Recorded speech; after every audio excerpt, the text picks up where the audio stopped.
Let's begin the hello people, Jerry speaking. Welcome to Crazy Bunch WebShow number 116. Today we're doing not one, not two, but 3, 4, 5, 6, 7, 8, 9, 10, 11, 12, 13, 14 dev topics today. And we got a news report that was supposed to show you last week. So let's do it right now, shall we? So we got for us. The first dev topic we have in mind is Morgan Mintz. Born that name, he was an American and journalist who was in early years, 1946, 1958, reported to two St. Louis, Missouri's newspapers, the Star Times and the Globe Democrat, and then, most normally, the Washington Post from 1958 until 1988. He exposed such scandals as Stardom and the Dalkin Shield, something like that. From 2001 onwards, he was senior advisor for the Nevin Watchdog. He was born on January 26, 1922 in Ann Arbor, Michigan. In 1955, at the Globe Democrat, Mintz did the Nation's first newspaper series on the primarily disabled, something like that.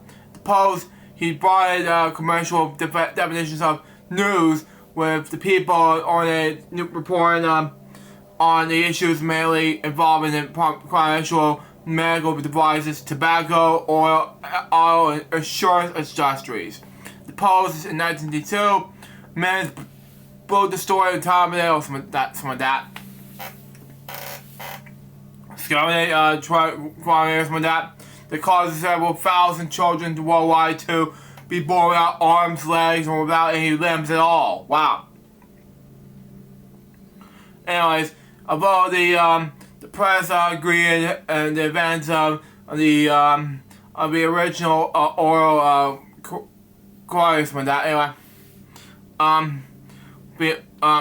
correctly he revealed an improvement to fill in 1960. The FDA have launched the greatest controlled medical experience in human history. Tens of millions of healthy human beings will take the pill, not 21 days, the pill, something like that, 20 to 30, 21 days a month. Wow, okay. Often throughout their childbearing lifespan, on the basis of inquiry scientific evidence of safety. Mintz also reported on numbers unsafe or ancestral inquiry medicines and medical devices, including cholesterol lowering MBR 28.9, which equates thousands of cardiac artifacts like that. A killer anti-authorized drug withdrawn by the manufacturer only a few months after sales began. And the Dawkins Shields when that and the CU7 IUDs when that started in 1955 and continued until 1999. He reported the tobacco industry, including 1988 smoker death trial, in which cigarette makers would complete penalty controls for the first time what they knew of the dangers of smoking, which they knew it. In 1993, Mintz World Allies, ACLU, the tobacco industry, which opposed the American Civil Liberties Unions, conflict of interest in violation of the key industry causing Congress and expending money from that industry, both while disclosing nothing to ACLU's members in waiver activity. In 1986, Mintz broke the story telling the Ralph Nader by a private detective by Gerald Morris for years covered automotive safety issues. He was often alone, reported grave corporate crime and misconduct. Mintz covered the Supreme Court's 1985, 1978, and 1988 terms. In 1983, he reported the refusal of the United States during World War II to bomb the rail lines to the gas ovens and purgatory in the Auschwitz death camp itself. He based on the story executive interview with John J. McCoy, who was an assistant Secret of War, had played a key role in the episode. He lived in Washington, D.C. For this life. He turned 100 in January 2022. He passed away today at his home in Washington, D.C. He was 103 years old. The next topic has to do with Tom Lehrer. Boy Thomas Andrew Lehrer. He was an American musician, singer-songwriter, satirist, and mathematician. Lehrer taught mathematics and musical theater. He recorded fisky and humorous, often political songs that became popular in the 1950s and 1960s. His songs often parodize popular musical forms. You usually have original melodies, and especially is the elements in which he set the names of crime with elements. The tune of the Mario General's song from Gilbert and Sullivan's Powers of Days for that, whereas early performance details dealt with the non-topical subjects and black humor, also known as dark comedy, in songs such as Poison Pigeons in the Park. In the 1960s, he performed songs, produced songs about timely, solely social and political issues from that. Probably in the United States version of this TV show, this is the week that was. Virtually of these songs that far outlasted some of that. For their topical subjects and references. Lehrer quoting their friends, explanations, always point the worst and you'll have to behave with the pilots. In the early 70s, Lehrer largely retired from the public performance, the brightest time to teaching mathematics and physical theater history at the University of California in Santa Cruz. He was born in New York City on April 9th, 1928, to a central Jewish family. He grew up in Manhattan's Upper East Side.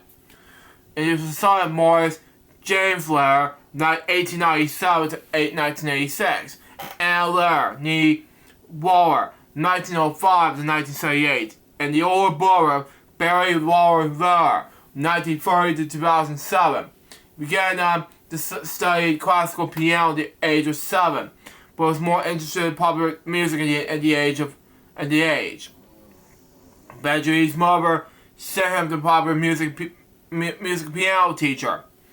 At the early age, began writing show tunes, which eventually helped him as a special composer and writer in his years of lecturing at Harvard University, later at other universities. He attended the Harvard's Mann School in Riverdale, part of the Bronx, part of New York. Okay, he also attended Camp Aldrich like that, both the camper and the counselor. Lehrer was considered of child pornography at the age of 15. After graduating from Loomis School, he entered Harvard College. Was one of his professors was Ivory Karbowski. And as an undergraduate student at Harvard University, he began to write comic songs. To entertain his friends, he couldn't fight Farsi Harvard. To those songs were later named to question as the Political Review. A joking reference to Lee's journal, the Political Review, something like that. Anyways, economic and military career. Anyway, he graduated from Harvard with a Bachelor of Arts in Mathematics, Magna Cum Laude in 1946. At Harvard, he was a roommate of Canadian theologian Robert Quaz. He received his MA degree the next year and was inducted into a Kappa. He later taught mathematics and other classes at MIT, Harvard, Wesley, at the University of California, Santa Cruz. Lehrer remained in Harvard's editorial program for several years, taking the time to also the musical career and working as researcher at the Los Alamos Science Laboratory. He was drafted in the U.S. Army in 1955, served until 1957, working in the National Security Agency, NSA for short. Lair also once stated he was admitted to jail shot during this time as a means of curbing the base ban of the alcoholic beverages.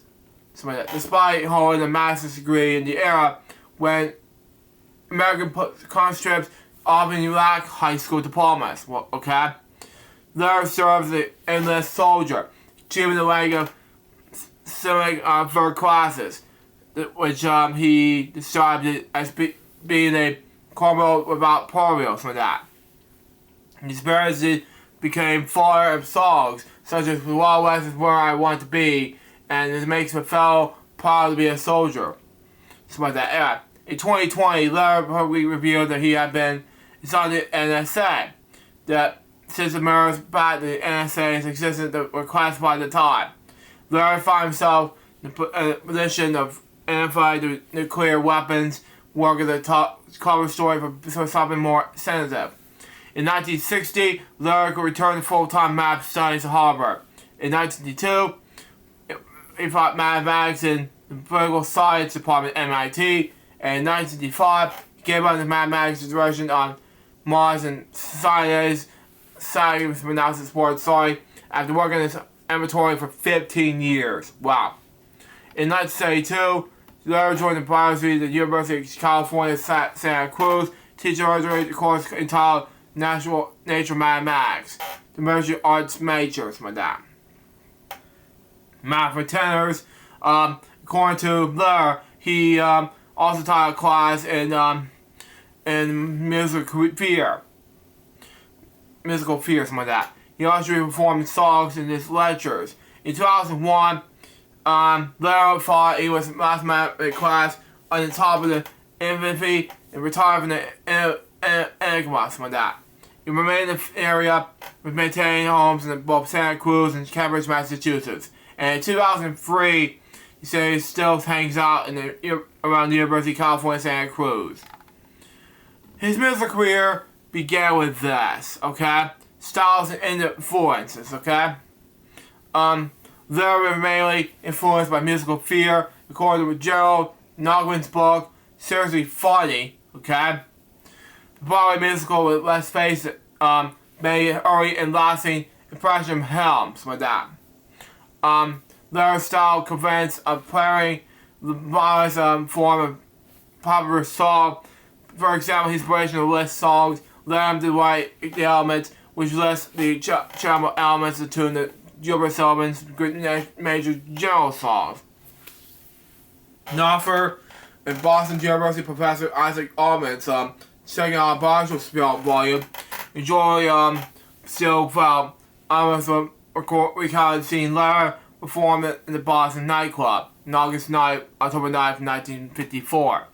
Lair sang a song about Jim getting lost in the Louis, and Sally from Jim. And after a while, he got rid of it in various disease, so as the combinations grew more grotesque, something like that. You realize he was satirizing every known preparation for that, while without using a single naughty phrase. It was clearly a singable outside a nightclub. The song was likely I got it from Angus, something like that. Angus, something like that. Anyway. How to pronounce it, sorry. Anyways, Omnibus also recalled a song that dealt with the Boston subway system, something like that. Main use of the stations led into the town from Harvard, something like that. Observing that the local subject matter renowned the song useless for general distribution, Lair subconsciously generated most of that permission to print the lyrics to the subway song in this book. I haven't got a nightclub song saying Mars, but all the times I've gone, it was on the obligation to have by far the best time. The chorus go like this, And Lair was also encouraged to have a successful performance.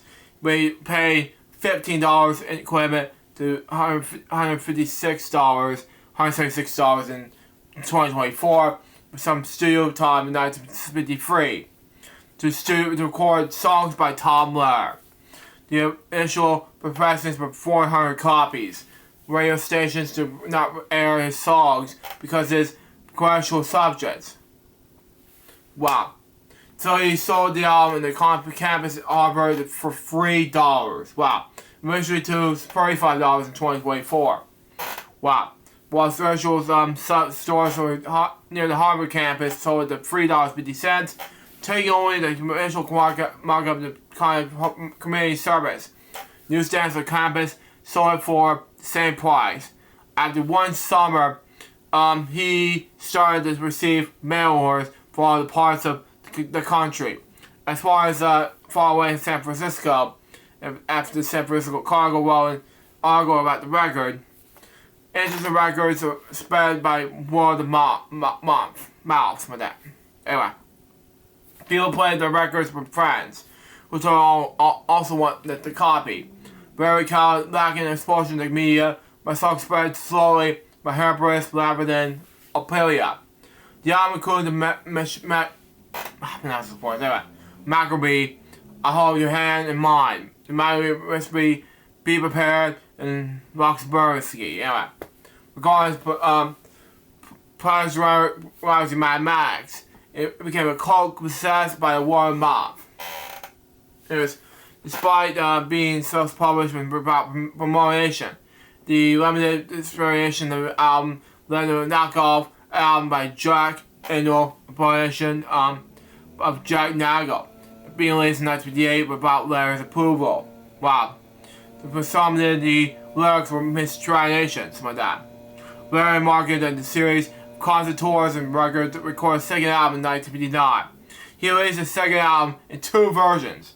The song was named the same, but more of the Tom Lehrer with the studio recordings, and he even did wasted with Tom Lehrer recorded live in concert. In 2013, Lehrer recalled the studio session with roasting pigeons in the park, were referred to the price of controlling pigeons in Boston, Stretch and Treat Corn. Copies arrived last minute. The parts of the passed them off the band. There was no title on it. There was no lyrics, so they run through it with the present walls. The engineer said, "Poison pigeons in the park. Take one." And the piano player said, "What?" Well, literally fill out the schools from that. Touring began with this. Lehrer was breakthrough in the United Kingdom on December 4th, 1957, and the University of London awarded a Doctor of Music degree honors the cause of the President Margaret from that. And the public author, Professor J.R. Sutherland, said it was a full knowledge that the Professor, Princess Manette, the cruiser of music, and the performer of the skill and positions from that. A taste of be Catholic, rather that Mozart was so boring. Wow. Comparable approximately from opera, the songs of Miss Bertha Lil and Tom Lehrer. Despite his skepticism that interest in Lehner's works and help discourage his visions in Britain and his 5-year-old debut album. It was there that his music achieved real stage and popularity, and was all the popularization of university newspapers reserved the material. And that actually due to the BBC when in 1958 banned from broadcasting 10 to 12 songs on the album. Wow. By the end of the 1950s, Lehrer sold 370,000 records. Wow. That is a week of that was. Began with this. In 1960, Lehrer eventually retired from the tour in the US. That same year, he was touring Australia and New Zealand, performing a total of 33 concerts with great acclaim and controversy. Wow. While in New Zealand, he penned the lyrics encouraging the All Blacks upcoming tour, the commercial era in South Africa. Prime Minister Walter Nash stance on it. Lehner's tour occurred that during the time which he was, and he said, banned consensus mentioned, set in several houses, apartment, and threatened with arrest. Wow. particular, pre-prepared withdrawal advance residents in Brisbane for the Conservative police. It informed several songs in Australia that were still released, including the Mashman Rectangle. In the early 60s, he was appointed the resident songwriter for the U.S. edition of That's the Week That Was, TW3, central TV show. Greater population of his output became obviously political. Released topical on subjects such as education, new math, sexual, second potential, cultural, nation, brag, race, religions, National Brotherhood Week, air, water pollution status, American martial in Senate Marines, and national nuclear relations. Who's Next, and Folly, and FLF Lullaby. He also wrote songs version Rocket Scientist, Warren Von Braun, who worked on, before working in the United States, where did not appear in TW3, vocalist, Nancy Am, something like that. Performing songs with lyrics charging, something like that. And lines were often cut for the songs. Lyrics were later performed nine of the songs at the Hungry One nightclub in San Francisco. It became his album. This was the year that was 1985. In 1986, BBC TV host David Frost returned to the United Kingdom for the BBC program The Frost Report alongside Julie Felix. Later provided music satire on the weekly subject. Okay. The show was transmitted live. Okay. He recorded some of that all the subjects on one performance. There was not featured in every edition, but his songs feature and then probably a part of each show, something like that. At least two of the songs were not included in any of his LPs. A reworking of Neil Coward's End of the News with some new lyrics and a common explanation how brands might adopt a copy of a currency. This record deal was Respire Records, that's the year that was. Also gave Respire distributing rights to his earlier recordings because Lara wanted to wind up his own record imprint. The Respire issue, songs by Tom Lehrer, was to re-record. This version was not issued on CD, as Lehrer was unhappy with this version. The live recording included the bonus tracks LY and song E. 2 of 10 songs where he wrote for the PBS children's educational show series, The Electric Comedy. Lehrer commented that worldwide sales of the recording, some of that, spanned 1.8 million units in 1996. The same year, that was the year that was went gold. The album liner notes promoting his songs that self-inspiration humor, such as a quoting of the New York Times record review from 1959. Mr. Lehner's muse is not varied by such admiration factors as taste. He toured Sweden, Norway, and Denmark in 1967. His concert in Unusual was recorded from Danish television and eventually released on DVD some 4 years later. He performed as a prominent international guest from, I can't pronounce this show's name, sorry, this place name, Student or Forganen, pronounce it, Student Association, anyway. Anyway, just pronounce it right, but anyway, in Copenhagen, which was televised. Anyways, and you can comment on the stage that it might be America's revenge for Richard Borg. It performed original songs in the Dodge automobile commercial film distributed by proprietary to automobiles dealers and shown at commercial events in 1987. So the spiritual American Wild West titled The Dodge Rebellion Fear presents Ballad for 67.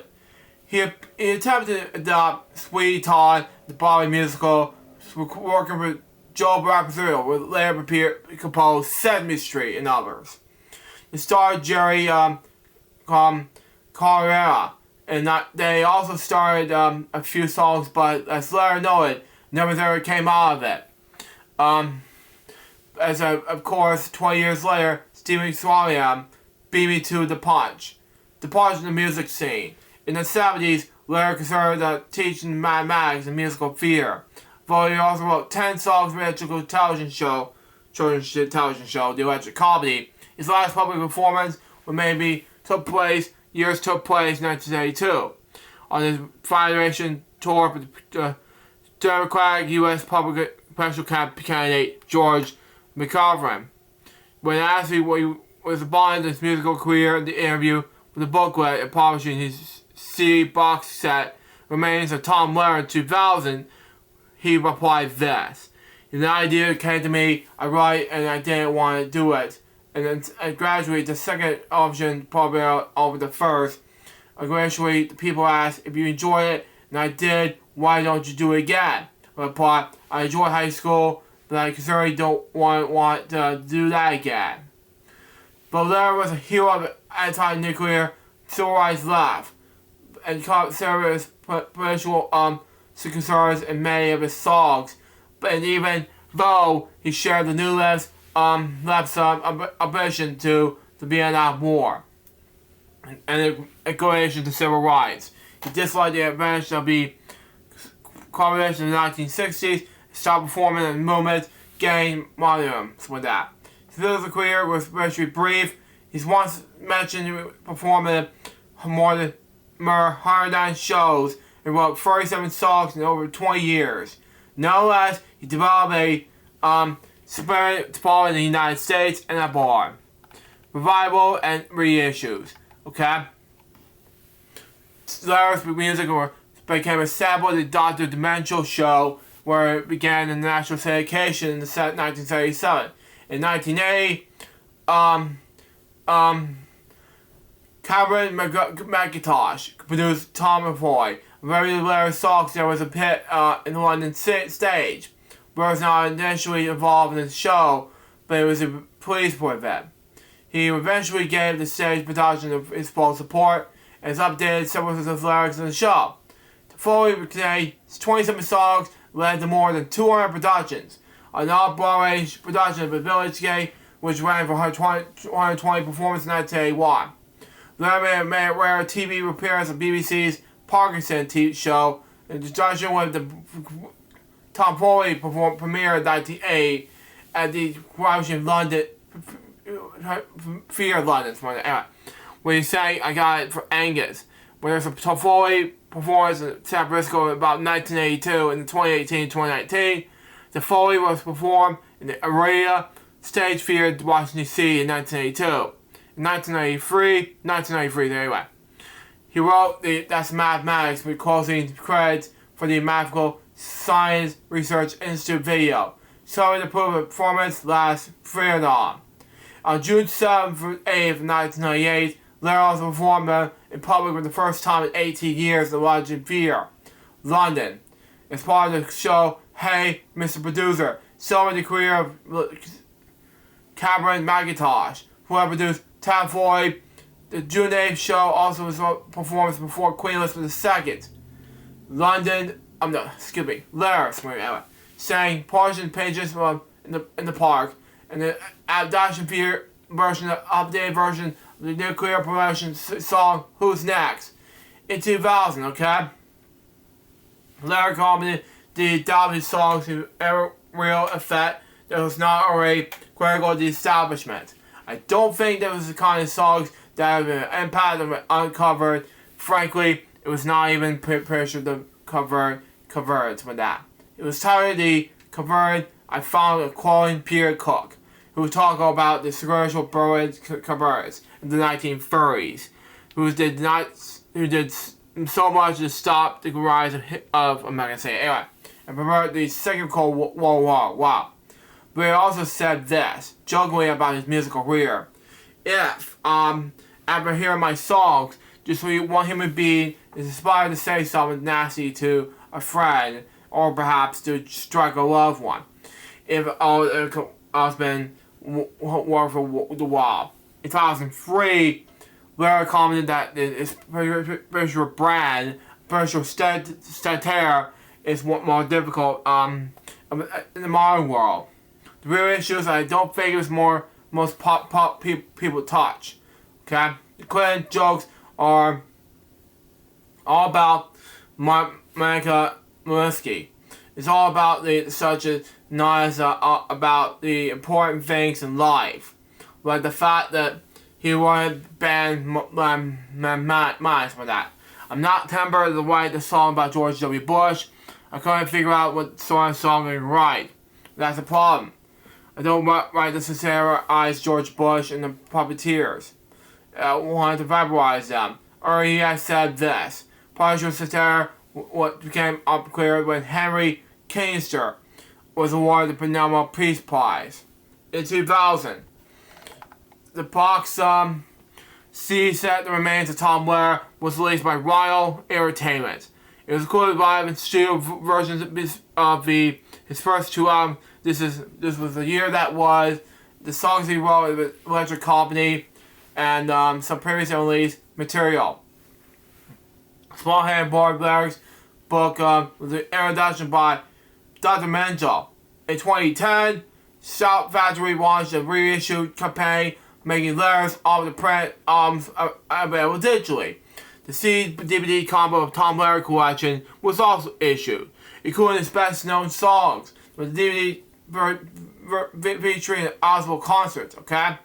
In February 2008 phone call, Gene Warrington of the Washington Post interviewed Lehrer off this record. When Warrington asked if it was anything he could print from the record, Lehrer responded, "Just tell people I have voted for Obama." Wow, good job. In 2012, rapper C2 Chainz went that anyway. Similar song, The Old Dope Peddler, on his 2012 debut album, based on the true TRU story. Anyway, in 2013, Lehrer said he was very proud to have his song sampled 60 years after I recorded. Lehrer was on to describe his initial response to a request to use this song.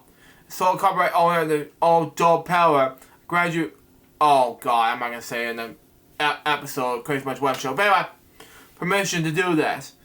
Please give my regards to Mr. Chainz, or I might say call him too. Anyways, call me label, Stand Up Records, record these Lehner's holiday songs. Explaining the harmonica in Santa Monica and a Christmas Carol. So it's a 7-inch single in 2024. The limited edition release all including sheets of paper, music, something like that for both songs. All songs in the public domain. In October 2020, Lehrer transferred the music and lyrics for all the songs he has written in the public domain.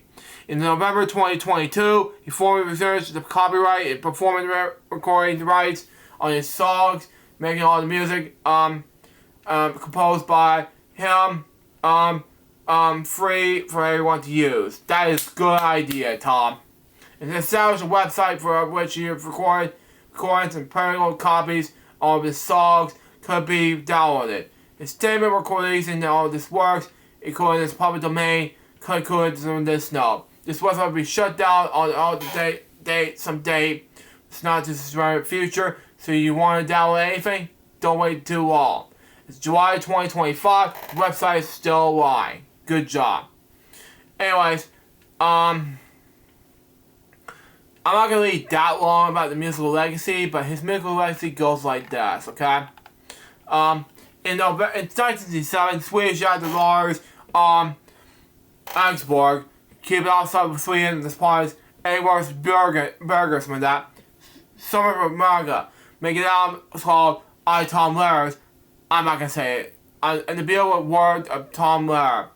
Okay? Anyway, I'm not gonna speak I'm not speaking Swedish. Sorry, anyway. With 12 of the Lehrer songs in Swedish, Lehrer was Lehrer and the producer Per Anders Borget that no one in Swedish eventually not according to the judge, but it sounds to me like, Mr. Zuckerberg is perfect with songs. Although very complaints, comments that pianos live aspect were unexpected initial flourish. In 1981, R&B singer National George sang Spanish version of several songs from the show live album as all I know the I can't speak Spanish. Sorry. Anyway, composer Randy Newman said later he was one of the greatest American songwriters without a doubt. Rap in the various with anybody, the top guys, as lyrics with as good as there been the last half of the 20th century. Singer comedian Dilly Khan has acknowledged lyrics influence in her work. Dr. DeMille praised Blair that has been the best musical artist in the 20th century. Other artists with slight lyrics influence include Weird Al Yankovic, who works generously address more popular, less sensual or practical subjects. An educator and scientist, H. Paul Gotch, who was sourced under the stage name Dr. Skete, and calls himself a cross between Saul Gagin and Tom Lehrer. He also sings like Sagan and ledgers like Lehrer. So Yankovic saw Daniel Radcliffe, who calls Lehrer his hero. Wow.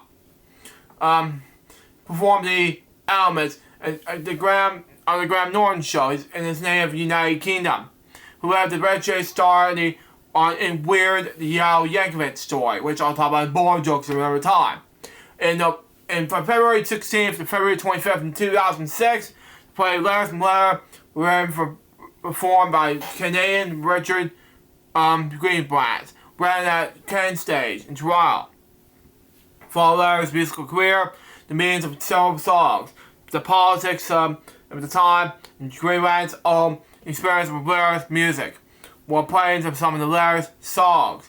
In March of 2006, in the issue of the New York Magazine, Donald Fagen and Shirley Shane named Lehrer, Tom Lehrer among the writers who have influenced him, and the songwriting partner Walter Becker, who was also like comic songwriting, like Tom Lehrer, who was also a piano player, and songwriter who wrote these Drums Bunny songs. In 2010, the German musician and comedian Felix Geisel released an album that was called, this name I cannot pronounce, The Evil Songs of Tom Lehrer. Wow. A German version of the songs based on his own songs, best known songs, okay? 2024, Francis Balquet wrote a play called Tom Lehrer's Teaching Math and Doesn't Want to Talk to You, which features Lehrer's music instead of what was performed with Lehrer's typical approval of the upstairs at Grishwell Theatre in Highgate, London. Forms influenced by Lehrer's style including American political strategist Mark Russell, Canadian comedian and songwriter Brandy Rancourt, and British duo Kid in the Window. Composer and composers Leonard Lehrman extend three of the Lehrer songs. Write a new verse 4 with Champagne, new verse 2 with Hanukkah and Santa Monica, new verse 3 the Elements. Lehrers are converted to the Kina Sitar by Vans. And is this the Let me see. Yeah, that's all that. But personal life and death. He never married and had no children. He died at his Cambridge, Massachusetts home last Saturday. He was 97 years old. My next topic has to do with Hulk Hogan. Born Terry Jean Boria. Better known as stage ring name Hulk Hogan. He was a American professional wrestler with the WWF, or now it's WWE, and World Championship Wrestling, WCW. Known for this flamboyant, massive, prosthesis like that, and his trademark blonde horseshoe mustache, anyways, and badness like that. Anyway, Hogan was widely regarded as one of the greatest professional wrestlers of all time, and one of the most recognized wrestler stars of worldwide. He began his professional wrestling career in 1977, but gained worldwide recognition and signed for WWF in December of 1983. There he was professional as a All-American help usher in the 1980s professional wrestling boom, where he has headlined the first 9 editions, 1 to 9, on the WWF's flagship annual event, WrestleMania. Hogan also was a regular headliner of Saturday night's main event, and in spite of the main event. During his initial run, he was also a 5-time WWF champion, with his 1,474-day reign being recognized by WWE. The third longest on the history of the title. He was the first wrestler to win consecutive Royal Rumble matches between 1990 to 1991. In 1993, Hogan departed from WWF, initially the personal career in film and television. He returned to wrestling in Royal rival promotion WCW in 1994. He won the WCW World Heavyweight Championship 6 times. Wow, and all the records in the longest reign. In 1996, he went his career was recognized upon adopting the villainous persona of Hollywood Hulk Hogan, leading the popular New World Order NWO for short stable. As a result, he became a major figure during the Monday Night War, and would never boom in the mainstream professional wrestling. He headlined WCW's annual flagship event, Starrcade, 3 times in 1994, 96, 97, in which the 97 edition was the most profitable WCW pay-per-view in the company's history. Okay? Hogan returned to WWF in 2002, followed by his return to WCW the prior year, winning the undisputed WWF Championship with his record, and brushing for the time 6th ring before departing in 2003. He was inducted in the WWE Hall of Fame in 2005, inducted the second time in 2000 as a member of NWO. He was 2020 anyway. Anyways, Hogan also performed in the AWA, American Wrestling Association for short. He was also in a lot of international AWA circuit Supercard Super Sunday in 1983, New Japan World Pro Wrestling, and JPW, where he served the actual winner of the eventual IWGP Heavyweight Championship and Total Non-Stop Action Wrestling, and TNA for short. During and after wrestling, Hogan was a finished acting career, beginning with his role in the sports drama film Rocky III in 1982. He starred in several other films, including No Holds Barred, Sonora Cabello, and Mr. Nanny, and three television shows. Hogan knows best from the Paradise in China, Illinois, as well as in Red Guard commercials of video games Hulk Hogan's main event in 2011. He was a frontman of the wrestling boot band who saw his record Hulk Rolls reach number 12 in the Billboard's Top Kid Audio in that chart in 1995, the year I was born. I'll be right back. I need to get some drink because I need to talk more about Hulk Hogan. Stand by.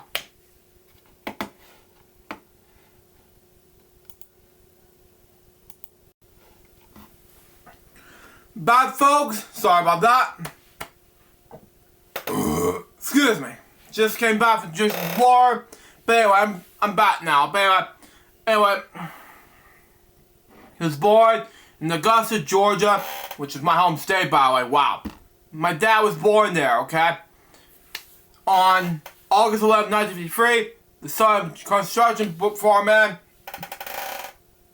excuse me, Professor Pierre Borgia, born December 6, 1913 to December 18, 2001, and homemaker dance teacher Ruth V. Moody. Oh my god, there's a movie up there. Watch Billy's Review. Anyway, 1922 to January 1st, New Year's Day, 2011, okay? Hogan was an Italian, Persian, Scottish, and French descent. Special grandfather, also named Pershua, was born in 1886. Gradual province of Brussels and Piedmont. Hogan was an older brother named Alan from 1947 to 1986, who died at the age of 38 from a drug overdose. When he was 1.5 years old, his family moved to Port Tampa, Florida. Wow. As a boy, he's a pitcher of the Little League Baseball. Hogan attended Robinson High School. he began watching professional wrestling at age 16. While in high school, he revealed Dusty roles and he regularly attended cards at the Tampa Sports Association. He was one of both wrestling cards where he first noticed superstar Billy Graham. He began looking for him inspiration. Since he first saw Graham on TV, Hogan wanted the matches in human look.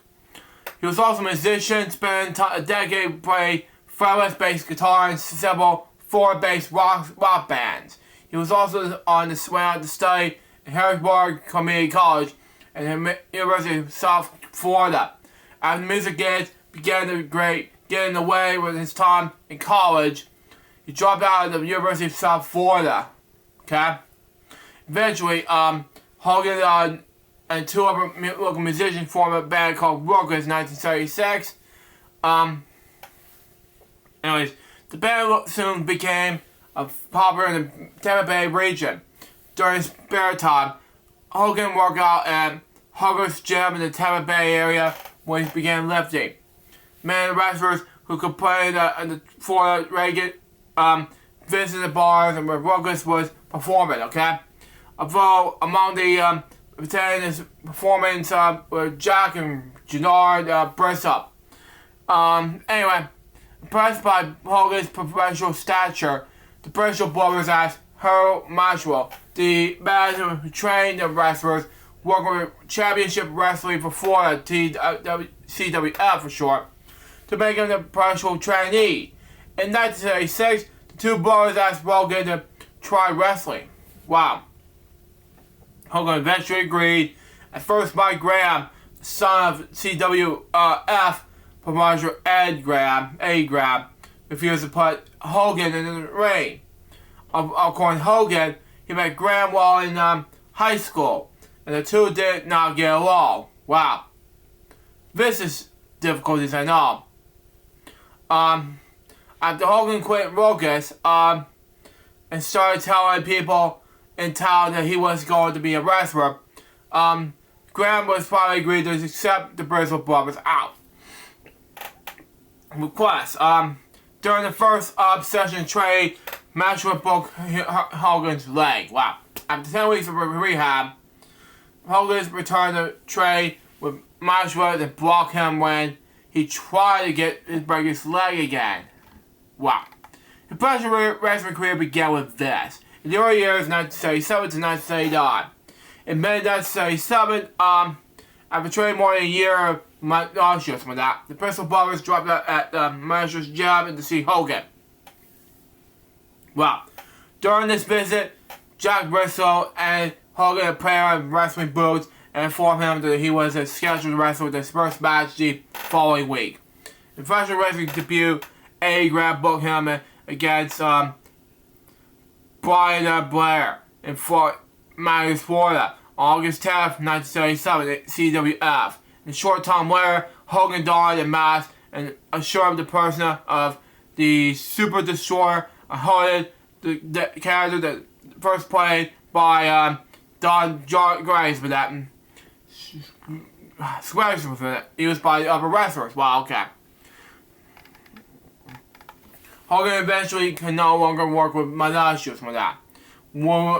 He felt was an unburied traitor and felt left CWF. After declining an offer to wrestle the Kansas City circuit, Hogan took a hiatus for wrestling and managed the Anger Club and private club in Cocoa Beach, Florida. So by the man named Whiteley Briggs, anyway. Eventually, Whiteley and Hogan became close friends and opened a gym teacher. The gym became known as Whiteley Terry's Olympic Gym, okay? Soon after, Hogan's friend Ed Leslie, later known as Brothers Beefcake, became in the Cocoa Beach to help Hogan and Bridges manage both the Anger Club and Whiteley Terry's Olympic Gym. In a separate time, both he and Leslie worked it out as a gym team together. Eventually, Beefcake developed a Scott Geek is my name now. So yeah. Hogan was impressed by Beefcake's physical stature. Became convinced by the two of them should wrestle together as the tag team partners. Despite his yearning to return to wrestling, Hogan called Supercharged Billy Graham in 1978 with hopes that Graham could find him a job as wrestler outside at Florida. Anyways, Graham agreed, and Hogan soon joined wrestler Louis Todd, Alabama's territory. Anyway, Hogan also convinced Leslie, who had yet to become a wrestler, and come with him and promised to teach him anything he knew about the sport. In Alabama, Hogan and Leslie wrestled as Terry and Ed Bowler, known as the Bowler Brothers. Anyway, these are early matches part of the rumor get among wrestling fans. They were not aware of the inner workings of the wrestling business. The only two really were brothers, as too few people actually knew with their real names outside the initial friends, the family, and the various promoters the two worked for. And wrestling the show for Commercial Wrestling Association, CWA for short, in Memphis, Jerry Jenner, promoter of the CWA, approached Hogan and Leslie, offering them a job and promotion for $800 a week. This was far more than $175 a weekday would make working tolerance for that. Hogan and Leslie accepted the offer and left towards territory. Anyway, during this time in Memphis, Hogan appeared at a local talk show where he sat beside Lou Ferrigno, starring the television series The Incredible Hulk.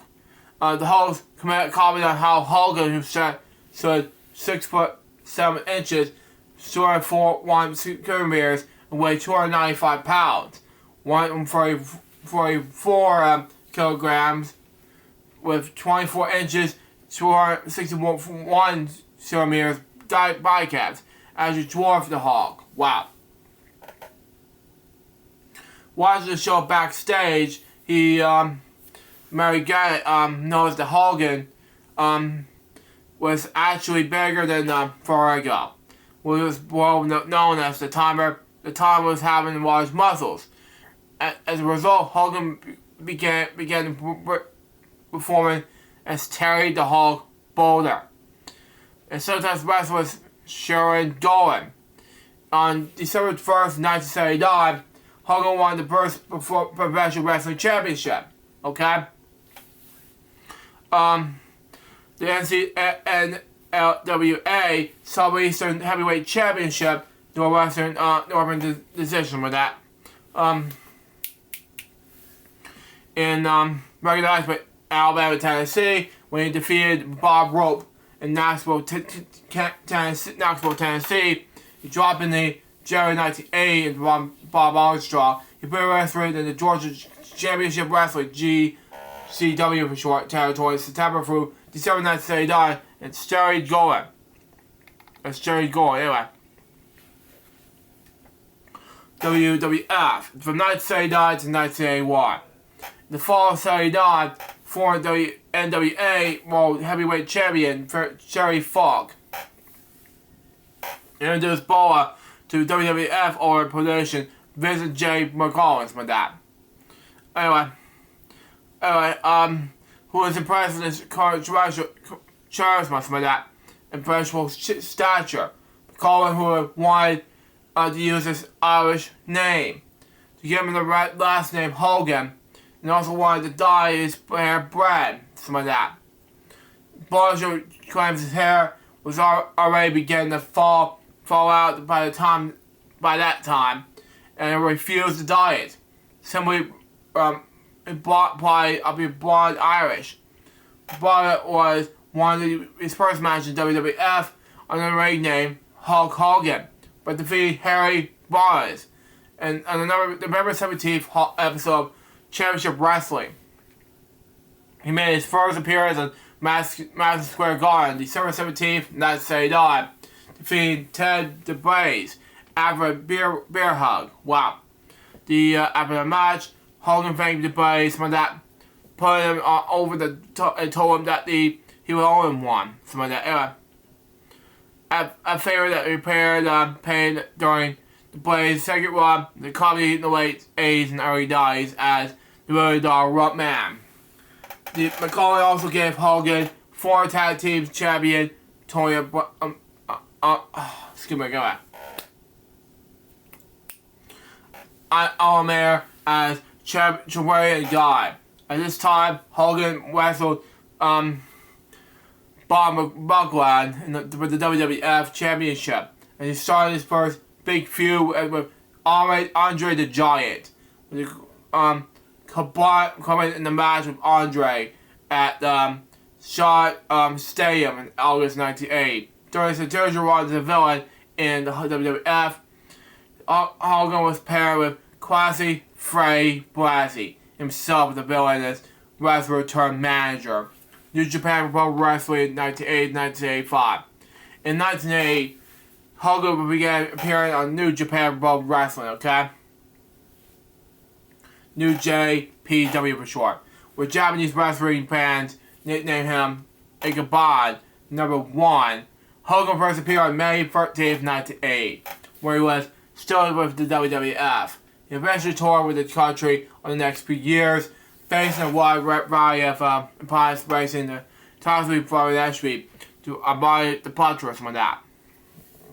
With competing in Japan, Hogan uses vastly different opponents of wrestling moves, something like that. Anyway, following the more casual traditional wrestling holds and manager opposed the power-based brawling style. American-based fans were becoming close to seeing from him. In addition, Hogan would use the Axe Bomber, Quogon Alaris, as his finisher in Japan. Instead of using a leg drop, that was his starting finisher in America. Anyways, Hogan would still made his appearance for WWF, even unsuccessfully anyway, challenging Patrick Morris with that for the Conventional Championship in March 1981. In June 1983, Hogan became the first International Wrestling Grand Prix at WCP for short tournament winner and the first holder of the early version of the WCP GP or something like that. Heavyweight Championship, something like that. Anyway, defeat Antonio Onyx by knockout in the finals in the 10-man tournament, something like that. Anyways, since then, the championship was defeated by Anyway against the winner of the IWGP League of the Year until it was replaced by the current IWGP Heavyweight Championship, that is defended Gregory. Something like that. Anyway, Hogan and Gregory would also work with partners at the Japan when the MSG Madison Square Garden for short Jadley tournament 2 years in a row. In 1982 and 1983 respectively. In 1984, he returned to the NJPW, the wrestler Akali, to defend the early version of IWGP, something like that. Until after the Akali won in the finals in the IWGP League, becoming the new #1 competitor championship. Hogan lost the match with the title belt by count out. Facing interference in the Briggy, something like that. Washu, something like that. Hogan also defended the WWF World Heavyweight Championship against Swoshi Washu, something like that. Anyways, and not among others. To end this tour, Naguai, June 13th, losing his Aguilas for that. The account in the championship match for the early version of IWGP Heavyweight Championship. Hogan was the only challenger in the history of that title that did win the tournament, become #1 challenger in the championship. American Wrestling Association. 1981 to 1983. After accepting offer to work in the film Rocky III, in addition to Mrs. J. Mayan, disapproved of and Squareship chose to release Hogan from the promotion for. Hogan made his debut in the American Wrestling Association, AWA for short, owned by Terry Vern Vitag in 1981 August. Hogan started AWA run in the Villa with Roger Johnny Vallett as his manager. That did not last long. However, the AWA fans fell in love with Hogan's some of that pressure, and Hogan's became the top fan favorite in AWA, found in Hayden family. And Nick Bockwinkel, something like that. Anyway, Hogan's turn was a fan favorite champion in July 1981. During the television taping that aired in August, Jerry Bockwell, something like that. After a successful painful loss with Brad Reagan, something like that, began beating down Reagan's and easily fighting off anyone who's tried to run for the save, something like that. Hogan ran in to get on the top upper hand and run Bockwell for the reign.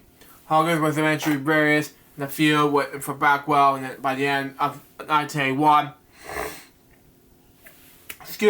getting his first title matches against Bockwinkel.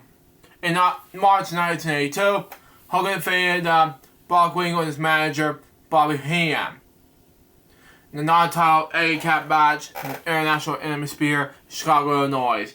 Hogan went on to repeatedly challenge Bockwinkel. The AWA World Heavyweight Championship would be matches squarely ending disqualifications. The position wherein the championship does not change hands. In April 1982, Hogan defeated Bockwinkel and was declared this new AWA World Heavyweight Championship. Champions with that. Only the decision overturned by AWA President Stanley Blackburn due to the stories of fraudulent objects during the match. Hogan left the AWA in November 1983. Hogan reportedly did not this by sending this notice that he was quitting via the letter of the gang. Something like that. Gary Body was a prank with another promoter. They realized Hogan was not showing up at AWA shows. Returned to WWF 1983 to 1993. Oh boy, I got some very long ones, so there you go. And let me see, how long is it going to take?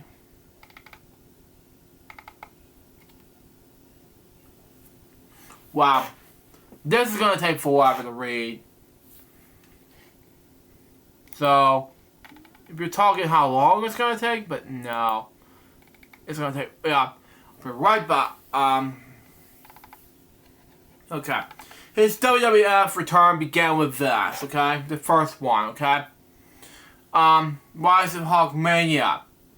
1983 to 1984. As the president of the company was his father in 1982,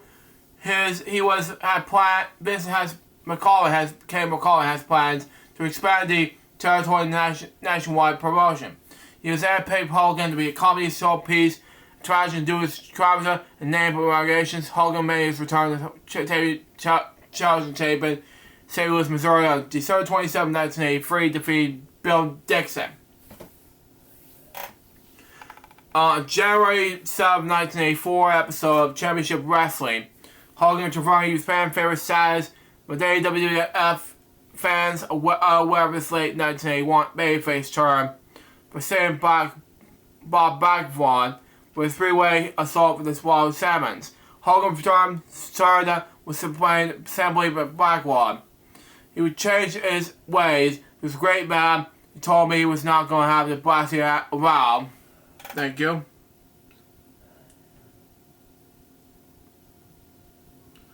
Okay, I don't know what it's doing. Sorry. Anyway.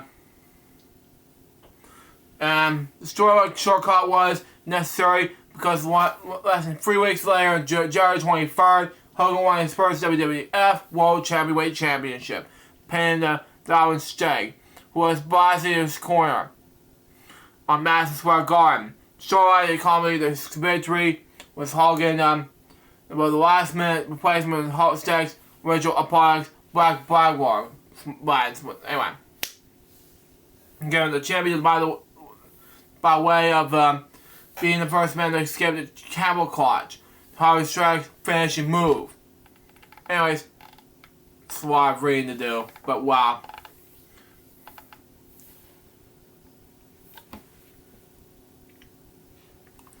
Immediately after the title win, something like that, commentator Gerald Marshall, something like that, claimed Hulkman is here.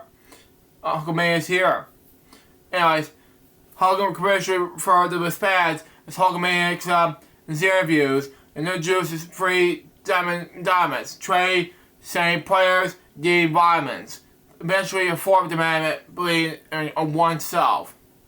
Okay? Was added during his feud with Earthquake in 1990. Hogan's ring gear developed characterized a yellow-red color scheme. His ring interest involved him. Okay. Without actually ripping his shirt off his body. Wow. Flexi, listen to his audience cheers, and his actually matter. Wow. Mastery of Hogan's strategies, matches like that. I'll come right back.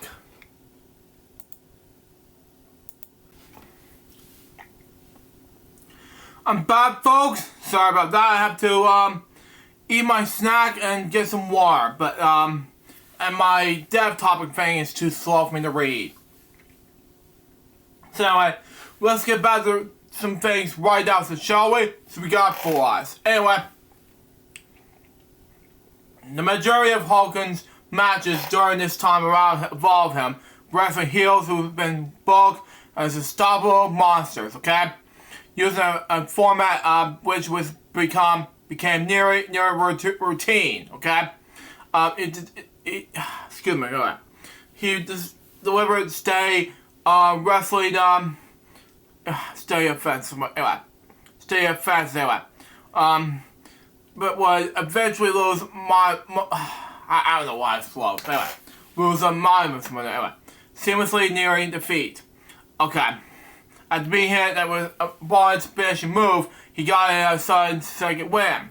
Flying back with feed while feed off the energy of the audience. Becoming a previous attack. A process describes being as hulking up. Sergio Barris pointed to Burns' layers accomplished by a loud "yo" from the audience, something like that. Stalking and shaking his finger at the straw him. 3 punches of Irish whip, the big foot, and running leg drop fall assure you victory, okay?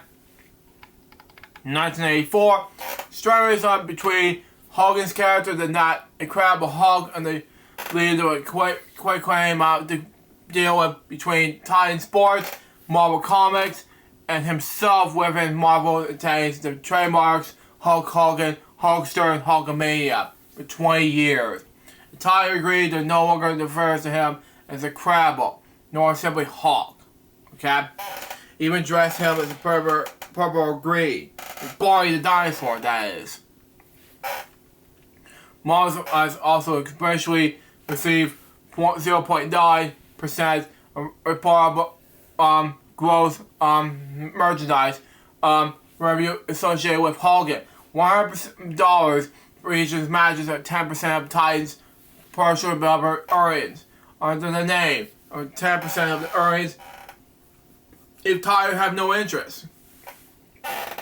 The executive of WCW, whose parent company, Turner Broadcasting System, merged with Time Warner in 1996, became sister colleagues with Marvel and DC Comics, as Hogan was well on the way with the NWO storyline under the Hollywood Hogan ring name. Anyway, at the time, that is why they avoided Time Warner the Hulk avoided awkward situation. Pay Marvel the rights of the name on the chief rival, something like that. In the story of 1988, Marvel Comics presents 45%, number 45, which I'll talk about book reviews, comic reviews, time. Anyways, after Hogan was tossed through the arena roof by a Incredible Hulk. Wow. Because it was picked the wrong name. Wow. international renown, number 1985-1988. See also the Andre the Giant Hulk Hogan rival, which I'll talk about that one time. The next year, Hogan became the face of professional wrestling as McCollum pushed the WWF into a pop culture enterprise with the Rock and Roll Wrestling connection. Anyway, on MTV, draw record houses, pay-per-view buy rates, and the television ratings in the process. The centerpiece of attraction of the first WrestleMania on March 31st, 1985. Hogan teamed up with Richard Friend, TV and film star, and Mr. T to defeat his rival, Rowdy Piper, Mr. Wonderful, Raw Arndolf. The Cowboy Bob Orton had to be in the corner with Piper and Arndolf. Actually caused his team defeat by knocking it out Arndolf after he jumped in the top turnbuckle, something like that. Hit him in the back of his head with his arm, casting the shot meant to Hogan. On Saturday's main event number 1, Hogan successfully defended the WWF World Heavyweight Championship against Orton, as the match in Hogan was won by disqualification. Hogan was named the most requested celebrities in the 1980s in the Make-A-Wish Foundation children's charity. He was also featured on the covers of Sports Illustrated, the first as in the 2013 only professional wrestler to do so. TV Guide and People's magazines. It was also People. He also appeared on Tonight Show and having on his own CBS Saturday morning cartoon titled Hulk Hogan's Rockin' Wrestling. Anyways, as a preferred WWF icon, headlined 7 first 8 Wrestling Mania events. He also calls it Saturday Night Live on March 30, 1985. During a Russia run, the AT&T reported that 900 number information line where he ran while the WWF was the single biggest 900 number from 1991 to 1993. Hogan would continue to run a 900 number after joining WCW, World Championship Wrestling for short. Anyway, Saturday night's main event number 2, he successfully defended the title against Knuckle Warriors in that, in the 5 match. He met longtime rival Rowdy Piper in the WWF title match of Wrestling Classic pay-per-view event. It was PBB for short. But Hogan remained at the title disqualification after Bob Orton hit Hogan with the cast. Wow. Hogan was made challenges the way of his New Year began. Throughout 1986, Hogan made successful title defenses against challengers such as Terry Funk, Bob Marshall, King Kong Bundy, and in the steel cage match with WrestleMania 2, Bob Arnold, and Hercules Hernandez.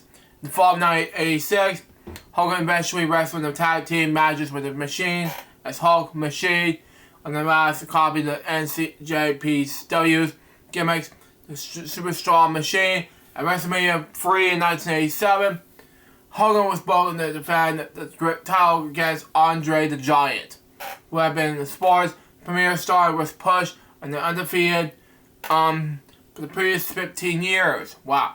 When a new star was introduced in early 1987.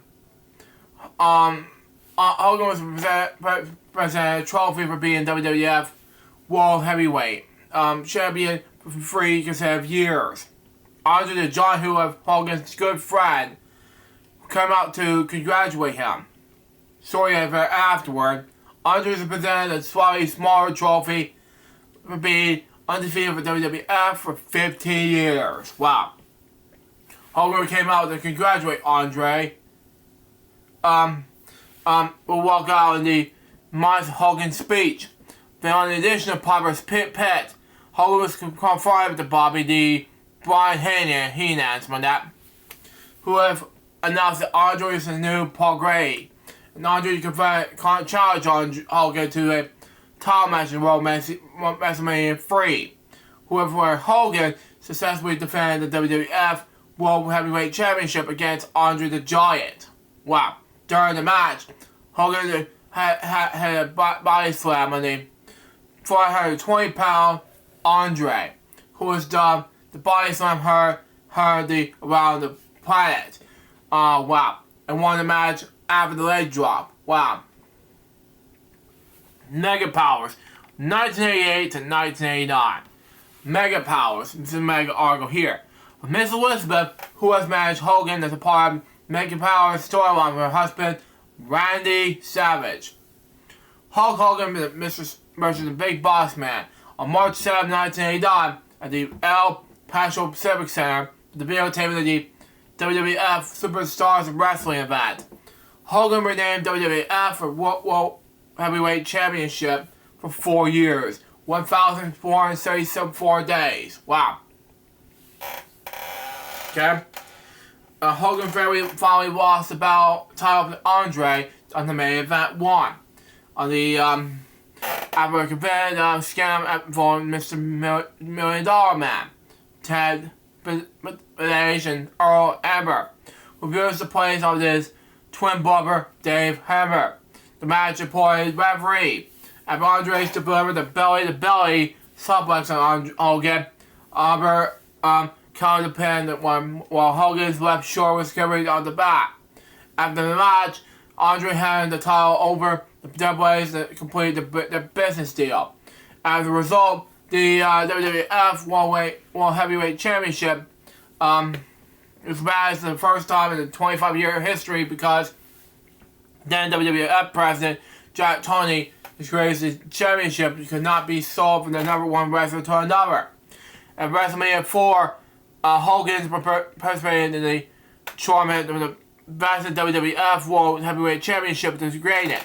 He and Andre were given by a bye into 2 quarterfinals, but their match resulted in the double disqualification.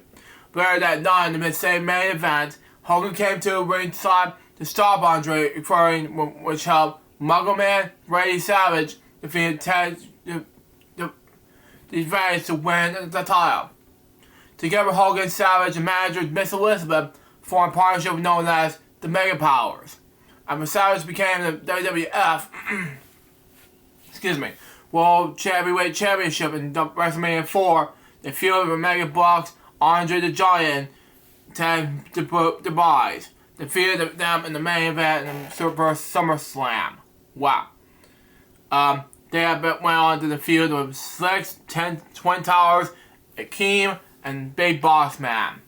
In mid-1988, Hogan wrestled the house shows in single combinations of his war bonnet and a red yellow Giant's helmet. The first shape crest when there was no way used give Bad News Brown his first WWF loss in Madison Square Garden house show before it was discarded altogether. The war bonnet gimmick was released in the WWE's when that Hallmark comedy series Are You Serious in 2012. The Mega Powers began to applaud due to Savage's jealousy of Hogan and his paranoid suspicions that Hogan and Elizabeth were more than friends. In the Royal Rumble in 1989, Hogan eliminated Savage for the Royal Rumble match, while eliminated Bad News Brown, but caused attention only to be eliminated the Twin Towers himself. In early 1989, the duo broke up while wrestling between Twin Towers on the main event 2, something like that. Anyway, when Savage actually called it Miss Elizabeth during the match. Hogan took her backstage to receive medical attention. Stories about Savage. After Elizabeth was alright, Hogan returned to the ring, something like that, and begged Savage to tag him. Savage in the furry grabbed Hogan outstretched head with one hand, slapped him across the face with the other began before leaving the ring. Hogan eventually won the match by himself. After the match, Savage attacked Hogan backstage. Oh wow. Started the feud between the two. The feud combined with Hogan beating Savage for a second WWF World Heavyweight Championship in WrestleMania 5. Wow. Final WWF World Championship reigns 1989 to 1993, and wow, this is going to be a bad start from the finish. During Hogan's second reign in champion, he starred in the film No Holds Barred, which was inspired the feud of Hogan's co-star Tim Lister Jr., who appears wrestling events, film character Zeus, a stoppable monster who was jealous of Hogan's higher billing and wanted his revenge. Hogan eventually beat Zeus in a series of matches across the country during late 1989. Began with a tag team match at SummerSlam, in which Hogan and Boris Beefcake topped Zeus and Matt Savage. Hogan and Zeus then Survivor Series, which is Hulk Madness facing $1 million team. In the early part of the match, Hogan met Zeus over the hitting him with everything with no effect to no effect. Zeus then map-headed Hogan and shoved referee Dave Hubbard down twice. Wow. During the second shove, providing Hubbard to disqualify Zeus in the match. Hogan and Beefcake then defeated Zeus and Savage in the rematch of No Holds Barred pay-per-view to end the feud. Anyways, Hogan has also been defeated Savage to remain in the WWF Championship in their official WrestleMania rematch on October 10th. A United Kingdom show, first WWF UK event, at London Arena. During his second reign as WWF Champion, Hogan won the 1990 World Rumble match before losing the Intercontinental Champion the Ultimate Warrior in the title versus the match of WrestleMania 6 on April 1st, 1990. Okay? Hogan soon became embroiled in the heated feud with the 468-pound Earthquake, who have crushed Hogan's ribs in a sneak attack on the Brother Love show in May 1990. On television, announcers explained that both Hogan's injuries and his WrestleMania 6 loss to Warrior was such huge toll on his body and spirit that he wanted to retire. Viewers wanted to ask the right writers to Hogan and send postcards asking for his return. They get a postcard signed pretty sure to return, autographed by Hogan, and it's a thank you. Wow. Hogan returned despite SummerSlam, but he dominated Earthquake for 7 months. A series of matches across the country. Speaking of his overwhelmingly large bull, promoted Hogan to have the fourth amendment, believe in yourself. Anyway, the past place you saw. But anyway, and he's also become known as the eventual Hulk Hogan. Wow. In July 1991, Hogan became the first wrestler to win the World Rumble match in a row. Two of them, by the way. 2 WrestleMania matches in a row. But and he won that year as Royal Rumble matches. Anyway. At WrestleMania 7, Hogan stood up for the United States against Sergeant Slaughter. Wow. Defeating him in the third WWF Championship. Then defeating him again in a rematch of the United Kingdom only pay-per-view event. UK Rampage in London, at London Arena. Fall 91.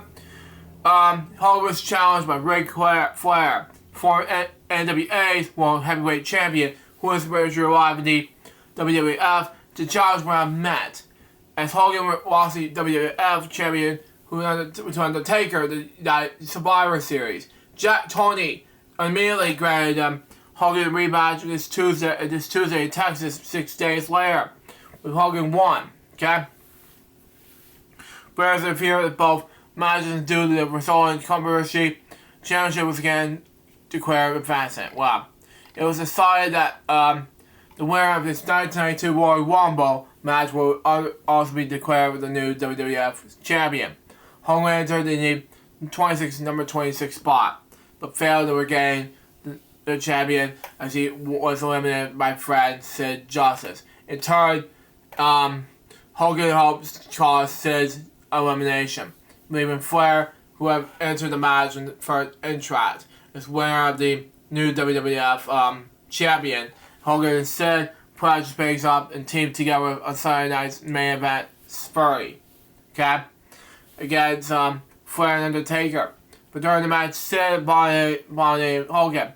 Starting a feud at WrestleMania 8. Hogan defeated Sid via disqualification due to interference by Sid's manager, Harvey Whippleman. Hogan is then attacked by Papa Shango, was then saved by returning Ultimate Warrior. At this time, news sources began to allege that George Washington III, adopted from the President State Commission, has been selling steroids illegally to wrestlers and Gerald Hogan, and Hogan was probably Hogan appeared in the episode of Real Hall Show to deny allegations. Due to intense public scrutiny, Hogan took the leave of absence in the company. Hogan later said to be steroid problems at the time that was horrible. That's the kind of stuff most guys did before breakfast. He returned to WWF in February 1993, helping out in his friend Boss Beefcake in his feud with Money Incorporated, R. Sire, and $1 Million Man, and Ted D. Bodies, anyway. And officially renamed themselves the Maniacs, anyway. Taking on Mike Aches Incorporated, former manager, Mouth of South. Jimmy R's a long-time friend Hogan's outside the wrestling. As a manager in one of the first time WWF audience had since seen Hart in the fan favorite. At WrestleMania 9, Hogan and Beefcake took on the Money Incorporated for the above and the left eyebrow. Wow. And then he ratified itself with the fully black. The WWF used Hogan's injury in the storyline that devised illegally playing a group of thugs. Wow. A failed attempt to take the Hogan's out before WrestleMania. Later that night, Hogan won his 5th WWF Championship by pin Australia. Wow. In the Royal matches, only moments after use of Zoma have defeated Bret Hart for the championship. Hogan reportedly using the footage and he had finished the WrestleMania change the weekend of the event, so he could be a champion during the upcoming international the Fall Farewell Tour. The first annual Canada Ray pay-per-view event on June 13th, 1993. Who defeated fan of the WWF Championship rematch against Yokozuna. This is Hogan's first only defense since defeating Yokozuna in the WWE WrestleMania 9. He kicked out of Hogan's signature leg drop and scored a pinfall win after Hogan was blind. The fireball was shot by a Japanese photographer. Wow. Actually disguised Harvey Whippleman. The victorious Yokozuna proceeded to give Hogan a bedside drop. This is Hogan's last WWF pay-per-view appearance until 2002. Okay? Anyway, but as both he and Jimmy Hart were preparing to leave the promotion, Hogan's continued his feud on his international house tour show circuit with Yokozuna until August 1993. After that, Hogan signed the rest of the contract was expired later that year. Returning to NCJPW from 93 to 1994, okay? In May 1993, Hogan returned to NCJWP as WWF champion and defended the IWGP Heavyweight Champion, the Great Muta, in a dream that match with wrestling the Marshall. Hogan wrestled against Muta again, this time under the real name, Moto. On September 26, 1993, Hogan wrestled with the Hellraisers, with Muta and Marshall Kajano as tag team partners. His last match in Japan was on January 4th, 1994, Battlefield, was defeated to title namely World Championship Wrestling, WCW for short, 1994 to 2000. World Heavyweight Champion from 1994 to 1996.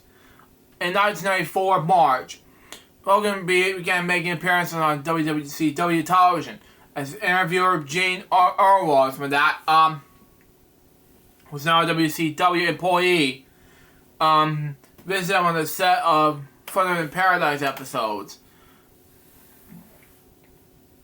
Anyways, hype that built over whether Hogan should remain with Thunder in Paradise or join WCW after opportunity to wrestle Ric Flair. On May 20th, 1994, episode of WCW Saturday died. Hogan tore up his Thunder in Paradise contract and stated he was now willing to quit the show and return to wrestling. Anyways, Hogan on his issue stated that he was now willing to quit the show. And Hogan used to issue a telephone survey asking people wanted to see Hogan at WCW. Anyway, on June 4, 1994, Hogan issued signed with Ted Turner's WCW, World Championship Wrestling for short, in a ceremony that was held at Disney MGM Studios. The next month, with Jimmy Hart as his manager, Hogan won the WCW World Heavyweight Championship through match, defeating Ric Flair, the Dream Match, and Splash at the beach, something like that. Hogan continued the feud with Flair, defeating him in the Clash of Champions number 28. Thus, Hogan defending the title, which claimed in the Steel Cage match, something like that, which Flair's career was the top line of Mr. T, special guest referee that Hogan won. Wow. After Hogan's WCW premiere annual event, Starcade Super Street in December 94, by defeating the Butcher with the title. His next feud was against Vader, which challenged him to the WCW World Heavyweight Championship in Super Bowl 5, which Hogan won the disqualification after the returning Flair's interference with that. Hogan then defeated Vader, was managed part-time by Flair in the non-title lever strap match and uncensored. Because of a controversial ending that caused once again by Flair uncensored, Hogan's feud with Vader commercial with the steel cage match in the WCW World Heavyweight Championship match on the beach, where Hogan wanted to escape him at the cage.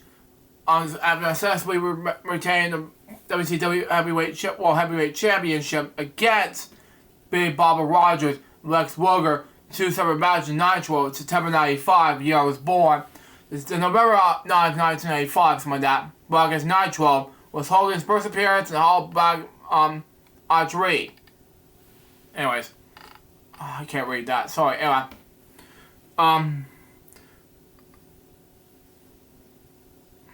anyways, Hogan feud with the Dungeon of Doom, which was the War Games match at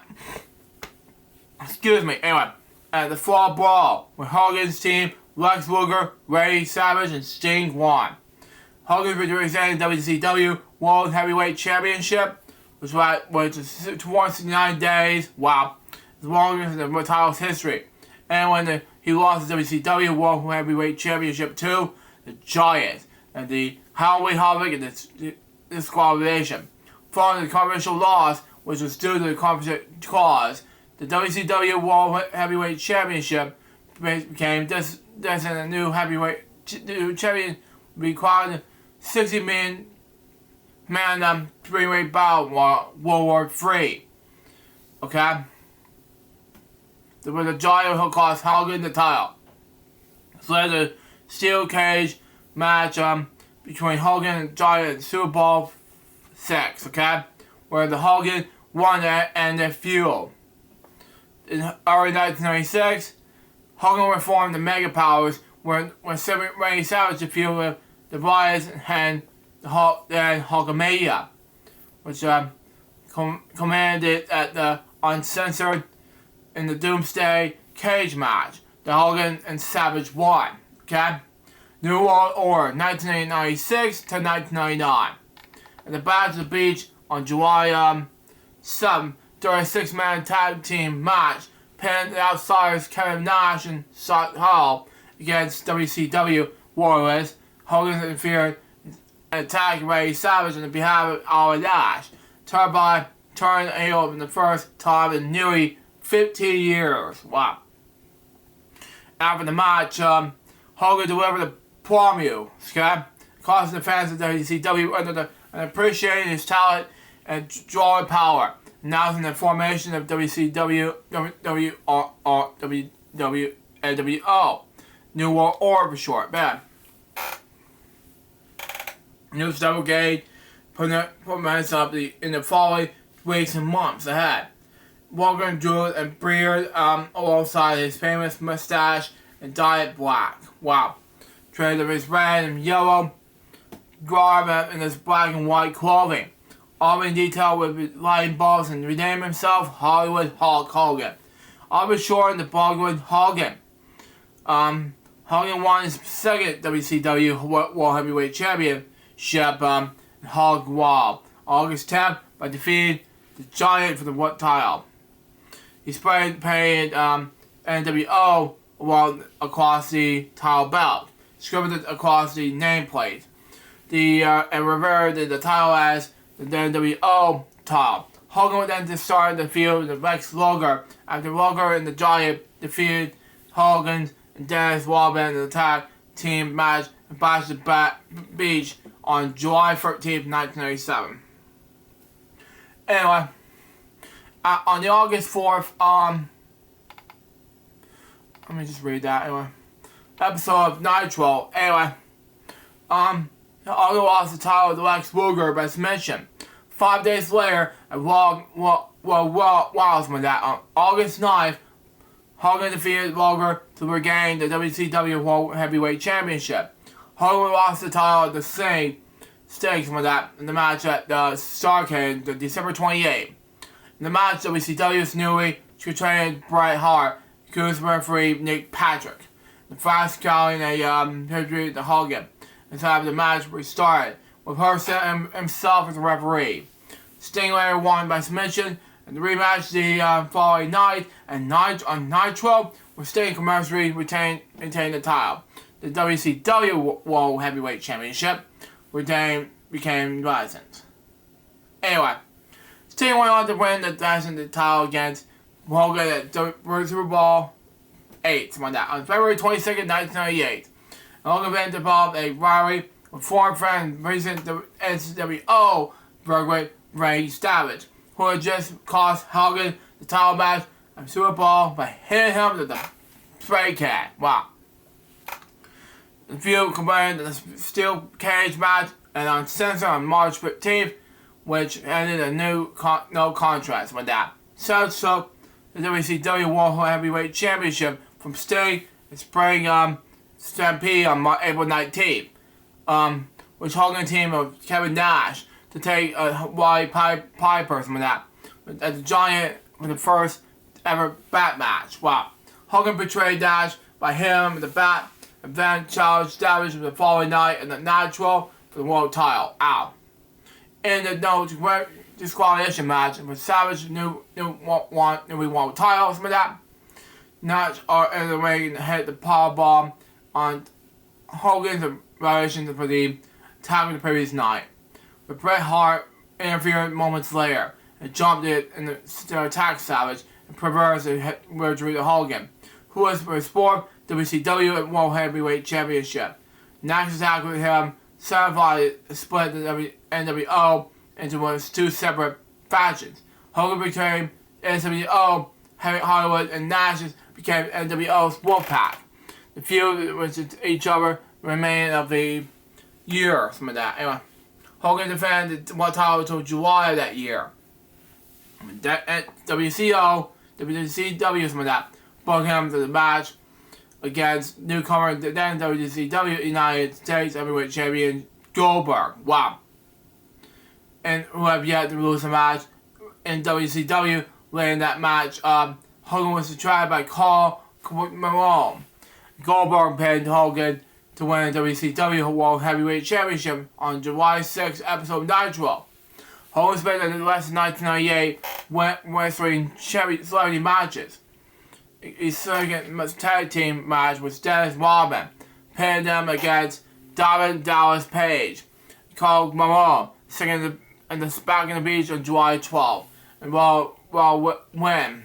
wins with that.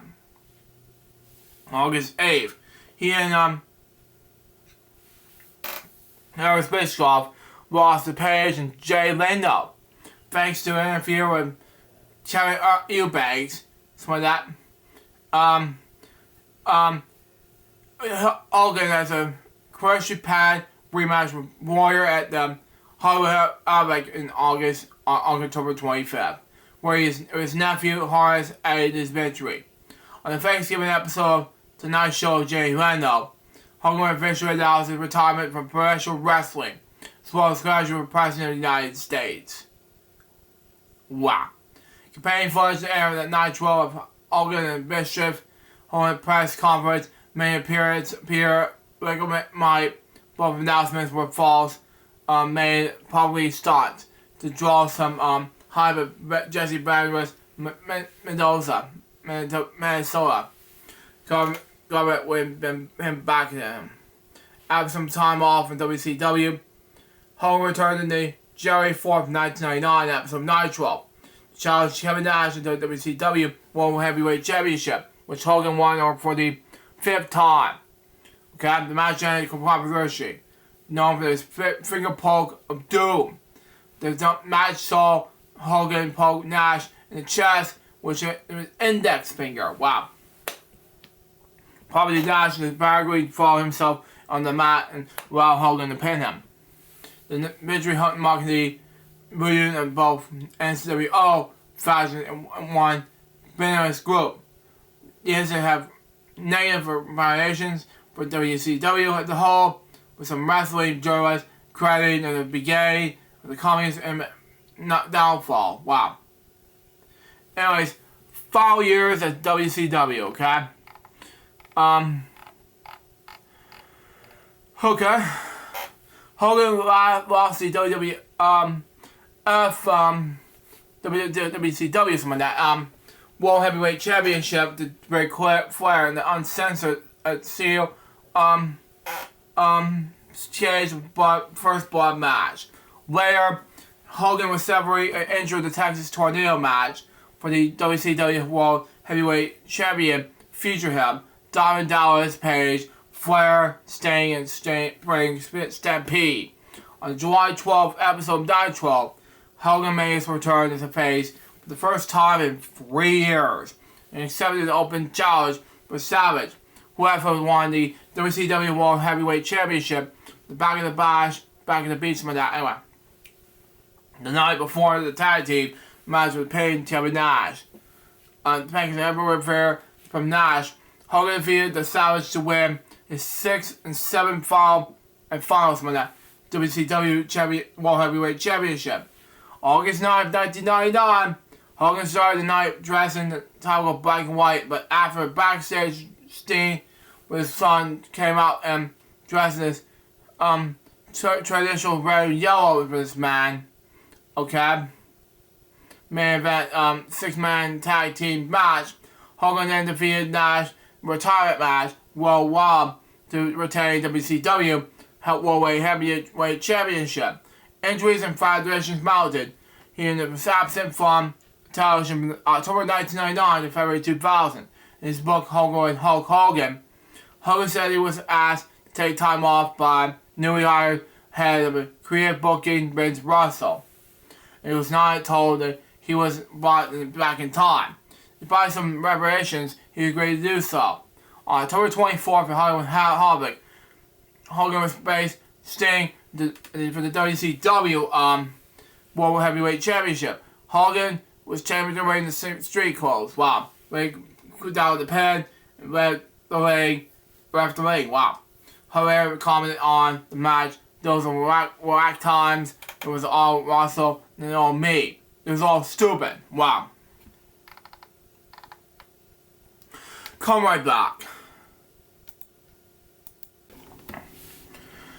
I'm back, folks. Sorry about that. I have to, I just think, okay, let me try again. I just got back from getting water and food, so let's get back on it, shall we? So we got for us. Soon after his return in February 2000, back in the beach, on July 9th, Hogan was involved in, commercial work and revenge wrestles, my dad. Hogan was scheduled to challenge Jeff Jarrett, my dad, for the WCW World Heavyweight Championship. Excuse me. Before the match, there was a backstage dispute between Hogan and Russell, my dad. Hogan was scheduled to take the title, but Russell wasn't going to have the Jarrett win. It was just Booker T. Oh, Booker T broke one for this body. But anyway, next, Russell had Hogan, told Hogan, they were going to have Jarrett lie down for him. So it's a real conflict with that. Although Jarrett was not told it was going to work. Wow. When the bell rang, Jarrett lay down. It was the middle of the ring, while Russell was told through the WCW World Heavyweight Championship. Bell in the ring, yelled at Hogan. The ringside the pin, Jarrett visually confused Hogan. Complied with Russell, the foot, in Jarrett's chest. After getting the microphone, tell Russell, "It was your idea, Russell. That's why you call me as a big shape." It said, because of big like this, after when being announced as new WCW World Championship champion, Hogan immediately took the WCW title belt. Moments later, Russell returned to the ring, angry, proclaiming the word be the last time fans will ever see that piece of bleep in the WCW stadium. This is also what one of the public discovered the Russell's degree of control clause that Hogan had, and what meant that Hogan couldn't control what happened to his own character without anyone else telling him no. In his bash, a beach shoot problem you. Russell said he was arguing with Hogan all day, part of the event in the back because he wanted to use the clause in the Jarrett's match, saying that this match means that in the middle of this ring, when Hogan knew it was big, he beats Jeff Jarrett. Anyway. Okay. BS. Anyway. Wow. Since Hogan refused the job to Jarrett, a new WCW World Heavyweight Championship was created. Wow. Setting the stage of the title match between Booker T, and Jarrett later that night. As a result, Hogan filed a declaration of character lawsuit against Russell soon after, who eventually dismissed in 2002. Russell claimed that the whole thing was a work. Hogan claims that Russell made a shoot. And Mr. agreed with Hogan's side, but short then he wrote that Hogan winning, leaving the belt was a work. He advised that Bischoff rather than Russell. And that he was and Hogan celebrated after the event was over the success and the angle. But that Russell came out as a fire Hogan. It's a planned shoot, which led to the lawsuit filed by Hogan. It was the last time he was seen as a WCW. Post WCW Embers 2001. In the month following the eventual demise, the WCW in March 2001, Hogan underwent surgery. His knees ordered him to wrestle again. The test Hogan working match in Orlando, Florida, November 14th. The Excitement Wrestling Federation, the XWF for short, managed by the longtime pet manager Jimmy Hart. Hogan defeated Kurt Hennig.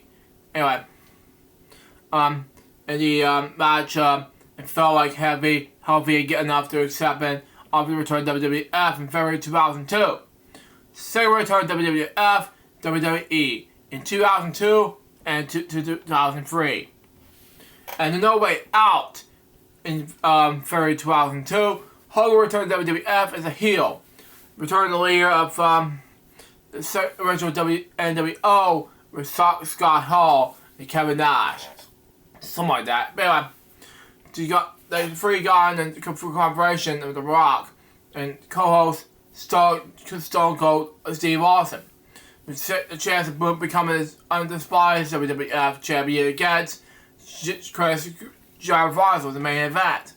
The NWO feud with both Austin and The Rock, on which the February 18th episode of Raw, Hogan accepted The Rock's challenge in the match on the WrestleMania. What number is this? Yeah, WrestleMania 18 on March 17th, which Hogan asked Hall and Nash not to interfere, wanted to defeat The Rock by himself. Despite the fact that Hogan was supposed to be a heel in the match, the crowd cheered for him heavily. The Rock truly won the contest, befriending Hogan in the end of the bout, helping him to fight off Hall and Nash, who was upset by Hogan's competitive attitude. After the match, Hogan turned the base by side The Rock, with The Rock's money. Anyway, so he continued to wear black and white tights the few weeks after WrestleMania 18. As he was resuming wearing essential wearing white yellow tights.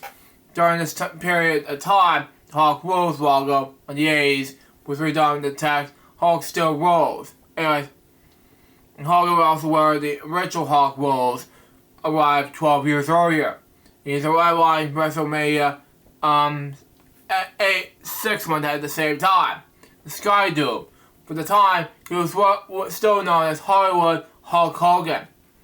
Normally keeping the Hollywood Hogan style blonde mustache and black beard while wearing Hulkamania like wearing yellow tights and using the Voodoo Child entrance theme music used in WCW on March 25th episode of Raw. Hogan was draft and SmackDown Brad on the part of the unusual draft rally. On the April 4th episode of SmackDown, Hogan began a feud with Triple H. Wow. The feud of Triple H with an inspired WWF Championship with Backlash on April 21st. 2 weeks later, WWF changed its name to WWE, World Wrestling Entertainment. Hence, Hogan the final WWF Championship, the first WWE Championship. But anyway, on May 19th, it's Judgment Day. Hogan lost the WWE Unbiased Championship to Undertaker. And losing the number one considered match WWE Unbiased Championship to Triple H on the June 6th episode of SmackDown. Hogan began the feud with Kurt Angle. So all the matches between the two occurred in the ring on June 23rd. Angle won by submission. On July 4th episode of SmackDown, Hogan would team up with Edge, but defeat Billy and Chuck and champion of the WWE Tag Team Championship for the first time. They could celebrate the waving of the American flag and overjoyed the audience to sing along with Hogan's theme song, Real American. They lost the belts to the Un-Americans Kristen and Lance Storm. The banners on July 21st.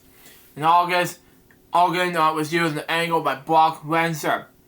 Anyway, the credits in the main event singles match on August 8th episode of SmackDown. Lesnar won by intentional submission. Lesnar became only second the WWE wrestler to defeat Hogan by submission after Kurt Angle. As part of the match, Lesnar continued to defeat on Hogan, leaving him bloody on in the ring. As a result, wrestlers saw Hogan went on hiatus until early 2003. Anyway, shaved off his black beard and dropping Hollywood for his name in the return. Hogan battled The Rock, who had turned heel. Wow.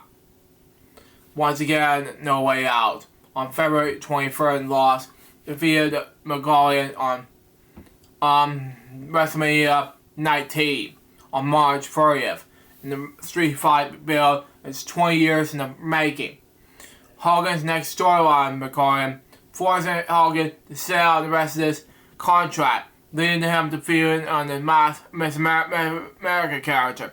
On May 1st episode of SmackDown, Miss America debuted in the Piper's Pit segment.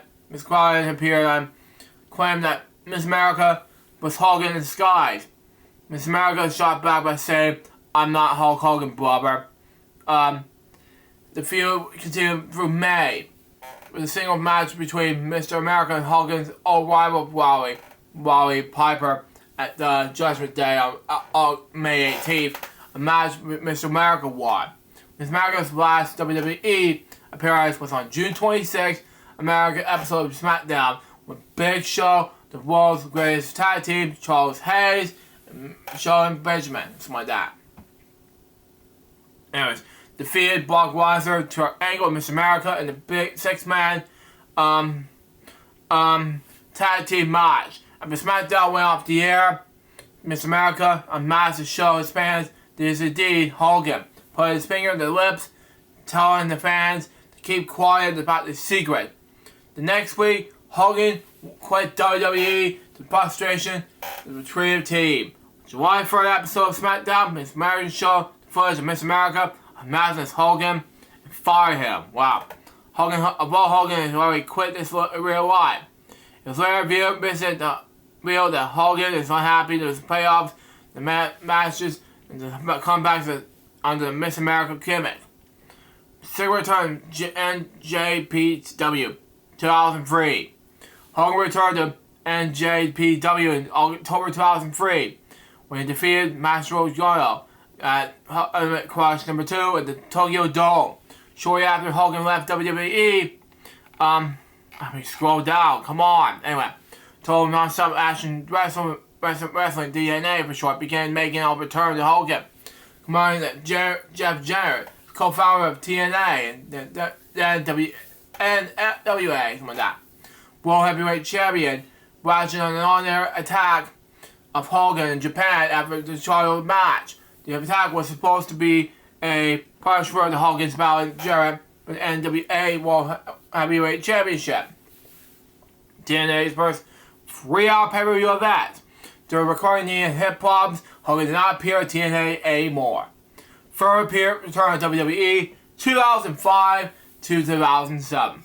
On April 2nd, 2005, Hogan was inducted into the WWE Hall of Fame class 2005 by actor and friend Sharon Stone.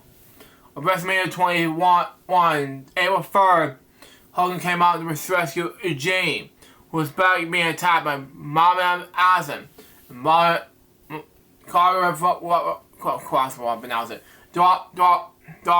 hard to say his name, sorry. The build-up in the Hogan's Hall of Fame version of WrestleMania angle shown in the first season of Hogan Knows Best. The next night, Raw, Hogan Hassan and Darzan came out of the show, confronting assault the fan favorite Shawn Michaels and Backlash on May 1st. Hassan and Darzan lost to Hogan and Michaels. Wow. Hogan then appeared on the July 4th episode of Raw as a special guest card. Commercials from that. On the Stack Talk Show segment, commercials come out, something like that. After being asked questions of commercials concerning his daughter Brooke, Hogan attacked Camaro. Wow. Kurt Angle then also appeared, making comments about Brooke, which further upset Hogan. Was eventually double teamed by Hart Commercial and Angle. Was presented by Shawn Michaels. Later that night, Michael Hogan defeated Camaro then Angle in the tag team match. During the post-match celebration, Michaels performed the Sweet Chin music and Hogan would walk off. The following week on Raw, Michaels appeared on Piper's Pit and challenged Hogan to face him one-on-one for the first time. Hogan appeared on Raw 1 week later and accepted the challenge. The match took place on SummerSlam on August 21st, which Hogan won. After the match, Michaels extended his hand to him, telling him that he had handed the final out for himself. Hogan and Michaels shook hands as Michaels left the ring and allowed Hogan to celebrate the crowd. Prior to WrestleMania 22, in April 2006, Hogan inducted the friend following announcer Mean Gene Okerlund, the WWE Hall of Fame 2006. Hogan returned to Saturday Night's main event number 33 with Starbuck. During the show, Randy Orton further Brock. Wow. And later attacked Hogan in the parking lot. Wow. He later challenged Hogan to a match at SummerSlam August 20th, which Hogan won. Which is Hogan's final match of wrestling to the WWE. Although he had negotiations a match against John Cena in WrestleMania 25, which eventually fell through. Memphis Wrestling 2007 to 2008. After a brief fallout with back in WWE, Hogan was thrown at Memphis Wrestling. The partial of wrestling Jerry Waller. The match has been promoted as Memphis Wrestling Prime Time for several months. On April 12, 2007, Waller announced the news conference WWE has buried him wrestling Hogan and the faces of NBC performers, including Waller, the basis of hosting the NBC known USA Network's Raw, and his appearance in WWE's Saturday Night's main event. Something like that. The commentary provided for the appearance on VH1, the channel with which Hogan's Knows Best airs. The situation involved the lawsuit being filed against WWE by event promoter Corey Macklin. Warner's replaced with Paul Wright. And Hogan defeated Wright at Memphis Wrestling PMG Classic Dredges on April 27, 2007. When he picked up the pin of the body slam on Wright before pinning on the pin following the signature drop leg drop. Hogan Mania left the battle began. Can we scroll up, please? Thank you. 2009. Anyway. On November 21st, 24th, 26th, and 28th of that year, Hogan performed with the group of wrestlers including Scorpion 3000, Hammer Rage, Eugene, Brian the Bar Beefcake, and Orlando Jordan. Across Australia, the tour, Hogan Mania let the battle began. The main event which show was a rematch between Hogan and Ric Flair, something like that. The wrestler was defeated Hogan more times than any ever. Hogan defeated Flair in all 4 matches. Wow. Total non-stop action wrestling 2009 to 2013. Dixie Carter's business partner 2009 to 2010. Wow. On October 27, 2009, it was announced that Hogan was signed a contract to join TNA on a full-time basis. The choice is a signed press conference at Madison Square Garden. Following was featured in the October 29th episode Impact. On December 5th, Hogan announced that Ultimate Fighting Championships, UFC's for short, the Ultimate Fighters, who would make his official TNA's debut on January 4th, 2010. It was a special live 3-hour Monday night episode of Impact to complete WWE's Walls, which was featured in the return of Bret Hart. On January 4th episode of Impact, Hogan debuted briefly with former NWO partners Kevin Nash, Scott Hall, and Sean Waltman. The very two of them who made their returns to the company by the company, something like that.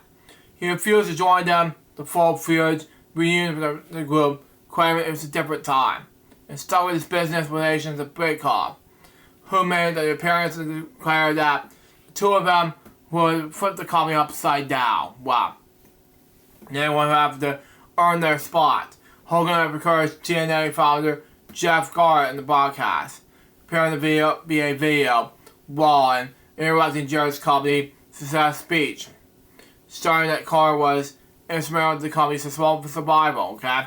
And that just like the rest. Jerry will have to earn his spot at TNA. On February 18th episode of Impact, Hogan took hours under his wing. During this sequence, giving him his Hall of Fame wing, and claimed that he would make him the god of wrestling. Hogan made his in-ring return on March 8th episode of Impact, teaming with Alice to defeat AJ Styles and Ric Flair, with Almas store pinfall at the Styles. Okay?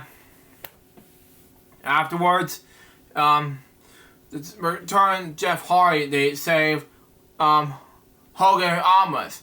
The beatdown of Styles, Flair, and Desmond Wolfe. The storyline became a Team Flair versus Team Hogan situation, with Jarrett and the debuting Rob Van Dam. Team Hogan and Bear Money, James Storm and Robert Wood, and Steen joined Team Flair. Lockdown April 18th. Team Hogan and Hulk Hogan, Amos, Jeff Jarrett, Jeff Hardy, and Robert Van Dam defeated Team Flair. Ric Flair, Sting, Desmond Wolfe, Robert Wood, and Team James Storm in a legal lockdown match in March 2010 to 2011. On the June 17th episode of Impact, Hogan advised that Amwes came in the interrupt end when Amwes turned heel. Wow. Amwes later claimed that he was in control with some massive injury that was coming to TNA.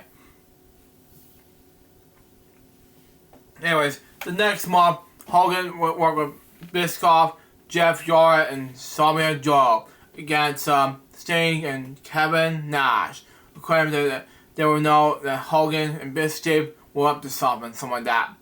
During this time, Amos was on the rampage, attacking Rob Dam, something like that. To the point that he was forced to vacate the TNA World Heavyweight Championship. Eventually put his hands to TNA President Dixie Carter, something like that, which led to signing the paperwork presented by Bischoff, just called something like that. They have Amos fired from TNA Wildcat following the match of Van Dam for Brown Gory October 10th, something like that. But anyway,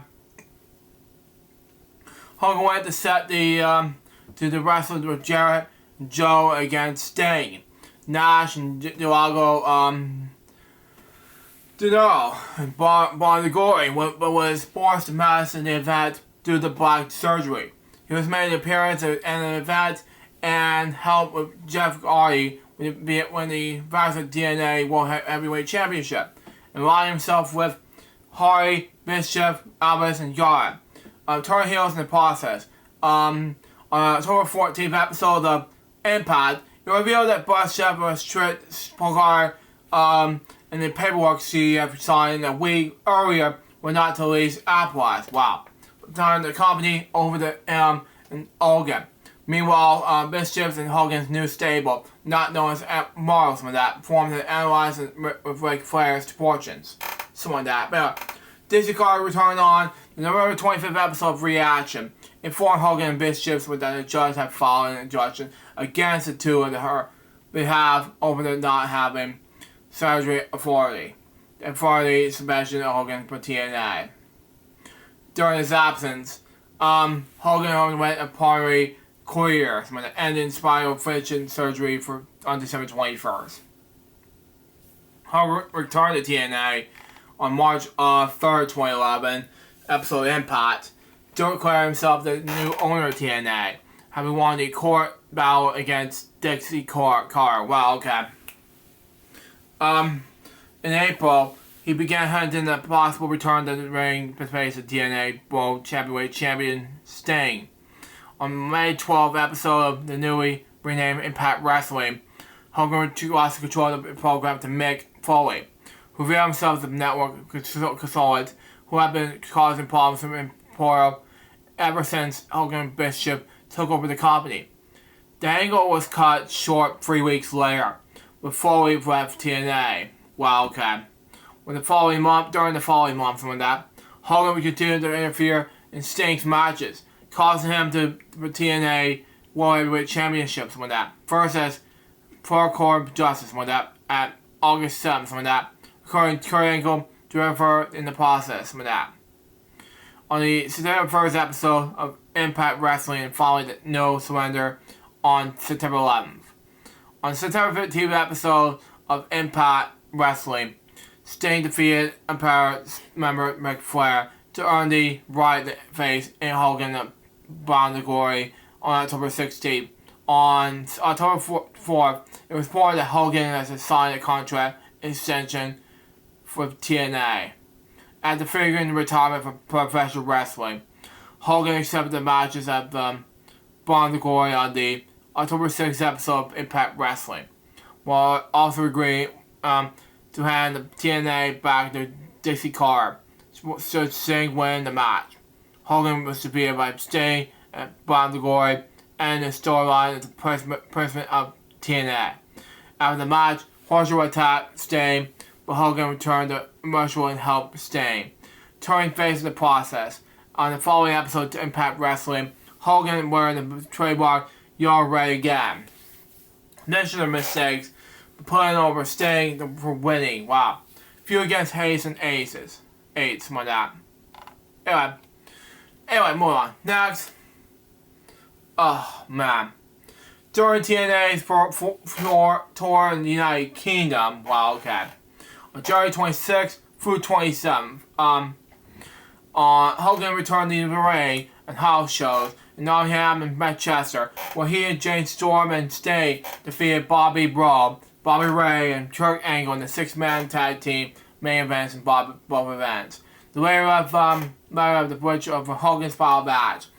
Hogan returned to Impact Wrestling on February 2nd that year, which was when he was revealed that Jarrett Richards' traitor. On March 29th episode of Impact Wrestling, Hogan returned and accepted Sting's offer to replace him as a new general manager. Wow. In July, Hogan alongside Sting became feuding with the mysterious group of the Masked Men, which had dubbed themselves as A's and Eights. Okay. The group attacked Hogan on the July 12th episode of Impact Wrestling, which used to write Hogan on Alpha Television as he was set to undergo attack under back surgery. In November, Hogan moved in another storyline of Bully Ray, after Austin Aries revealed a secret relationship with Ray's Hogan's daughter Brooke. Wow. Anyways, after seeing them kissing in a parking garage in December 20th episode of Impact Wrestling, Hogan suspended Ray in farewell to the January 3rd, 2013 episode of Impact Wrestling. Wow. The following Impact Wrestling, after Ray saved Brooke from the kidnapping by Aces and Eights, Brooke accepted the marriage and proposal. Wow. Despite Hogan's proposal, wow. He was still walk Brooke down the aisle for Ray for the next episode of Impact Wrestling, during which Ray's groomsman, Taz, wow, interrupted and revealed himself as a member of A's and Eights. Wow. When they go to attacking Hogan, Ray, and the rest of the groomsmen. Oh, God, you gotta be kidding me. On the January 31st episode of Impact Wrestling, Hogan presented Ray so that he could take on the A's and Eights. Hogan named Ray the number one contender of the TNA World Heavyweight Championship on February 21st episode of Impact Wrestling. And while down on March 10th, Ray betrayed Hogan. And after A's and Eights helped Ray defeated Jeff Hardy win the TNA World Heavyweight Championship, and Ray revealed himself as president of A's and Eights. Wow. Well, for lockdown, Hogan blamed Sting for Ray winning the title as a Sting encouraged Hogan to give Ray his title shot. Sting returned Steve Hogan from the attack with A's and Eights on April 25th episode of Impact Wrestling. The following week of Impact Wrestling, Hogan was Sting with college differences. On the October 3rd episode of Impact Wrestling, Hogan refused and offered the Dixie Carter to become their business partner and quit. This was done to officially write Hogan off. The result of this contract expired with TNA. Full return to the WWE. On February 24th, 2014, on Raw, Hogan made his first WWE in-ring appearance since December 2007, to have the US WWE Network. Wow. On March 24th, episode of Raw, Hogan came out to introduce the guest appearance of Arnold Schwarzenegger. Anyway, and Joe Marango. This was promote the guest's new film, Savage. At WrestleMania 30 in April 2014, Hogan served as the host. Wow. Came out at the start of the show to hype up the crowd. During this preview, he mistakenly referred to as Superdome, the venue of the event being held as a Superdome, which became the subject of jokes throughout the night. Hogan was later joined by Stone Cold Steve Austin, and The Rock. And they finished the preview by drinking beer together in the rain. Later in the show, Hogan was there in a moment with Mr. T, Paul Orndorff, and Roddy Piper. Anyway, in reference to the first WrestleMania, on February 25th, 2015, anyways, Hogan was honored in Madison Square Garden in WWE live event dubbed Hulk Hogan's Appreciation Night. Special commentaries by Asian hanging rappers. On his wrestling career, he wrestling matches he had in the area. Hogan then appeared on March 23rd episode of Sprawl, featuring Snoop Dogg, Got Better, and Sir Curtis Axel, who was probably Axel Mania. On March 28th, Hogan eventually adopted the Macho Man Ray Savage in the WWE Hall of Fame class of 2015. The next night at WrestleMania 31, Hogan, Scott Hall, Kevin Nash presented the NWO in fear of the Sting Triple H match. We have a Sting with a battle D Generation X, DX for short, members Buddy Gunn, X-Pac, Road Dogg, and Shawn Michaels. I'm not going to read up Raysham Scales departure. Well, Raysham Scales departure. But anyway, 8 years ago, I ever defense language during a competition. It was acceptable for me to have that offensive language. There is no excuse for it, and I apologize haven't done it. Hogan responds to people for the relation to his previous comments. In 2015 of July, National Question and Racials Online published an anti-black rant made by Hogan in the league. I'm not going to say it. No. Recorded 2007. Now, I'm not going to say the N-word in this episode. Anyway, in the core, he was expressing disgust with the notion that Star taking a black man. That is so racist. Anyway, for repeated use of the racial slur. Now, that's the N-word. I'm not going to say it. No. Hogan also admitted to being racist at the point. I'm not going to say it. No. Once the recording went public erupting the media scandal, Hogan apologized for the remarks, which with language that is offensive, as a constant with his own beliefs. On July 24th of that year, 2015, WWE terminated their contract with Hogan, stated it was a compliment in the presses, celebrating individuals from all backgrounds.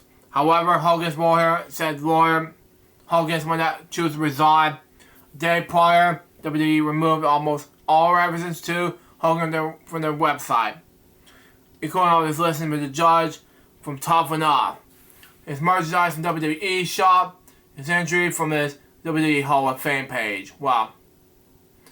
His DLC appearance from WWE 2015 was taken down from the sale. And his character was cut from the then upcoming 2016 WWE video game during development. In response to the controversy, Mattel stopped producing Hogan's action figures, while Hogan's merchandise was taken down from online stores like, for example, Target, Toys R Us, and Walmart. On July 28th, Radar Online reported that Hogan had also been homeowner slurs in the league. I'm not going to say it, no. Days later, it was reported that Hogan has been used language. Sorry, I'm not going to say that. That's just racism. But anyway, in the 2008 call to his then imprisoned son, Nick. And also said that he hoped that they will not use aggression in black males. I'm not going to say it. Sorry. Anyways, Hogan gave us an interview with ABC on August 31st in which he pleaded forgiveness of his racial comments. Anyways, these racial black bias version in his neighborhood while growing up. Hogan claimed that, I'm not going to say the N-words, again in special event, sorry, in the episode, sorry, yeah, was used liberally among friends in the Tampa, Florida area. Foreign areas responded to their claim. Wow. Reactions from African American wrestlers. Three black wrestlers worked with WWF, WCW, when Hogan made subversive comments. Logo commented Hogan has never given me the reason to be believing to be racist. I don't know. It's too much. Well, Dennis Rodman said he may certainly not is not a racist. Yeah. I don't know. Anyway. And Kamala, is it Kamala Harris or what? I don't know. Yeah, Kamala is a wrestler. Anyway. Added, I did not think Hogan meant to be harmed by saying that. Hogan's my brother until he decided not to be. Black wrestlers working with WWE made different comments. Mark Henry has said he was pleased that by WWE's no tolerance approach to racism. Exactly. Response. Then he's hurt but offended by Hogan's matter of tone. Booker T said he was shocked but called the statements unfortunate. In times that fall, a number of African Americans associated with wrestling and impressed with some level of support of Hogan, including Rawman, The Rock, Booker T, Kamala, Virgo, Mr. T, Henry, Big E, DiMaggio D'Angelo, who stressed his forgiveness of Hogan, who we saw as having made a positive mark of humanity for over 3 decades. It was upon his return to the company in 2018, something like that. Anyways, Hogan was talking to all wrestlers and Black States to apologize. Thank you. Anyways, some African American wrestlers, including The New Day, Titus O'Neil, Brock Henry, Shelton Benjamin, JTG, died the spirit of Hogan's apology. Due to Hogan's warning wrestlers to be mindful about his being recorded about their knowledge. During his apology, instead of addressing his comments. Fifth return to WWE, 2018 to 2025. On July 2018, Hogan was nominated for WWE Hall of Fame, despite no personal statements preventing him. Hogan made his on-screen return on November 2nd, 2018, as a host of Crown Jewel. On January 7th, 2019, Hogan returned to Raw to present a tribute to Mean Gene Ogawa, who had died 5 years prior. Years before, during that time frame, Hogan appeared at several WWE events with the 2019 to 2020 Hall of Fame ceremonies. Okay? Including the Burns Beefcake in 2019, and was inducted the second time as part of the New World Order with Scott Hall, Kevin Nash, Steve Waltman in 2020. He was also the 35th and 37th edition of WrestleMania with Alexa Bliss, Titus O'Neil, respectively, spread the Crown Jewel 2019, where he's captain the team opposite Ric Flair's team. Hogan was also appeared on some special episodes of WWE with Jimmy Hart, with WWE Raw, and his Furry show. So the 30th anniversary of Raw. Raw to be on Netflix in 2025, where he's heavily booed by the crowd for representing his real American beer brand. It was be his last appearance at the professional wrestling event. Unfortunately. Tribute and legacy, and that will be something that we're going to do next. Hogan has been described as one of the largest attractions in professional wrestling history. And the major reason why Vince McMahon's impressions is in part work wrestling history journalists have named Maestro saying that you can't possibly overrate his signature in his history of business, okay? And he sold more tickets to wrestling shows than any man who ever lived. Fellow wrestler Cody Rhodes has said numerous times that Hogan's WrestleMania 18 match was probably his greatest match in wrestling history, and that implies what professional wrestling is. Fellow WWE Hall of Fame member Bret Hart was repeatedly critical of Hogan's wrestling movies, including 2021, stated that he didn't know a headwalk for the headline, and that it was very limited. Hart was previously referred to Hogan as a hero of the fans, and pretty commented Hogan's look. You look at Hulk Hogan, okay? Unbelievable look, 6'8", okay? With a 24-inch palm lines. It's an incredible look. When he walks in the room, the whole room stops. Like you see it, he has got like legs stuck in his shoulders. His arms are the biggest somebody's leg. Okay? Hogan himself has previously said he was a number 2 behind Ric Flair, who has said he was the greatest wrestler of all time. Chris Guerrero said in this podcast in 2023 that Hogan was a better worker than Flair in this period. He's also a better worker than Flair for me. I have also amazed at matches with Hogan because he would know exactly when he met his babyface, in heel, whatever. He was so great. He knew his audience. He didn't do anything we had to do. He didn't have to do anyway. But yeah, it was one of my favorite times in my career. On February 20th, 2019, it was announced that Chris Hemsworth would portray as a biopic directed by Todd Phillips.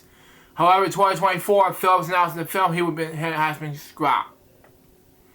Following Hogan's death on July 24th, 2025, many wrestlers paid tribute to Hogan, including social media, such as The Rock, Undertaker, John Cena, Triple H, Ric Flair, Kane, Sting, Kurt Angle, The Miz, and Matt Hardy. Members like WWE, TNA, NWA, NJPW, AEW will also remember him. Hogan was also remembered by people outside pro wrestling, including actor Scarlett, UFC President Dana White, and current U.S. President Donald Trump. On the July 25th, 2025 episode of SmackDown, which aired on USA Network that time frame, Hogan was on the 10th bell salute and the tribute show. At the same time, many sources know his companions' legacy to his backstage politics, his racial comments, and support for Donald Trump. Okay, his dormants and business venues, his food and beverages. Okay, Hogan created a federal restaurant called Pennsylvania, focused in Baltimore, America, in Baltimore, Minnesota. It opened on Labor Day weekend in 1995. He was born. Anyway, it's heavily promoted the World Championship Wrestling (WCW's) live show Money Nitro. Anyway, the restaurant was remained in operation less than a year, featuring such dishes as Hulk U's, my dad, and Hulk Rules. Okay, in interviews at the Night Show and Heroic Night with Colin O'Brien, Hulk claimed that the door that what comes to be known as the George Foreman Grill was originally offered him, but he failed to respond in time. Foreman adored the grill instead. Okay. However, there is no evidence to support the claim. However, Hogan referred a blender, known as the Hulk Hogan Thunder Mixer. He later adorned the grill known as the Hulk Hogan Ultimate Grill, formerly recalled the Fire Hazard in 2008, along with the other QVC and TriStar grills. In 2006, Hogan revealed Hogan Energy, a drink distributed by Saco Energy. His name was also acquired the line microwavable hamburgers, cheeseburgers, and chicken sandwiches sold at Walmart called Hulkster Burgers.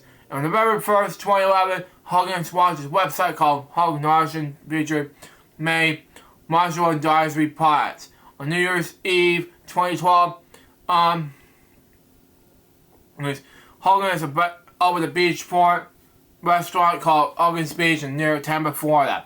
The restaurant dropped in Hogan's name in October 2015. Hogan opens hangout at Clearwater Beach. Yeah. In 2024, Hogan launched Rare American Beer, the light beer brand, Fantasies. In September 2008, Hogan's net worth was revealed as around $30 million. Wow.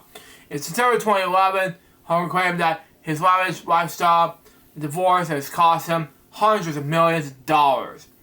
And nearly bankrupt him. Wow. Pop visual. He endorsed Donald Trump as the president of the 2024 Republican National Convention. He actually spoke in the 2024 Trump rally at Madison Square Garden. However, in 2007 October, he transferred as all trademarks preferred to himself a celebrity company name, Hogan's Limited. The trademarks include Hulk Hogan, Hollywood Hulk Hogan, Hulkster, Hulk's Known Griffin, Hulksamedia.com, and Hulksapedia.com. In 2008 of April, he announced they would license Game Boss, to create Hulkamania Wrestling video game to mobile phones. He would say in the press release that game would be true to his experience of wrestling and use the classic wrestling moves that like double head, choke lift, and strong clothesline. In 2010, Hogan starred alongside Troy Aikman in commercials with Red Center. In March 2011, he made a special appearance in American Idol, surprising Paul McDonald and James Corden, who are both wrestling fans. Wow. On October 2010, Amel Games UK's merger media production group Amel UK announced a partnership with Big Club, Mitchell, Harvey Entertainment to produce Hulk Hogan's Hulkamania, and online gambling game featuring video footage of Hogan.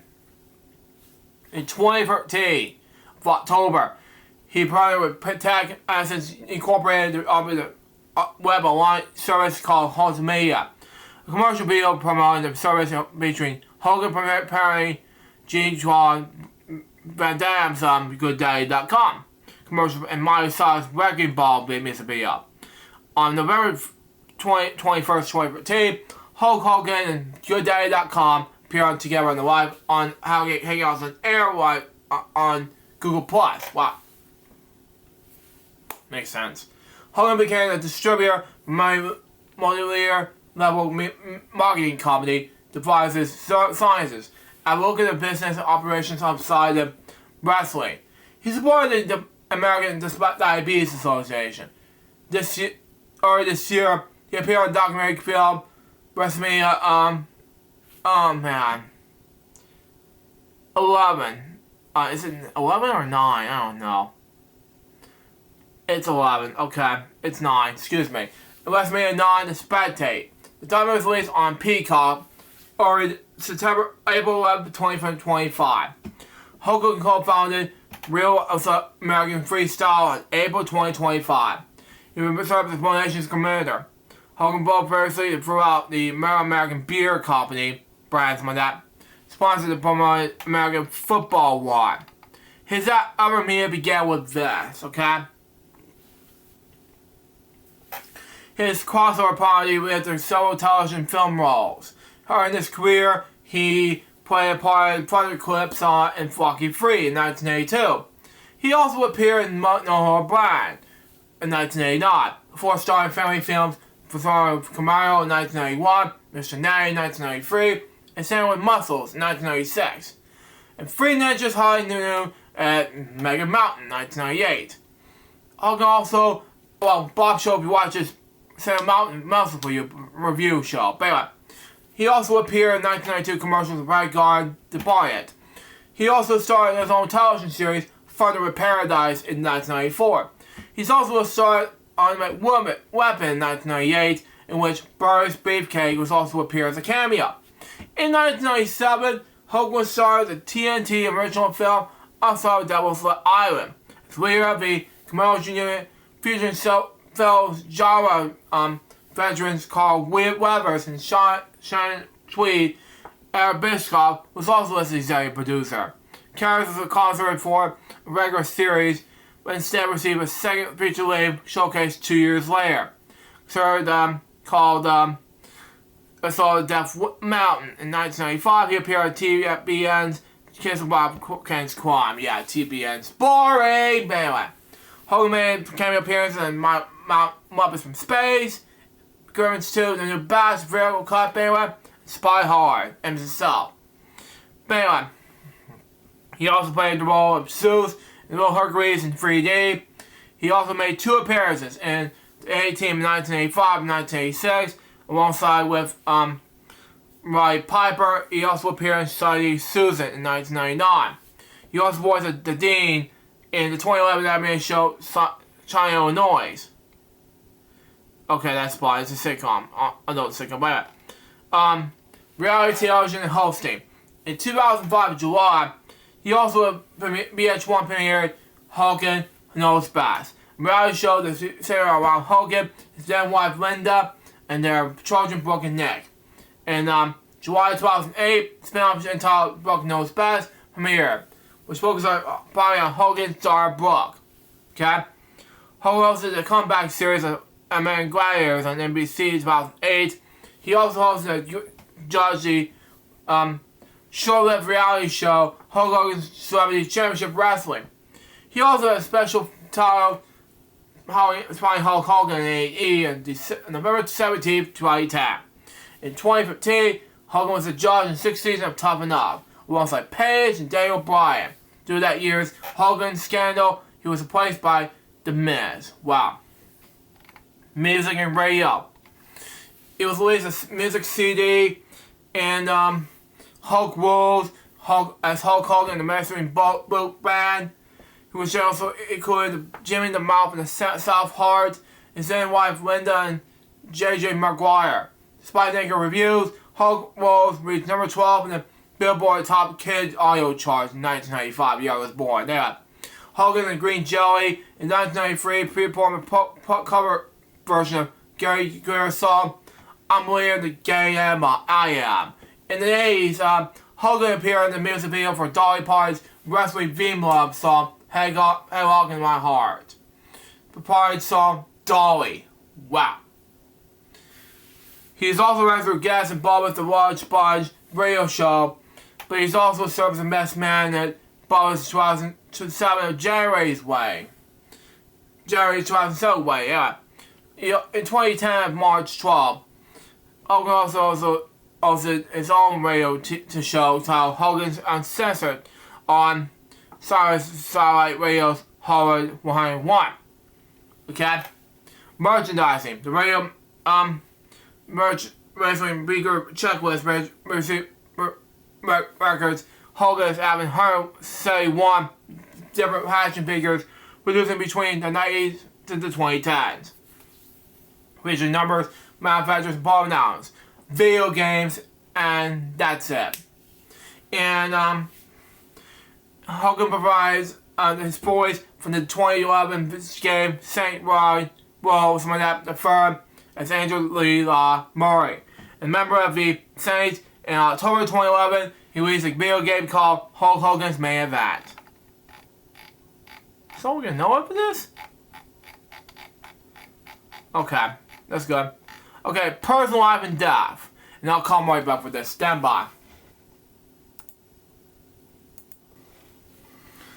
I'm back, folks. Sorry about that. I have to get some water and personally want to do some personal things. Anyway, speaking of personal things, let's get back to it. Anyway, personal life and death, okay?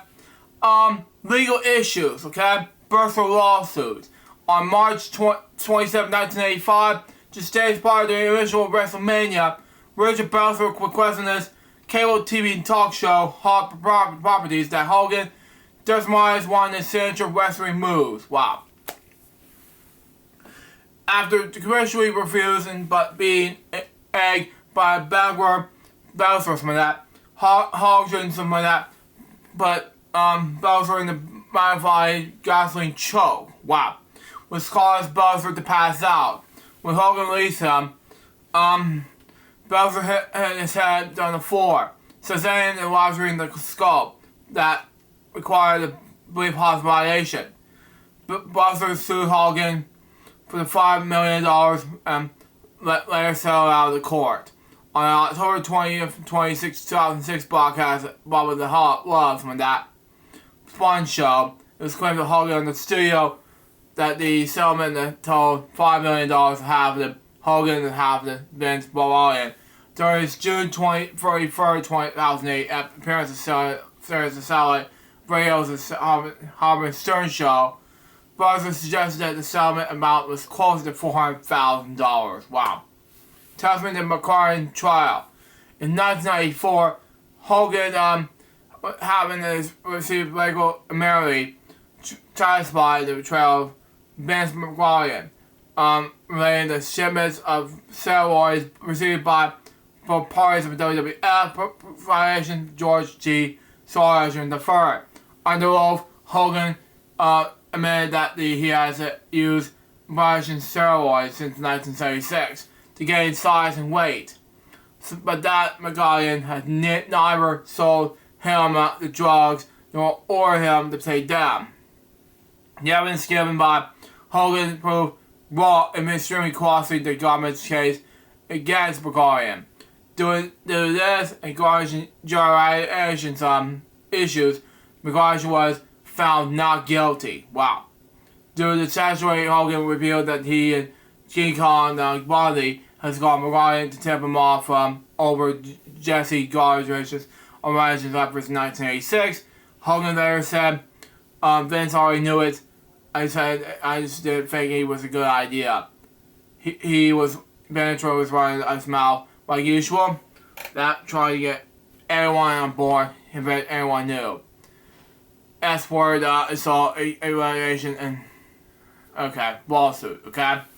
In January 1996, Hogan was accused assault by 29-year-old businesswoman of Labor Day weekend 95. Year I was born. But anyway, this incident claimed that occurred in the first WCW Nitro taping in the Mall of America, Minneapolis, Minnesota.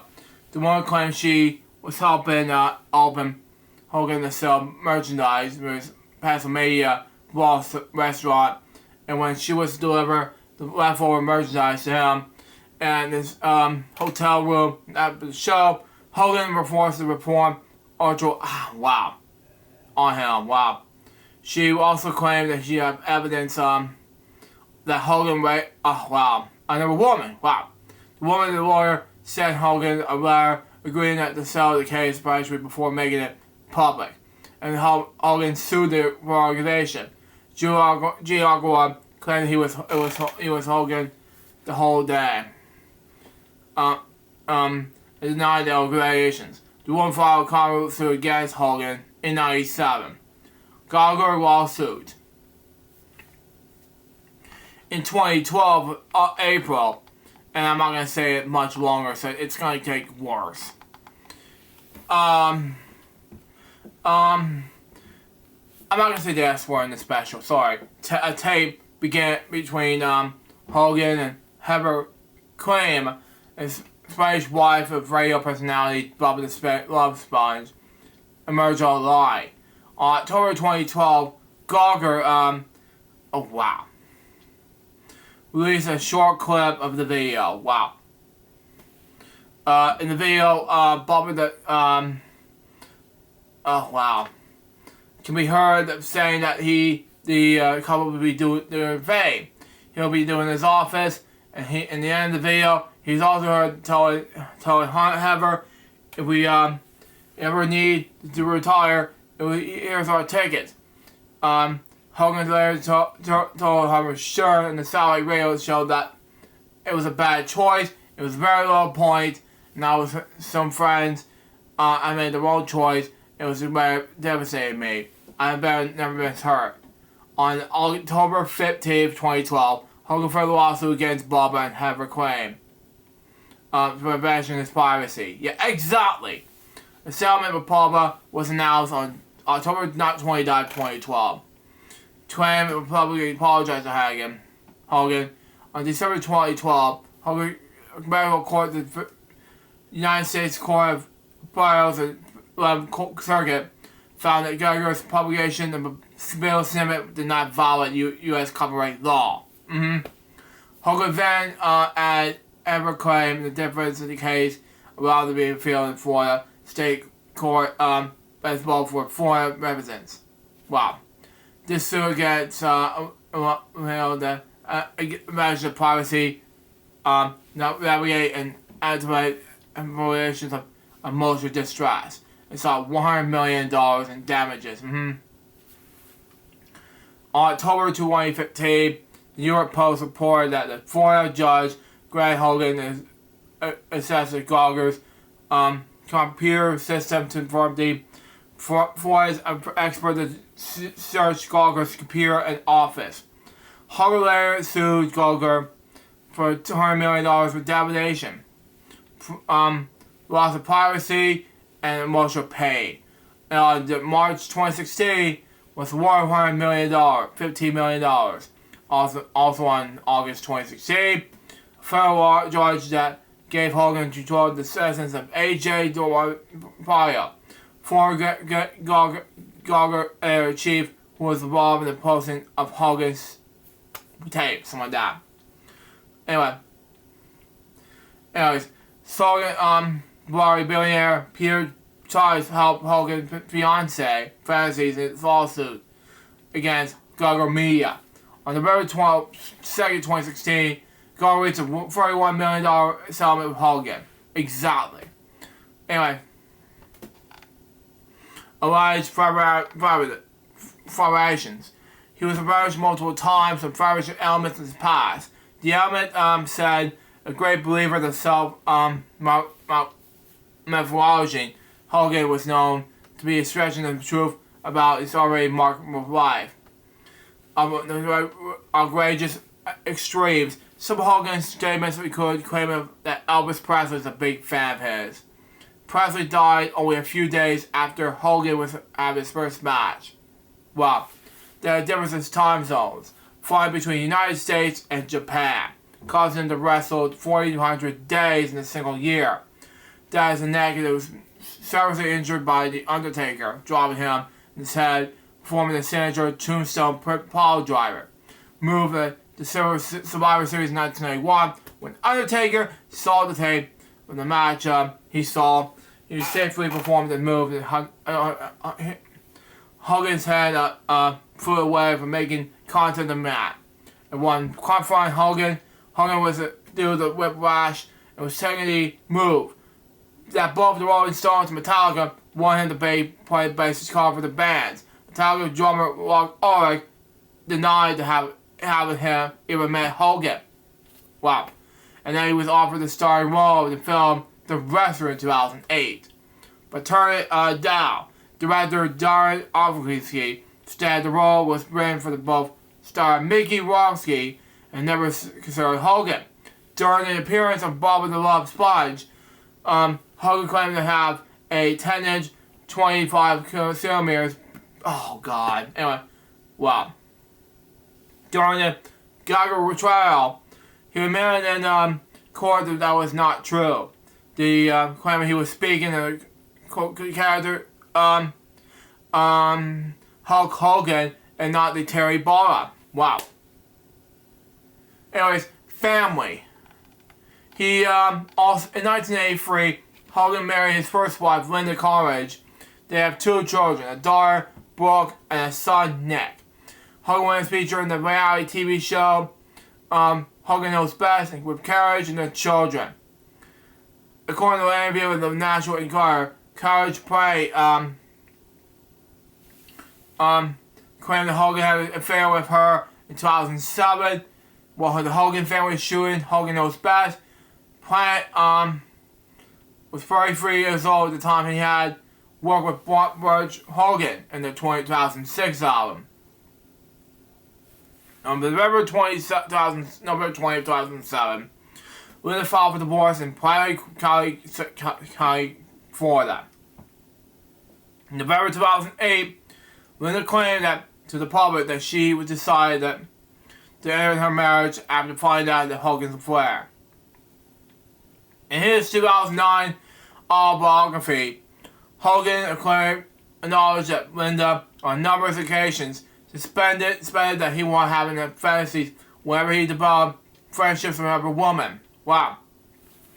But not cheated on her. Wow.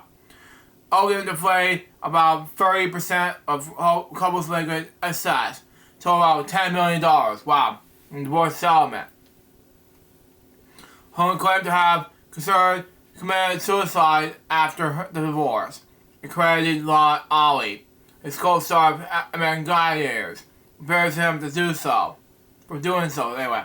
In the 2010 interview, he said that he could change one thing to his left. It was due to get divorced right after Nick was born. Wow.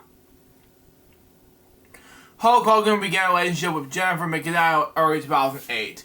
The two were engaged in November 2009 and married on December 2010 in Clearwater, Florida. On February 28, 2022, Hogan stated on Twitter that he and McNally were divorced.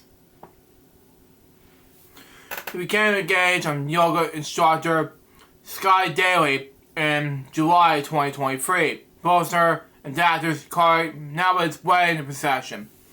And they married on September 22nd, 2023. Religious beliefs. In 2007, Hogan said, "I've run from my religion. I was saved when I was 14. I accepted Christ as my Savior. He died on the cross and paid for my sins. Could I have went the wrong way? And could have self-destructed, but I took the high road." On December 2023, Hogan was baptized in Rocks Baptist Church in Lago, Florida. His health problems began with this, okay? Hogan suffered numerous health problems, okay?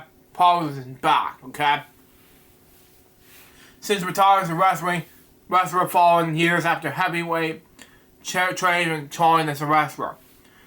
After the depositors failed to conserve his back problems, Hogan underwent tragic spinal fusion surgery in December 2010, which enabled him to return to his professional activities. In January 2013, Hogan filed medical malpractice lawsuit against the Laser Spine Institute for $15 million. Wow. Then the medical firm persuaded him to undergo half dozen unnecessary and unavailable spinal operations that worsened his back problems. He claimed that his sixth procedure he underwent over a period of 19 months of giving him only a short-term release. In addition, the Laser Spine Institute used his name on advertisements, which Hogan claimed it without his permission. The Laser Spine Institute was shut down in 2018. He died from cardiac arrest in his home in Clearwater, Florida, on July 24th, 2025. He was 71 years old. His death came a month after he went under major spinal fusion surgery.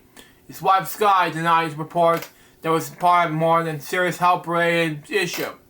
In the interview with People, Hogan's friend Jimmy Hart revealed that Hogan's health took a sudden turn overnight. Hart met with Hogan rarely until Hogan's June 2025 neck surgery and stayed in contact. 2 days before Hogan's death, Hart started on social media that Hogan was doing great, but later he verified the comment. It was Hogan's and told him Hart that Hogan was not having any friends visit him in person at either the hospital or his home, and was recovered from surgery. When Hogan wanted to make sure he didn't get any infections or anything else, like if anybody had a cold or brought anything in. How long do I tape the death topic for? Wow. I talked about this for 2 hours and 10 minutes. Wow. Just like I did for Jimmy Carter and, President George H.W. Bush for 4 hours straight. This is the second longest I ever done. But anyway, I'll come right back. Stand by.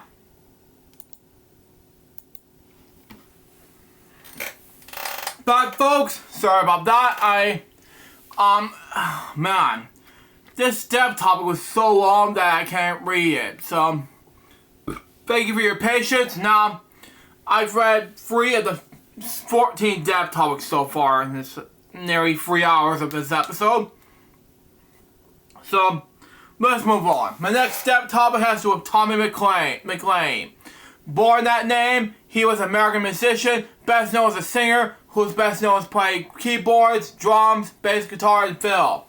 He was born in March 15th, 1940, Jonesville, Louisiana. Okay, he first began his performing in the 50s as country singer Grant West. Okay, the two were both members of Bill Tones. Okay, in the late 50s, and the Boogie Kings. Okay, in the 1960s. They recorded a duet, Try to Remember, in 1965, something like that. He's also performed in Dick Clark's Climbing the Stars in the 1960s and duets in Louisiana radio station KREH. McLean's greatest fame was with his recording of the star songs like that. Sweet Dreams, which hit number 15 in the U.S. Billboard Hot 100 charts in 1996, something like that. In Canada, it was number 27, something like that. It reached number 49 in the UK singles chart that same year. Wow. It also won Freddie Renner's hit single, If You Don't Love Me Alone, Leave Me Alone. McLean also appeared alongside with the Mob Touring Band in the film Drowning Pool. McLean used to perform in the American Deep South in his backing group, the Mob Patrol Band, Trade Band. In October 2007, McLean was inducted in the Louisiana Hall of Fame.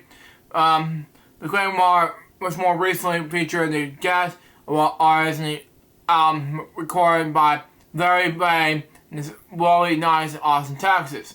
It's called Wiggle Room in 2011, something like that. Which revealed 2 brand new songs penned by McLean. Perhaps no more than one being No Make Me Leave New Orleans, something like that. A heartfelt ballad by McLean in the aftermath of Hurricane Katrina. Wow. British singer Willie Allen recorded McLean's cover Fastamino song Before I Grew Too Old, which was one of her 8 favorite songs of the British radio programming's Desert Island Death on June 29, 2014. On August 26, 2022, McLean released his first album in 4 years, titled I Ran Down Every Dream. Scratch includes 11 songs written by McLean and credits with numerous artists including Elvis Costello, Nick Wall, who credits with co-writes, plus John Curry, Dame Freeman, and Hardcross, Roy Wall, Audrey Myers, Ivan Neville, Van Dyke Parks, Mickey Raphael, Steve Riley, Speed Parks, Warren Storm, and others. He died on July 24th, 2025. He was 85 years old. The next step topic has to do with Cleo Lane. Better known as the following. Cleo Lane, born Chubby Donna Hedging. Better known as Dame Cleo Lane, Langsworth. She was an American English singer and actress known for her scat singing. She was a wife of jazz composer and musician Sir John Dangworth, and the mother of bassist Alec Dangworth and singer Jagworth Dangworth, born on October 28th, 1927 in Southall, Middlesex, England. Her father, Alexander Scotland Campbell, was a black Jamaican veteran of the First World War, who worked in the Billard, Lavender, and Gregory Boston. Her mother, being Hitchens, my dad, was a white English farmer's daughter, was Wayne Worcester, my dad, who was just owned by the parents as they approved of her interracial relationship. The family moved country, but more of Lane's childhood spent in South Hill. It was not until 1953 when she was 26 and applied for his passport for the forthcoming tour of Germany. Wow. That Lane found out her real birth name, owing to her parents not being married at the time, and her mother registered her surname Bolog, something like that, and recorded her surname Hitching. Wow. And her education begins with this. She attended her board school at Herman Firestone Road, Sharpeville, where known as Fairholme Primary School, and was sent to her mother for singing and dancing lessons at an early age. She went on to attend Mills Lane Senior School at Hayes, before going to work as a Persian hairdresser, hat trimmer, and librarian, and then parts worker's shop. Her career began with this. She auditioned successfully at age 24 for John Darksworth's small group. For John Darksworth's 7, James later played with the big bands, best known for the following. John Darksworth, and his orchestra, anyway, as well as Johnny Darksworth and his new radio orchestra, in which he performed until 1958. Darksworth Lane married that same year. She played the lead of Barry Wentworth's Flash to Tiger at London's Royal Court Theatre, home of the new wave of playwrights of the 1950s such as John Osborne and Howard Pear. The same year, she played the title of Barn One. The several writers, Dasha Bergs, Jonas Wolka's Yerma. The latest number of stage performance, such as the musical Valmouth in 1959. The play Time to Laugh with Robert Worry and Wolf Garden in 1952. The book with Strawberry Jam with John Neville in 1988. And eventually War is Julian Wendy Toys production of Showboat in Aubrey Veer in London 1971. Showboat had his longest run to date for that London season in 1910 performance on stage. During this period, Lyon had two major successes. U.S. to me recording the British top 10 while Lane was part of Stormhead. In 1961, Aubrey Festival production of Kurt Wells' opera ballet The Seven Daily Sins, choreographed by Kenneth Macmillan. In 1964, her Shakespeare All That Jazz album was well received. Both couple had found the Stables Fear in 1970, in which the Ellis Stables brought in the grounds in their home. It was hosted by, eventually hosted over 350 concerts per year. Wow. Ryan's international activities began in 1972 with Sesame August personal tour in Australia, where she received 6 top 10 albums, 100 albums, something like that. Throughout the 70s, shortly afterwards, her career in the United States was launched in the concert in New York's Lincoln Center, followed in 1973 by the first of her many concert hall appearances. Coast to Coast tour of the United States and Canada soon followed, and with them the succession of record albums and television appearances, including on The Muppet Show of 1977. This led up to several nominations for her first Grammy Award. Recognition of live recording at her 1983 Carnegie Corporate concert on that. This led to keep her going in the 21st century, including Australia in 2005. She performed in the UK as late as 2018. She collaborated with James Garvey, Nigel Kennedy, Julian Lloyd Webber, and John Williams. Other reported recordings during that time were duets albums of Ray Charles, Porgy and Bess, as well as Arnold Schwarzenegger's Poignant Wally, when she was received a Grammy Award nomination. Her relationship with Musical Theatre started in Britain, continued in the United States with started performance in Stephen Sondheim's Late Night Music, with Franz Brothers, Mary Windows, Michigan Opera. In 1980, she started Coed, a musical by Dankworth, The show began with the Staples Theater, Babington. In 1979, transferred to the Comedy Theatre, London, in September 1980. In 1985, she organized the role of Princess Puffer in the Broadway musical The Mystery of Edwin Drood, when she received a Tony nomination. In 1989, she received a Los Angeles Critics acclaim for her British role of the Witch in Amsterdam's Into the Woods. In 1992, May appeared in the Frank Sinatra of the Week with concerts in the Royal Albert Hall, somewhere like that, in London. Derek Joel of the Sunday Times dubbed her quite simply the best singer on the planet.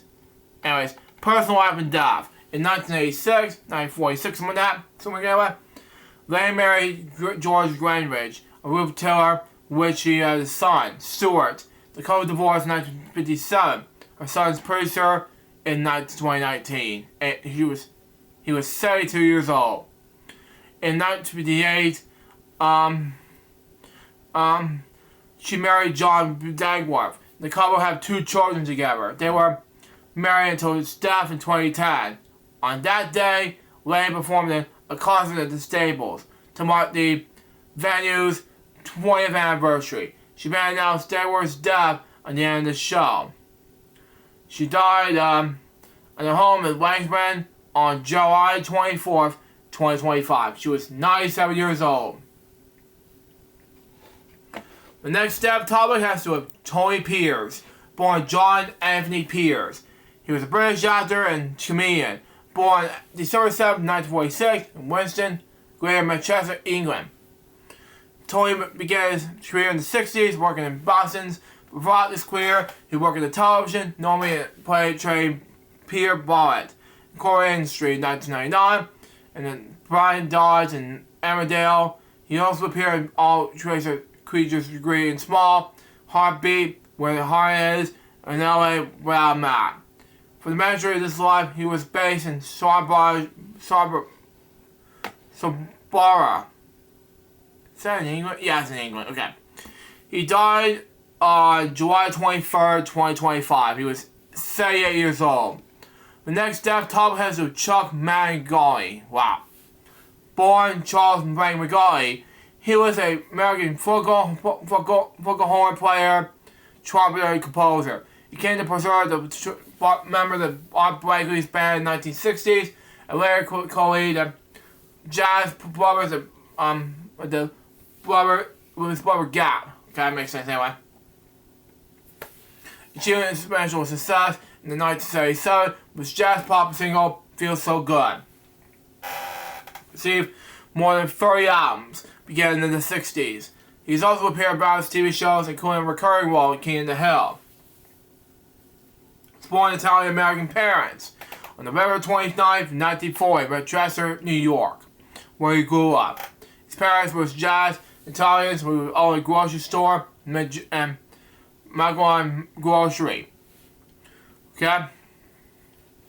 While elementary school, Magwan began his music lessons like that. Anyways, began his pianos like that. But later switched to the trumpet after watching the film Young Man with a Horn, well, with his pianist brother Dab. Okay?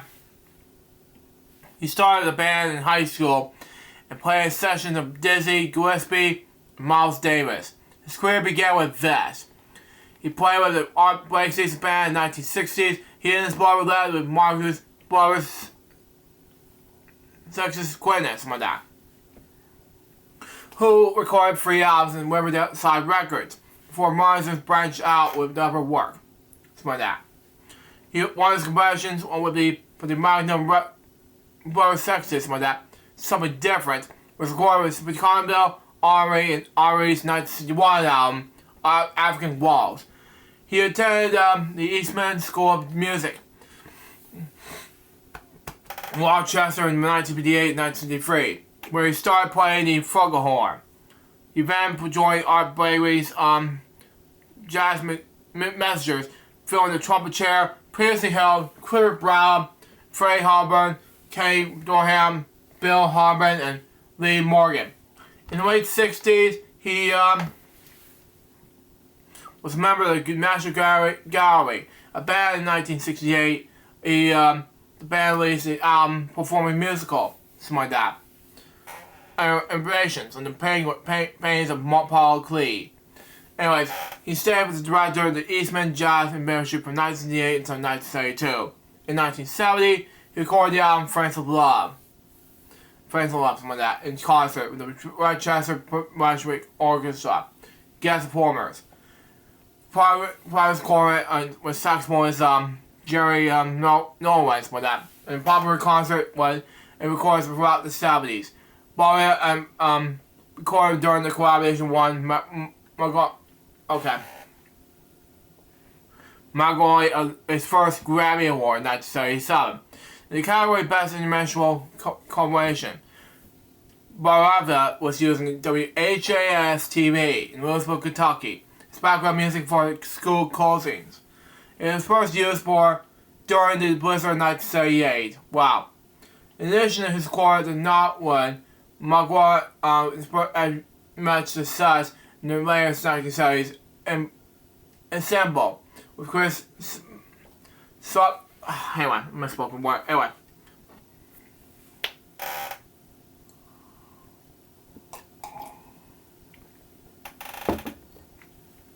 Let's start over. In addition to his score with Norwood, Magua was let's try again. In addition to his score with Marwood, Magua had so much success in his later 70s ensemble with Chris Savalia on saxophones and flutes, Grant Glosson on guitars, Charles Meeks on bass guitar, and James Wiley on Junior drums. Anyway, this version of Maguire's band records and tour began behind his studio albums Feels So Good and Fun the Games. Anyway. He chose his soundtrack. Some band members participated at the Tyler's benefit concert in 1980. Anyway, the song Feels So Good became a rare instrument top 10 hit. It was number 4 on the Billboard Hot 100 in 1978. Anyways, this collaboration changed the crowd's way and was used in 1986 Summer Olympics in Montreal, Quebec. Collaboration Give It All You Got was renamed in 1980 World Olympics Games Lake Placid, New York. He performed it live in the global television broadcast and closing ceremonies. In 1978, McGowan composed the soundtrack for the film. The children's songwriters starring Anthony Quinn. The album won his second Grammy. The category Best Pop Instrument Folk Performance 1979. In 1980, the concerned biography, a magazine called Feel So Good, the most regular tune since Michelle by the Beatles, with the ticket sales in the 60th birthday concert held in 2000. Wow. Rochester Eastman Theater. Matches raised more than $50,000 for St. John's Nursing Home. In 2009, Jerry Northman, Coleman's Melds, 2 members of Margot's band, were killed in the crash in Columbus Air Flight 3407 outside Buffalo, New York. Wow. He retired in 2015, and so his copyright policy were even 24. Wow. His early career in television appearances. In addition to music, he made his appearances on the television shows including Magnum P.I., Sharon Lewis and Brian Elephant's show in BBC and CBC. And he also had a recurring role in the animated television show King of the Hill, special person himself, being a celebrity spokesman of Meg Mars. And being approached in the script a couple of months prior. The show's premiering on television in 1997. Northern paid the music is encouraging audience.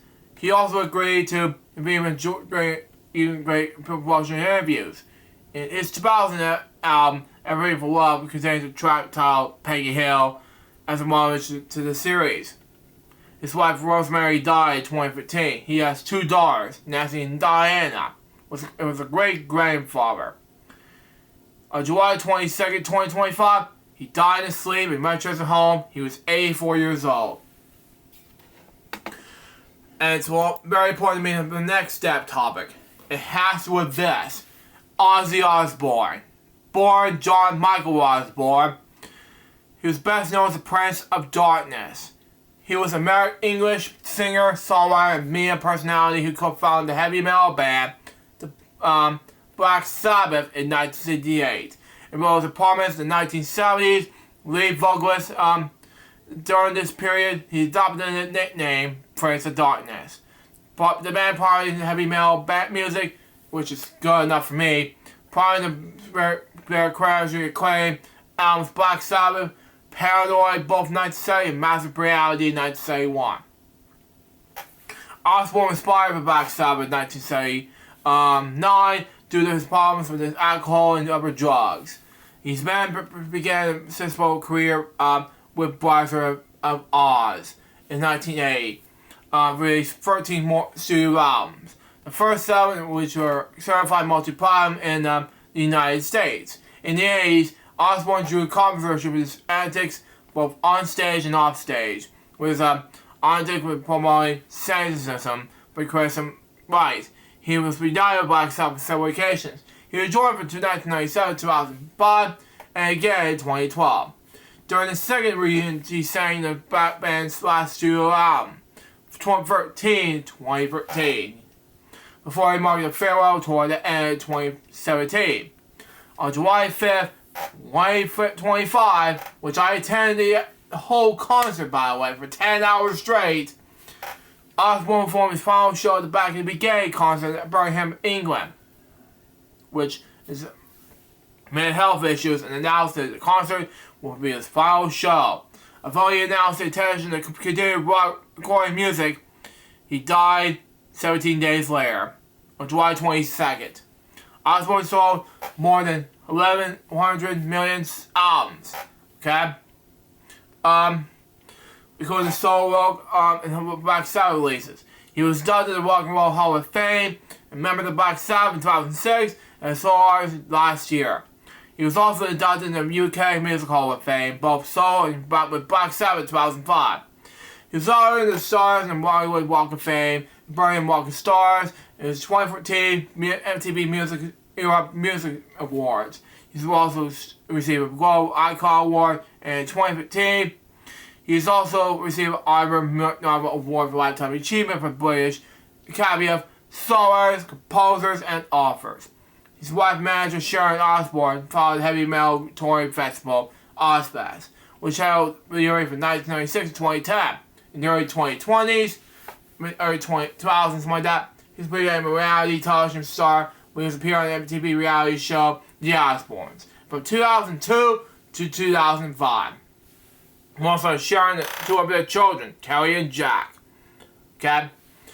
He co-starred with some of his family in a television series, Ozzy and Jack's World Tour, from 2016 to 2018, as well as The Osbournes Want to Believe from 2020 to 2021.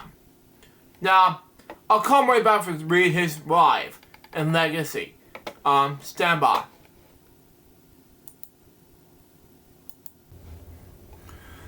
I'm back, folks. Sorry about that. I was checking my video on YouTube, but the video on YouTube was successful and things like that.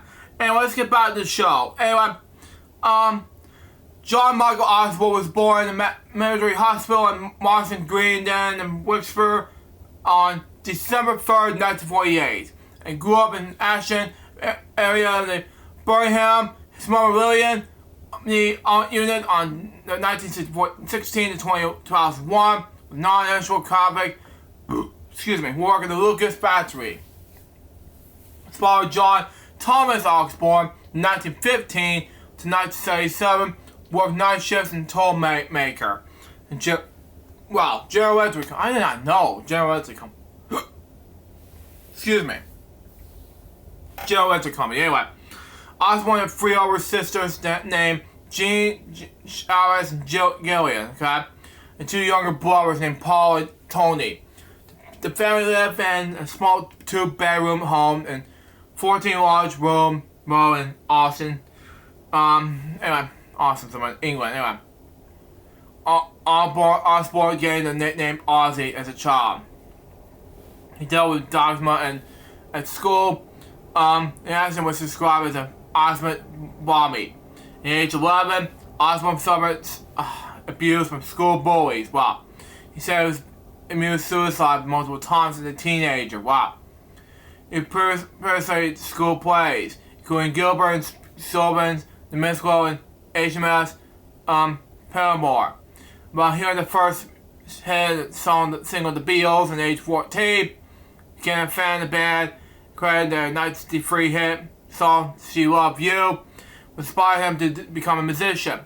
In 2011, the documentary God Bless Ozzy Osbourne said that the Beatles were making him realize that he was going to be a rock star the rest of his life. He left school at the age of 15 and was supported the conservation site labor there. Trained here in Palmer, and a toolmaker, car factory horn tuner, slaughterhouse worker. At the age of 17, expanded to robbing the clothes shops, but was unable to play the fine. His father also refused to teach him the lesson.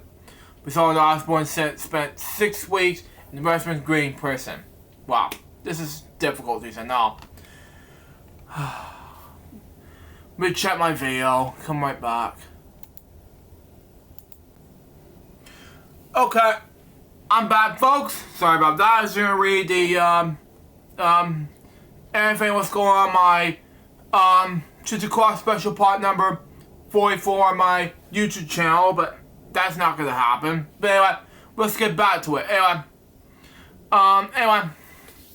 move on.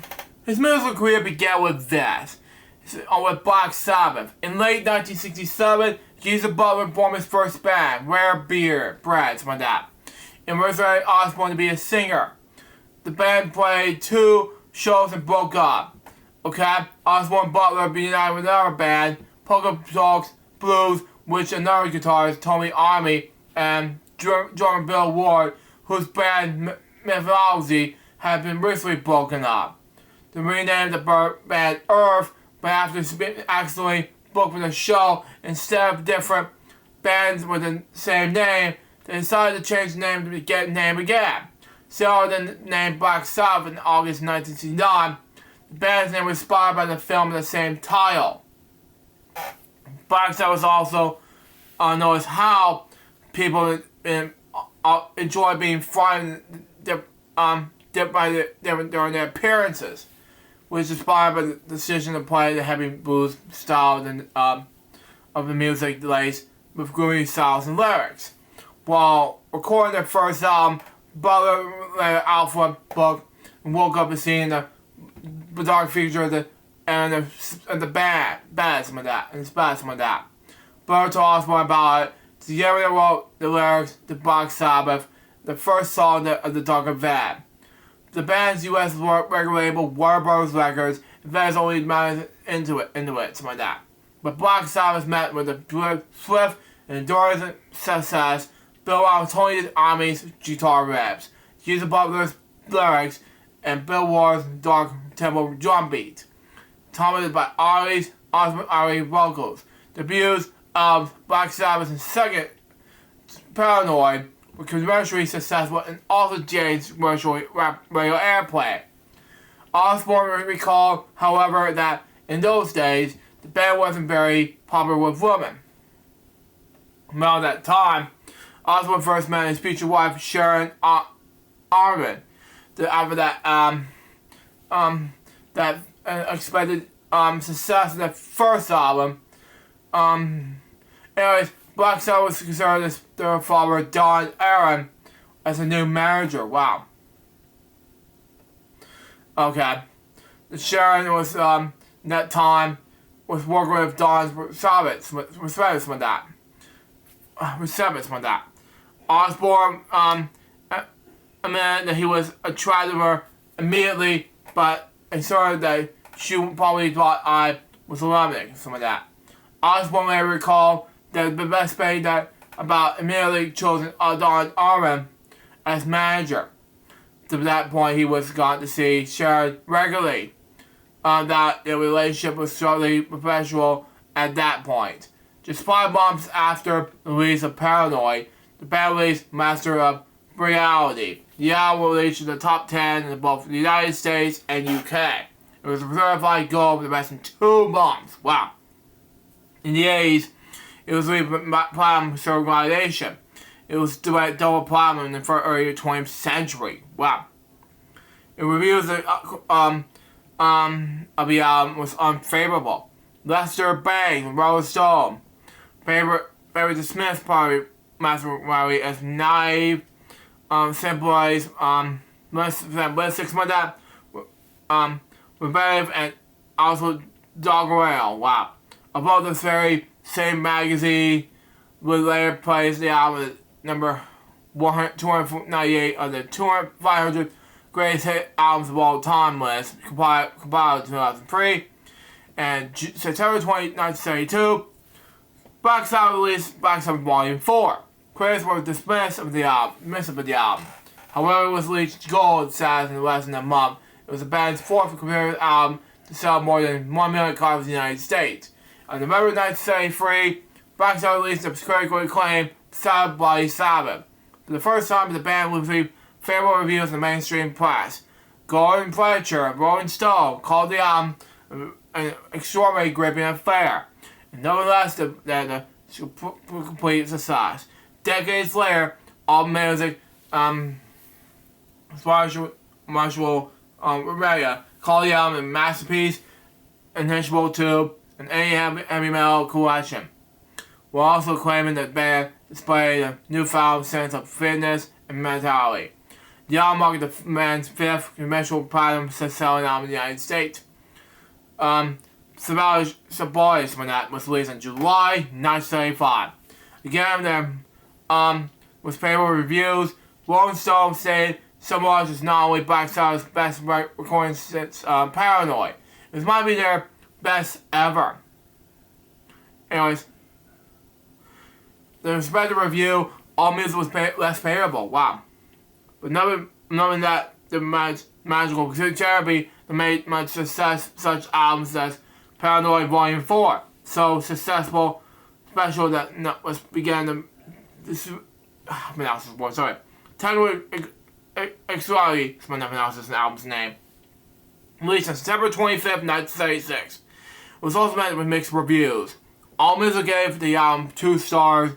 It was noted that this band was around its alarming rate. Anyway, I'll read the dismissal when I come right back. Stand by.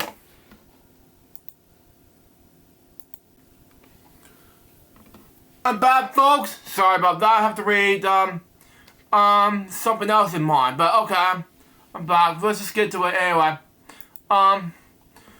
It's dismissal, and that's it. It's all gonna read for Black Sabbath and then Black Sabbath reviews. Anyway, moving on. Between the late 1967 and early 1978, Osmond left the band for 3 months to pursue a solo project called Blizzard of Oz, a title that was successful by his father. 3 members of the band, Nucleus Warriors, which was before Sabbath and Birmingham, which were later called Earth, back Osborne in the studio briefly became the first integration of the soul band. Requested his other band members, Osborne rejoined Sabbath. The band spent 5 months in sound, including Jay's studios in Toronto, Canada, which were, let me see. Yeah, I was right, it was Canada. Anyway, with Jay Rollin recorded the next album, Never Say Die. It was quite a long time. Army said Never Say Die. We're getting ready dropped out doing a lot of dope. And we're going down to the sessions where I paid them this because we're going to go so we have to stop. Nobody can get anything right. We're gonna go all over the place. And everybody was going to play a different pay. We get back and sleep it off and try the next day. On May 1978, Black Sabbath began the Never Say Die tour with Van Halen's opening act. Reviewers called Sabbath performance tried and uninspired. Wow. The song was contrasted with youthful performers of Van Halen, who were touring the world for the first time. The band recorded their concert in the Smith, Auburn in June 1988 with the release of the video of Never Say Die. The final show of the tour and Osbourne's last performance with Black Sabbath was another 7 years until 1985. It was in Quarry, New Mexico on December 11th. Wow. In 1989, Black Sabbath returned to the studio to tension and confidence and clause between band members. Osbourne recalled being asked to record his vocals over and over. The tracks were mixed by Army. The relationship between Osbourne and Army between compromises. On April 27, 1979, in Army's intentions with the support of Butler and Ward, Osbourne was ejected from Black Sabbath. The reasons provided to him were that he was unavailable, and it was sensitive abuse issues compared to the other members. Osbourne retained his use of alcohol, tobacco, and other drugs at the time that he sampled to that of the other members. The band replaced Osbourne with former Rainbow singer Ronnie James Dio. In the August 21st, 1987 interview with Tommy Vance on BBC Radio's One's Friday the Rock Show, Dio said, "I was not and never will be Ozzy Osbourne." He was a logos and singer-songwriter in that era, who helped create the band.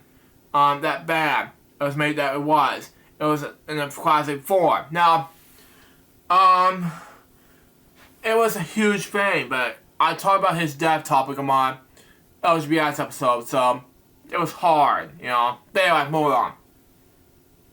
The conflict between Army and Osbourne culminated almost immediately of their working collaboration. Anyway, responding to a flyer that read, Ozzy Zig needs gig, has his own PA, something like that, which was posted by Osbourne in the record store. But anyway, Army Ward arrived with the list addressed to speak with Ozzy Zig. Wow.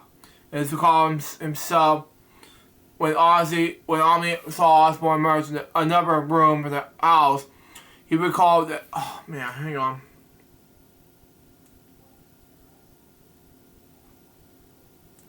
Anyway, then he called himself. But anyway, when Army saw Osbourne emerge in the room in this house, he recalled that he knew him as a past from their school days. Wow. Another recalling one incident in the early 70s that which Osbourne and Butler were fighting in a hotel room. Wow. Army pulled Osbourne off the Butler and attempted to break up in the dark drunken fight. And the vocalist proceeded to turn around and take a wild swing at him. Wow. He also responded by knocking Osbourne unconscious with the one punch in the jaw. Wow. Black Sabbath reunions. Following two brief, two short reunions of Live Aid 1985. And the Ozzy Osbourne show in Mesa, California, November 15th, 1992. Osbourne and Army and Butler formally united as Black Sabbath in 1997. For that, 1997, Osbourne shows. Ward was absent due to health issues. Wow. In December 1997, four members of the band were united for the record of the album. Reunion. With Osbourne also touring with the band again from 1997 to 1999 for the album's concert tour.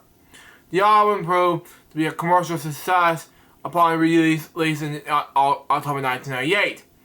The original Black Sabbath lineup with Ozzy, Tony Albarn, Jesus Butler, and Bon Ward reunited in November 2011. But Ward toured a new album.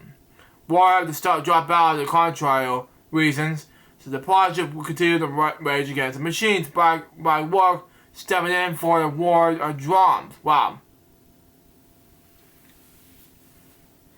Anyways, they played for the first reunion concert in May 2012, the 802 Academy Inn Hotel in Birmingham. The album entitled 13 was released on June 11, 2013, the day I graduated high school. Wow. And top of the both of the UK albums charts and the UK, US, and Billboard 200. Wow. In January 2016, the band began a farewell tour called The End. Okay? Okay, come on, move. Thank you. Anyways, supposedly silently the final performance of Black Sabbath. The final shows at the end took place in the Jane area in their home city in Birmingham on February 2nd for the 4th and 4th of 2017. When Tommy Jones replaced Bill Warren, drummer of the final show. On August 8th, 2022, Osborne Army making a surprise appearance during the ceremony 2022 Commonwealth Games in Birmingham. This marks Osborne's first live appearance in 3 years, following the period of El Hill Elf. Wow. Osborne played his final show, billed as Back and Begin, which I did attend online. Alongside his original lineup Black Sabbath in Villa Park in Birmingham on July 5th, 2025. The band of Osborne, each playing a short set, watched the crowd with more than 40,000 spectators and the peak of live stream audience of 5.8 million viewers, which including me. Having been rendered unable to stand for Parkinson's disease, Osborne performed seated as a black throne. All representatives overseas an event were donated, including from Kerr Parks Trust, Birmingham Children's Hospital, and the Acorn Children's Hospice. Solo career. Signed to Jets Records. After leaving Black Sabbath, Osborne recalled that I got £96,000 for my share in the name. So I just locked myself away from spending 3 months doing coke and booze. And my thinking was, this is my last party because after this, I'm going back to Birmingham in the Doll. However, Don Owen signed with him to Jet Records with the aim of recording new material. Aldrin dispatched his daughter Sharon to Los Angeles to look after Ozzy's needs. Okay? Wherever they were, to protect his investments. Aldrin, however, eventually hoped Osborne would return to Sabbath, but was eventually managed at the time. Later attempted to convince the singer to name this new band Son of Sabbath. Unfortunately, it never happened, but it's always been hated. Sarah attempted to convince Osborne to form a supergroup with guitarist Jerry Moore, which I live in Los Angeles, Morse recalled. Moore's band, G-Force, helped him to audition musicians. If our drummers were trying out, I played guitar. If the bassist would come along, my drummer would help out. We felt sorry for him. Basically, he was always helping while trying to get me to join, and I wasn't having any of it. Blizzard Laws began in late 1979. Under the management of Adrian's, Osborne formed Blizzard Laws, featuring bassist and lyricist Bob Daisley of Rainbow, and later Aral Heap. Guitarist,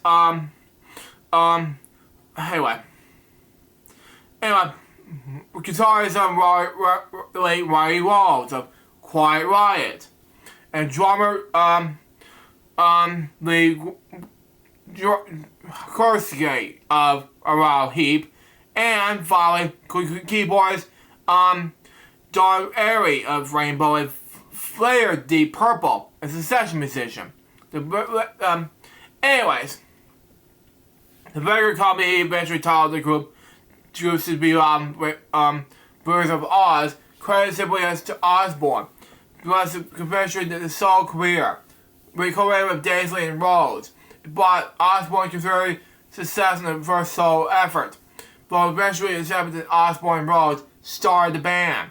Daisley later gave his Ian Osborne formed the band in England, where Rhodes eventually joined. Birds of Oz was one of the first few albums among the 100 best sellers in the 80s to have achieved multi-platinum success without the benefit of the top 40 singles. As of August 1997, they have achieved quite a way some of that platinum success according to RIAA. Eventually, Ozzy career remarked before Sabbath drummer Bill Ward. He seems to be coming around, but whatever it was to be gone through, he seemed to be his own way, making records and stuff like that. Eventually, because I wanted that, I was there. I had a truly miserable time. Stand by for the next album, Diary of the Madman. I'll come right back with it. I'm back, folks. Sorry about that. I have to I have to check in my YouTube videos, and they're already, except for the fact I'm checking the video. What was that? So there you go on that. But let's just get back to the show right now, shall we? So we got for us. Anyway, let's get back to Diary of the Madman. Here we go. Let's get back to the death topic of Ozzy Osbourne. Here we go. Osbourne's second album, Diary of the Madman, features more songs co-written by Lee Kirkslake. For his work with of the Blizzard of Oz, Rhodes was ranked in the 85th greatest guitarist of all time by Rolling Stone magazine in 2003. This album is known for the singles Over the Mountain and Fly High Again, and as Osbourne explained in his autobiography, was his personal favorite. Tony Arbridge and Rosie Sorrow soon replaced Courage and Daisley. Arbridge has been Osbourne's original choice of drummer, but his career with Gary Moore has made him unavailable. Wow. On March 19, 1982, the band was in Florida with Diary of the Madman tour, a week away from playing Madison Square Garden in New York City.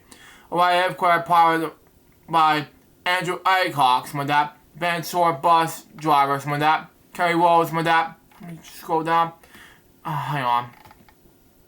And Rachel Youngblood, the band's costume makeup designer, crashed while performing the role practice on the band's tour bus. The left wing was on aircraft equipped the bus, causing the plane to graze the tree and crash in the garage nearby mansion. Killing Rose, Aycock, and Blood. Wow. Okay. Youngblood. Wow. The crash was rolled as a result of poor judgment of the pilot and bus and misjudging clearance and outscales. Experienced firsthand the recorded death of his close friend and bandmate. Osbourne was deep in a deep depression. The tour was cancelled for 2 weeks while Osbourne, Sharon, and Arbridge returned to Los Angeles to tell Shock and Sorrow, remaining in Florida for the family. Gary Moore was the first to be approached to replace Rhodes, but refused. With a 2-week deadline to find new guitarists and resume the tour, Robert Shazzle, brother of the band's bassist, Susie Sorrow, was chosen to replace Rhodes. Former Gillian guitarist Bernie Tromby, however, flew to California to England for the promise of the Jet Records to get the job. Once Sharon released, the Jet Records had already paid Trom his advice. He eventually hired that instead of Jarro. Trom resumed on April 1st, 1982. But Trom's blues bass style unpopular with fans. After a handful of shows informed Sharon that he would be returning to England to continue on his solo album he had before coming to the United States. At the audition hotel room, Osbourne selected Night Rangers by Gales and to finish the tour. The tour eventually released in 1982's live album, Speak of the Devil, recorded the rest in New York City. The live tribute album of Rose was also later released. Okay? Despite the difficulties, Osbourne moved on after Rose's death. Speak of the Devil was known for the best known for the United Kingdom as Talk of the Devil, was originally planned for concept of live recordings in 1981. Anyways, probably for Night Osbourne's solo work, initially under contract for the produce a live album, and ended up producing entirely of Sabbath covers recorded with Gills, Sawzell, and Tony Arbridge. Wow. In 1982, Osbourne appeared as lead vocalist in the Walk Was Not Was pop dance track Shake Your Head, Let's Go to Bed. Remix re-release in the early 1990s was hits in Europe. It was number 1. It was reached number 4 in the UK singles charts, and in 1983, Jakey Lee, former Rat, and Rough Cut joined Osbourne to record Bark of the Moon. The album recorded with Daisley featured Aldridge and former Rainbow keyboard player Don Audrey, and the album's title track, whose video was probably filmed in the hallway, sorry from that. Anyway, outside London, become a fan favorite. Within weeks, the album became a certified gold. Wow. Okay. It has been sold 3 million copies in the United States. In 1986, Norman Sin followed the bassist Phil Fusala and drummer Randy Cosio to tour both the albums, and former Heaps keyboardist John Sinclair joined inspired the Ultimate Sin tour. At this time in its release, Ultimate Sin was Osbourne's highest charting studio album of all time. The Record Industry Association of America, RIAA for short, awarded the album platinum status on May 14th, 1986. Soon after its release, it's awarded platinum status on October 26, 1994. Jakey Lee and Osbourne parted ways in 1987, but Osbourne continued to struggle with the disbandedly. That year, provided the 5th anniversary of Rose's death with tribute. The collection of live records from 1981. In 1988, Osbourne compares the decline of Western Commission Part 2, The Metal Years, told the director Penelope Spears, the Sudbury effing, I don't know.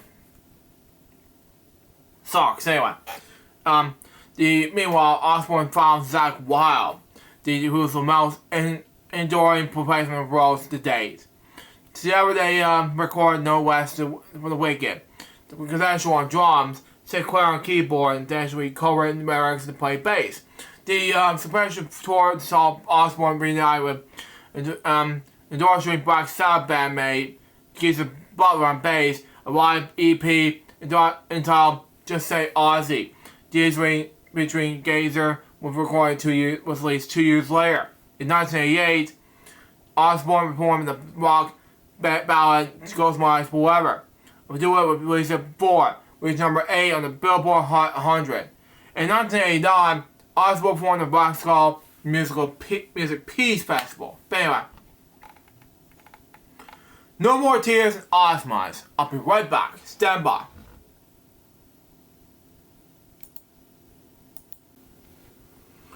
I'm back, folks. Sorry about that. Let's just check my YouTube video real quick, and let's get back to it. Anyway, Osbourne's commercial success in the 1980s continued in 1991 No More Tears, something like that, featuring Mama Coming Home. The album enjoyed much radio and MTV exposure. It also attained the practice of bringing out sires in case of Lemmy Christopher Moorhead to write Osbourne's material. Instead of relying on the recording insurers with that, the album was mixed by producer Michael Wagner with that. Anyways, Osbourne awarded the 1994 Grammy for the track I Don't Want to Change the World for Live and Wild, the best metal performance. Wagner also mixed the live album, Live and Loud, released on my birthday, 93. Okay, makes sense. June 28th, 93. Anyway. Extended the Osbourne's album for follow-up and went platinum 4 times over. Well, peak on ranking on number 22 of the Billboard 200 charts. In 1992, Osbourne expressed his faggoting touring. He programmed his retirement tour. The timing was to be short-lived. The called No More Tours, upon with No More Tears, Alice in Chains, Mike Hines took over his space, and Kevin Jones played keyboards, and St. Clair was touring with the called. Osbourne's entire CD catalog was mastered and reissued in 1995. The same year, Osbourne released Automa's resumed touring, and doubling his concert performance. Retirement Sucks tour. The album reached number 4 in the U.S. Billboard 200. The RIAA certified the album gold and platinum in the same year. The double platinum in April 1999. The lineup Autonomous was Wylde, Butler, who have quit Black Sabbath again, Steve Vi and Harvey drummer Dean Casarell, who would later join Journey. Keyboards were played by Wick Wegman and producer Michael Benhorn. The tour maintained Butler and Casarell saw St. Clair return. A major lineup change with the induction of former David Lee Roth guitarist Joe Holmes. Wild was concerned offered to join Guns N' Roses. Unable to wait for the decision of Wild's departure, Osbourne replaced him. Wow. In early 1996, Butler and Casarell left. Irons and Rachel White Cadastros with that. Mia Ford and Mike Crew filled in. Eventually, Faith No More, Mike Gordon, former sexual tendencies, fusion Metallica bassist Robert True Joy joined on drums, bass respectively. A Grace Hits package, The Lost Man Cough, was issued in 1997. Down to Earth.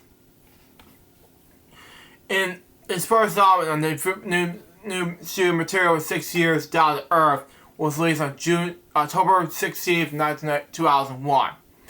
A live album, live in Bargain album in fall of 2002. Down to Earth was released with achieved platinum success status in 2003. Following the single Dreamer was the single song was peaking number 10 on Billboard mainstream rock tracks. In June 2002, Osbourne was invited to participate in the Golden Jubilee of Queen Elizabeth II. Wow. Okay. Makes sense. Performing the box set album Paranoid in the Prairie of the Palace concert, the Grounds of Buckingham Palace.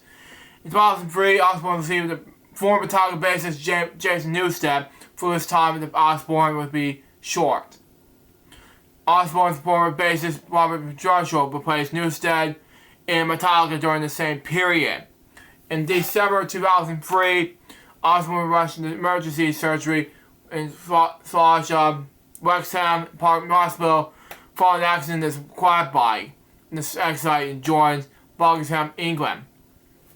He broke his collarbone, 8 ribs, and neck vertebra. An operation was performed with the collarbone, which is believed to be arresting a major artery interrupting blood flow in one of Osbourne's arms. Sharon later revealed that Osbourne had stopped breathing following the crash. It was started by Osbourne's band personal bad bodyguard Sam Watson. While in the hospital, Osbourne achieved his first ever UK #1 single, the duet of the Black Sabbath ballad Changes with Dara Kelly. In doing so, he broke the record of the longest period between the artists and the first UK chart appearance with Black Sabbath's Paranoid, #4 in August 1970. And their first #1 hit, a gap of 33 years. He recovered from the quad accident and received a headline from 2004 Ozfest with the reunited Black Sabbath. I'll be right back.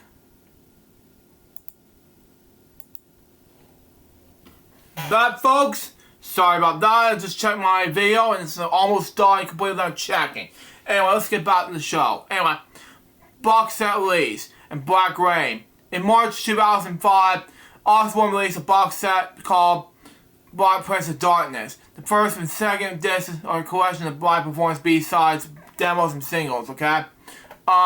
First disc contained duets and other odd tracks and other artists and with that. Including Born to Be Wild and Miss Piggy, okay? The fourth disc was an entirely new material with Osbourne's cover hits is favorable songs by his big influence and favorable bands, including the Beatles, John Lennon, David Bowie, and others. In November 2005, Osbourne released his covers of an album called Undercover, something like that, featuring 10 songs from the fourth disc of the Prince of Darkness and 3 more songs. Osbourne's band with the including Alice in Chains guitarist Jerry Cantrell, bassist Jerry Garrison Wise, and Faith No More drummer Mike Vaughan. Osbourne also appeared album judge in the 2005 UK series of the X Factor. Anyway, where his wife Sharon was one of the main judges. In March 2006, he said that he hoped to release a new studio album soon along the time. One of guitarist Jack Wild, Black label Society. In October 2006, it was announced that Tommy O'Malley, Wally James Bardo, Bill Ward, Geezer Butler would be touring together again. Though it's not as Black Sabbath, but it's under the new Marketeer, Heaven and Hell. But the title of the duo's first Black Sabbath album, Osbourne's next album, titled Black Rain, was released on May 22nd, 2007. His first new album, studio album, is almost 6 years. It featured a new, more serious tone than the previous albums. I thought I'd never write again without any discrimination. But you know what? Instead of picking up the ball, I just gotta be honest and said, I just don't want to go live. I don't want live to go pieces. Osbourne said they got Billboard magazine. Band changes and Scream. Osbourne revealed in July 2009 he was currently seeking a new guitar player. When saying that he's not falling out with Zach Wild, he said he felt his songs would begin to belt like Black Label Society when the famous change. In August 2009, Osbourne's gaming festival BlizzCon with a new guitarist in the lineup, Gus G. Osbourne brought his voice and likeness to the video game Bro Legend character, the Guardian Mel. In November, Slash featured Osbourne vocalist in the single Closure to Dead. Osbourne's wife Sharon was guest hotels and WWE host on WWE Raw from the era. On December that year, Osbourne was announced he will be releasing a new album titled Soul Sucker. Anyway, with Gus G, Tommy, anyway, commercial and drums, on drums and Blasco and bass. Negative fan feedback was brought Osbourne's attention that regarding the album's title. Despite the fan opinion on March 29th, Osbourne announced that his album would be renamed Scream. Good. In April 2010, Osbourne announced that his release date with Scream would be June 2010. Good. The release date was later changed a week later. The single will be allowed Let Me Hear You Scream to be on April 14th, 2010 episode of CSI New York. And why? Anyway, on August 2010, Osbourne announced that the second single will be announced album will be Life Won't Wait. The video will be directed by his son Jack Osbourne. When asked for the opinions of Scream in the interview, Osbourne announced he would be already thinking of the next album. Osbourne's current drummer, Tommy Crawford, has read the statement, saying that we are already coming up with the new ideas backstage. In hotel rooms and the soundtrack, he has already had a bunch of ideas recorded. In October 2014, Osbourne released Memoirs of a Madman, collection of celebrating his entire solo career. The CD version contains 17 singles across his career. Anyways, never before compiled together. The CD version contained music videos, live performances, and interviews. Be right back.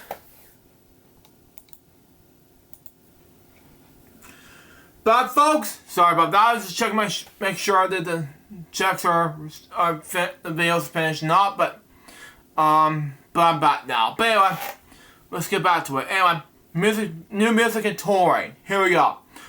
In August 2015, Epic Records president Sonny Rollins confirmed that with Billboard, with Osbourne was working on another studio album.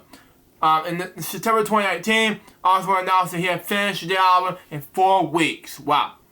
Following the collaboration with Post Malone. In April 2017, it was announced that guitarist Zach Wild would be reunited with Osbourne for the summer tour to mark the 40th anniversary of the first collaboration in 1988. With no rest of the wicked, okay? The first show of the first tour took place on July 14th of that year, the Rock USA Festival, in Rockville, Wisconsin.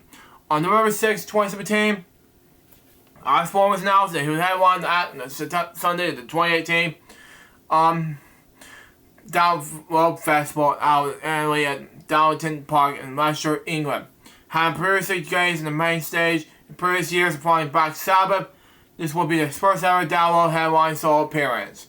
The Download Festival still came the part of Osbourne's final world tour. Announcement that morning. On February 2018, Osbourne announced that he will be embarking his final world tour, dubbed No More Tours 2. A dub performance that is 1992 tour of the same name, with support of Stone Sour, North American portion of the tour. He later said that this will not retire, it's no more tours. That's just not doing world tours anymore. It's going to do, I'm still going to do gigs. I'm not going to go on for 6 months at a time anymore. I just want to spend some time at home. On September 2019, Osbourne featured the song Take What You Want by Post Malone. The song peaked at the Billboard Hot 100 charts number 8.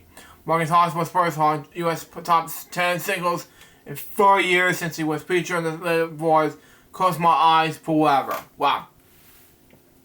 Only Man, patient number 9. In February 2020, Osbourne released his first single album in almost 10 years, Ordinary Man, which released positive reviews from music critics and debuted as number 3 in the UK album charts. A few days after the release, Osbourne told iHeartRadio he had been making another album with Andrew Watt, main producer of the Ordinary Man. 1 week after the release of the album, the 8-bit video game dedicated to Osbourne was released, called Energy Ozzy. Following the release of Osbourne then started working on his follow-up album, once again with Andrew Watt. In November 2021, Sony announced that Osbourne's album was to be released within 6 months. It was also been announced that Zakk Wylde has been involved in the album, following his absence on Ordinary Man. In June 2022, Osbourne announced his 13th album would be titled Patient Number 9. It released the title track along the accompanying music video that same day. The album was released on September 2022. Osbourne, September 9th, 2022. Anyway, the Osbourne then has first live performance in 3 years with 2 brief concert supporting events. August 30th. He performed Iron Man and Paranoid at the 2022 Commonwealth Games, closing ceremonies in Birmingham, England, joined by Omni and former touring members of Black Sabbath, Tommy Twice and Adam Blakeman. And on September 8th, in the 2022 NFL kickoff in Elwood's Cypher Stadium, Osbourne performed at both Patient Number 9, Crazy Train, while his backing band being Zakk Wylde, Tommy Twice, Chris Chaney, and the album's producer, Andrew Watt. No More Tours number 2 tour, and 2023 of January, Osbourne's announced the European leg, the No More Tours number 2 tour will be cancelled after almost 2 years of being postponed. Wow. Osbourne federally retired for tour, signed his accident in 2019, which saw the singer suffering spinal damages, exploring his plan to continue smaller scale with live performance and health permanent. In September 2023, he revealed he was working on a new album planned for 2024 release, while also preparing for going on the road following a successful spinal surgery earlier that month. In 2023, Rolling Stone ranked Osbourne as number 112 on the list of 200 greatest singers of all time. I'll get to other works when I stand by for that. Come right back.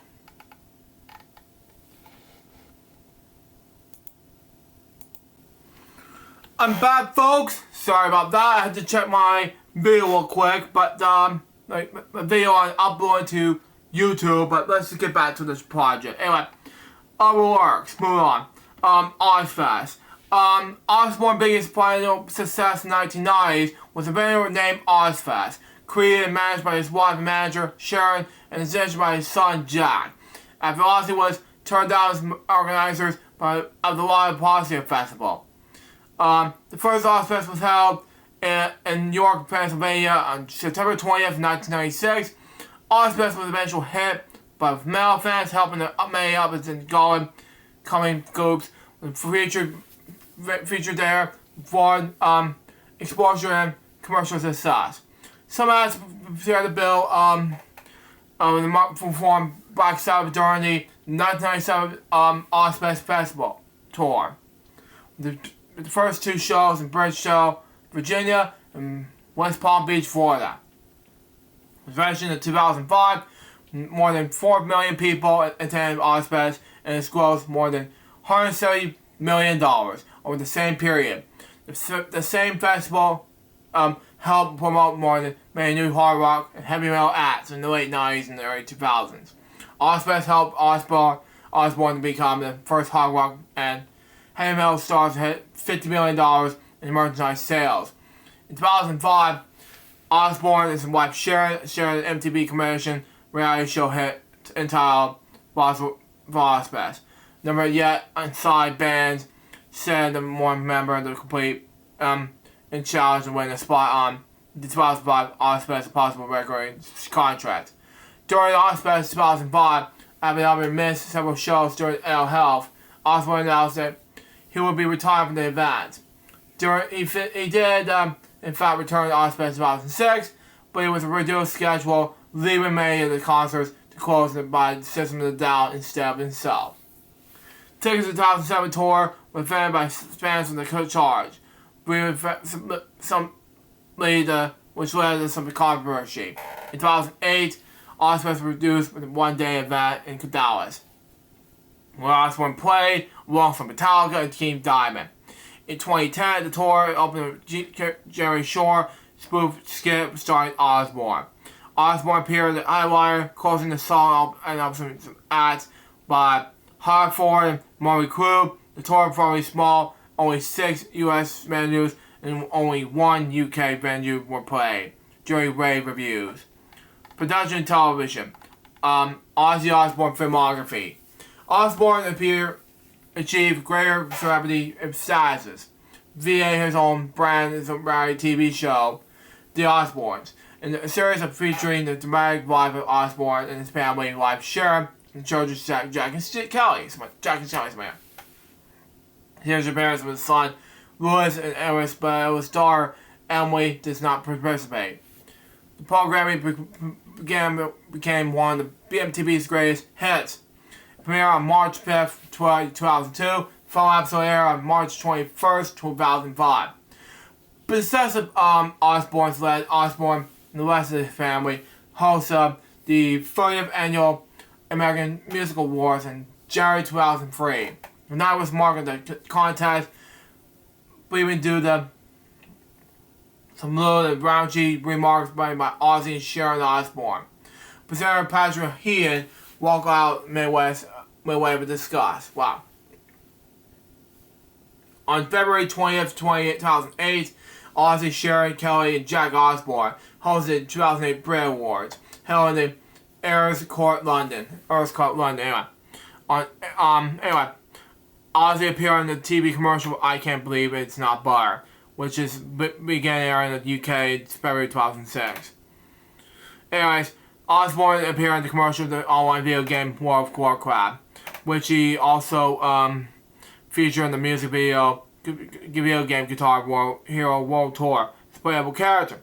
He also becomes unlocked upon commemorating Mr. Crowley and Mr. Crazy Dre, his bogus career. 2002, Dark Fantasy Combat Fight for Savage Skies is originally developed under the title Ozzy's Black Skies. Anyways, it was a feature,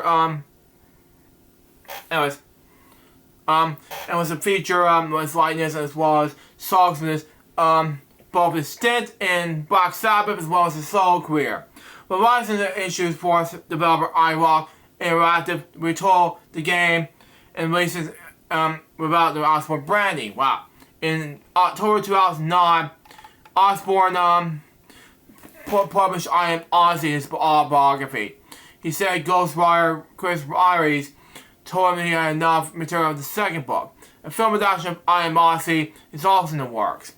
And Osbourne said he was an unknown guy from England to get a role of anonymous actor, while Sharon will say that he chose an established English actress, Carrie Bradshaw, to play her. The film about Ozzy's life and career entitled God Bless Ozzy Osbourne premiered April 2011 at the Pressure Film Festival. It released on DVD in November 2011. And film premiere at Osbourne's son Jack, the film was produced by Osbourne's son Jack. Anyway, on May 2013, Osbourne's alongside his current members of Black Sabbath appeared in an episode of CSI titled Skin in the Game. The History Channel premiered the comedy reality television series starring Ozzy Osbourne's son Jack Osbourne on July 24, 2016, titled Ozzy and Jack's World Detour. During each episode, Ozzy and Jack visit one or more sites to learn more about history, from experts and look for unusual, quirky experts in their background. Osbourne appeared in November 2017 episode of Gogglebox. Anyway, amongst those are United Kingdom celebrities such as Ed Sheeran, former ISIS frontman Liam Gallagher, Labour Party leader Jeremy Corbyn, and that. As part of the Channel 4 Cancer Research UK Stand Up to Cancer Race fundraiser campaign. November 2017, Osbourne signed the ambassador of the rock theme online metal casino, followed by metal music fans in August 2017. In February 2019, his merchandising partner announced that Ozzy would have been his own branded online slots game as part of NetEd's rock music theme perennial. In 2020, Osbourne voiced King Trash during the rock Trolls for the animated movie Trolls World Tour. Controversies. Okay? Throughout his career, okay?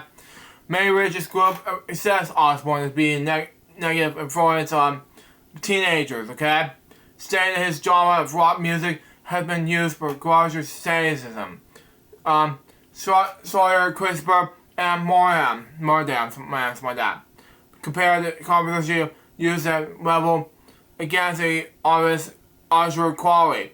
Both were demolished the media, some religious groups of their antics. Although Osbourne termed the comparison as 1980 saw misequality, he denied this being a Satanist, as being reported that Osbourne is a member of the Church of England. Wow. Was portrayed before each concert. Wow. In 1981, after signing his first solo record deal, Osbourne been ahead of a dove during the meeting with CBS Records in London, Los Angeles. Okay? Sad on me, I know. Eventually, he was planning to release Doves in the air as a sign of peace, but due to exhaustion, he instead grabbed a dove and bit his head off. He then spat the head off, but blood was still dripping from his lips. As security was watching Osbourne out of the building. Wow. He grabbed a second dove and also bit his head off. Due to his controversy, the head been that was paralyzed and emotionally the second times. Throughout his career, it's part of what made Osbourne famous. I like the Day of the Menace kind of crazy, fun crazy, I hope. Also once described himself in the British documentary Hellraisers and Channel 4 2000. On January 20th, 1982. Osbourne bit his head off in the back when he fought Robert White while performing while performing the Memorial Auditorium in Des Moines, Iowa. According to a 2004 Rolling Stone article, the band was alive at the time. However, 17-year-old Mark Neal, performing on stage, said it was brought to the show dead. According to Osbourne, it was booklet in 2002 edition of Diary of the Madman. Oh, wow. the band was not only alive, but managed to buy him. Wow. It was all in the Osbourne being vaccinated by rabies. On January 20th, 2019, Osbourne commemorated the 47th anniversary of the bad accident by offering the RV pushback. Wow. Toys, something like that, was managed ahead for sale on his personal web store. The site claimed the first batch of toys sold out within hours. Wow. On New Year's Eve, 1983, the Canadian teenager James Dormer killed and the two sons have back to New Yugoslavia after listening to Barking the Moon. A friend of Jimmy commented, Jimmy said that every time he listened to the song, he felt strange inside. He said when he heard it on New Year's Eve, he went on to stab someone. Oh God. In 1984, California's teenager John Mulholland committed suicide while listening to Osbourne's Suicide Solution. Wow. Saddens me, I know. The song deals with danger of alcohol missile. Malcolm, some of that, suicide idea Russians, oh man, that Osbourne put on the suicide in the songs. Malcolm had questioned depressions. His parents sued Osbourne, Malcolm v. CBS, for his son's death, saying that the lyrics in the song were to hide suicide is the only way out. Don't you know that it was really about? Oh God. Versions McCoy to commit suicide. The family's lawyer suggested that Osbourne could be criminally charged for encouraging a young person to commit suicide. But the courts wrote in Osbourne's paper would say that there was no connection between the songs and McCarthy's suicide. Osbourne similarly sued in 1991, Laura v. Osbourne, by the parents of Michael Weiler, who fought $9 million. The courts once again ruled in Osbourne's favor. In lawsuits in 2000, followed 2000 and 2002, was dismissed by the courts in 2003. Former bandmates of Bob Daly, Mark Sale, and Bill Carlson say that Osbourne was demolished by the playing the royalties and have been denied them due to the credit albums that play on. In November 2003, the Federal Appeals Court massively upheld the dismissal by the U.S. District Court for the Central District of Columbia. I don't know what to do. And the lawsuit brought up the Daisley York sales. But anyway, U.S. Court of Appeals and not Circuit ruled that Osbourne did not owe the royalties any credit to the former band members who were let go in 1981. To solve future issues, management chose to replace Daisley and Kursig, something like that, combination of the original masters, replacing them with Robert Trusher on bass and Mike Barson on drums. The album was then reissued. The other tracks were restored the 30th anniversary of the albums. On July 2010, Osbourne and Tony and Mary decided to discontinue proceedings over ownership of the Black Sabbath trademark. The report by mouth, both parties are glad to be put behind them. They cooperated in the future and would like to be known that the issue was never personal. It was always business. Osbourne managed to shooing 17 of the own pet cats during the drug-fueled rampage in the 80s. Wow. Personal life, drug issue, health issues, and death. Okay, I'm gonna have to read this. Stand by. Let me see. Okay, it's 5:37 now. But anyway, let's just read personal life and health issues and death. And I'll stand up. Anyways, Osbourne's been more than 15 tattoos. The areas which there was letters Ozzy, O-Z-Z-Y for short. Anyway, along his knuckles in his left hand, he creates himself as a teenager as a Suinio Pencil. Longtime family comedy troupe Monty Python. 2010 interview with Us Weekly, Osbourne say, "My favorite movie is by to his live brain." Blind, some of that. Anyways, Osbourne suffered minor burns and small straw house fire, family house in Beverly Hills in January 2013. On his 65th birthday, December 1st, 2013, he asked fans to celebrate his birthday by donating to Russell Martin Cancer Society in London.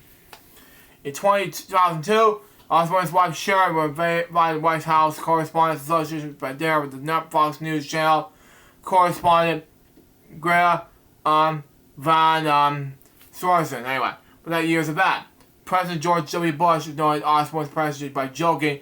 The thing about Ozzy is he made a lot of big hit records. So Party with Animals, but 7 by 7, Facing, anyway, Black Skies and Bloodbath in Paradise, Ozzy, Mom Loves You Stop.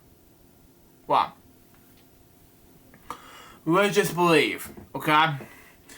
For Osbourne's lead long been achieved by being a Satanist like that. The New York Times reported in 1992 that was a Protestant member of the Church of England prayed before each show. Osbourne also claimed to have signed a Christian in a 1986 interview, in which he said, "I'm a Christian. I was christened as a Christian. I used to be going to Sunday schools all the time. I never took too much interest. But believe because I didn't." In the later 1982 interview, it said, "I believe in God. Yeah, I agree with that. I don't go to church. Yeah, thank you.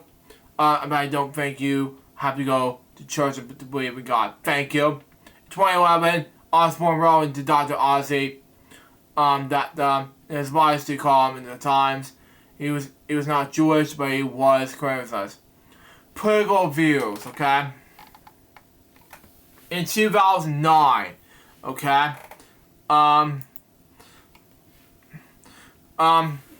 wrote that he couldn't get over the fact that while British soldiers were dying in awkward war, the British Prime Minister Tony Blair found them a time hanging around pop stars. Jacob Hill said that Osbourne was being anti-war in general. Wow.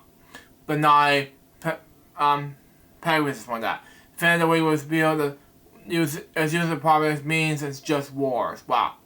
An example, Hill shows like in some War Pigs. Osbourne saying against the epic bombing. Oh wow. Executive. Okay, I'm not gonna read the country's name. Sorry. I was with zombie and not was anyway. Executive, anyway. Okay, I'm going to anyway. The song "Thank God for the Bomb." He supports the policy of nuclear during the Cold War. But anyway, Osbourne's lifelong support of Israel. Good enough. In 2024, it's all opposed to commercial boycott of Israel. Wow. In 2025, he sent a silent letter against the BBC's anti-Israel bias and the coverage of the genocide war. This is sad, man. No. Last year, he said that he doesn't want any association with Kanye West due to his motivation. Exactly. He was critical of Trump's response to COVID-19, saying that the president was acting like a fool. In 2020, after Trump used Osbourne's song in his campaign, Osbourne issued a statement that forbidding Trump from any other campaign for using his music without any prior approval.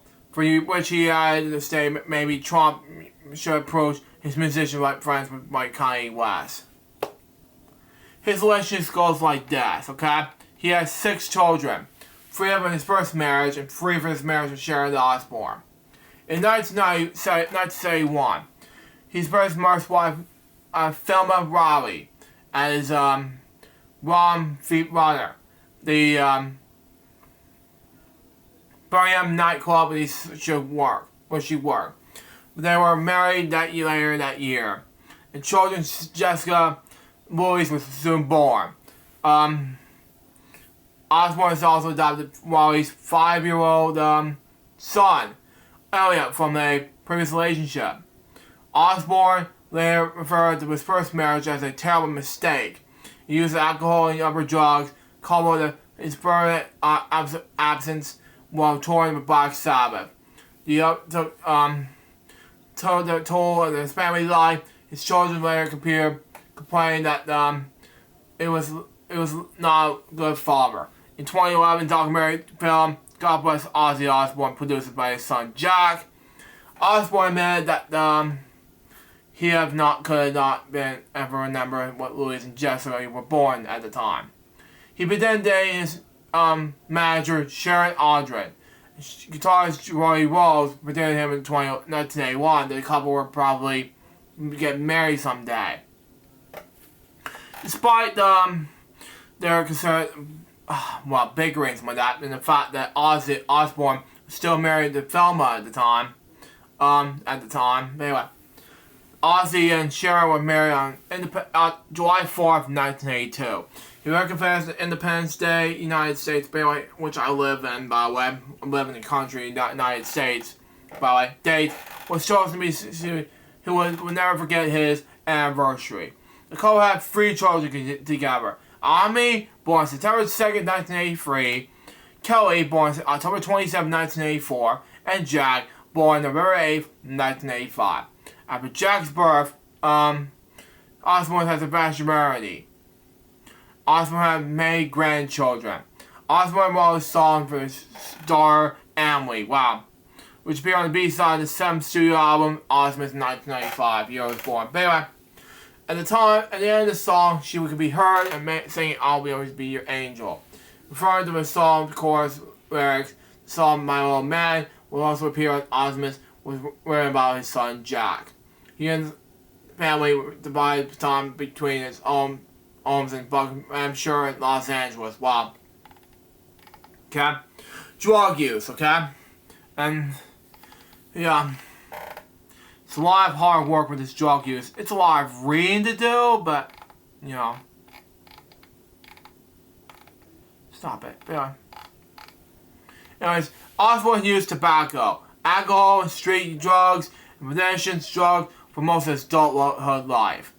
A man, the sun sells in 1978. I get high, I get bleed up. Anyway, wrong with the. But I'm not gonna say the F word in the special way. There might be something wrong with the system if people get Anyway, I might never take dope or anything before I get on stage. I smoke a joint or whatever afterwards. Black Sabbath bandmate Tony Iommi said that while on the bands and with my mom, with alcohol and drugs, various degrees in the 1970s, Osbourne was the heaviest rock star in them all. Despite this, said Iommi, he was probably the only one left in the stand where the Osbournes were out of the court. While being fired from Black Sabbath in 1979, Osbourne spent the next 3 months locked in this hotel room, taking various elements of drugs, alcohol, and tobacco all day, every day. Osbourne claimed I was taking LSD for 2 years while in Black Sabbath. During this end of the time with the band, he said he's got very drunk and very stoned every single day.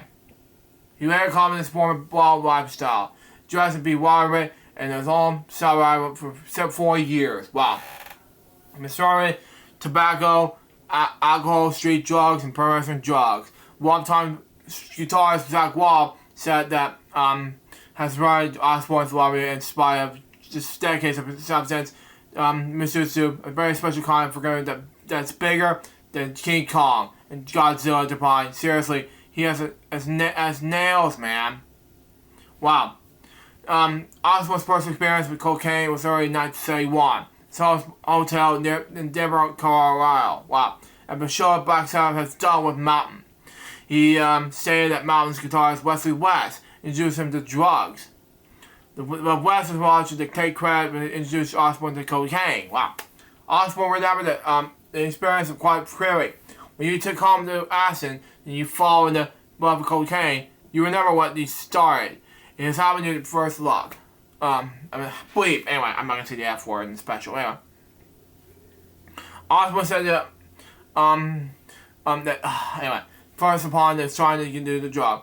The form was a bit, positive after that.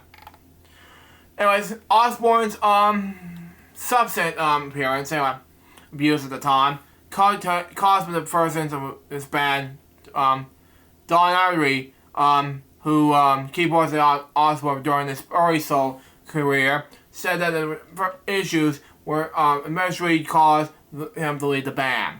His memoir, Off the Rails, former bassist Rudy Sarswell detailed the frustration that felt him and his bandmates called the Live the Road with Osborne, who was a state of near quartet and relations often so hungover. She refused to perform.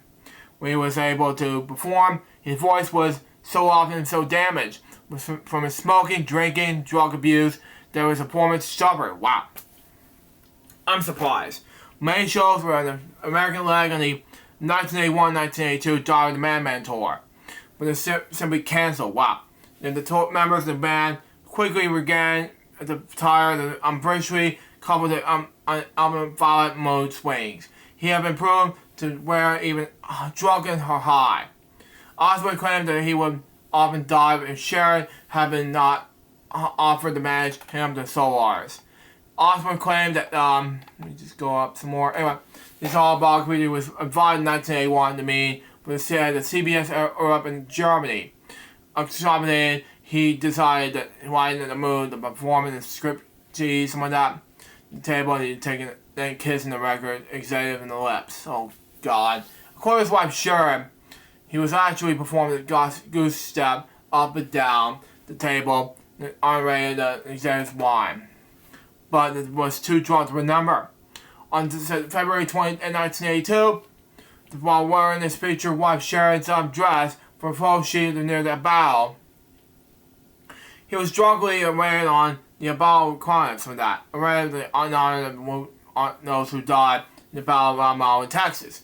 Across the street of the actual building, police officer arrested Osborne, and he was specially banned from the city of San Antonio, Texas, for a decade. Wow.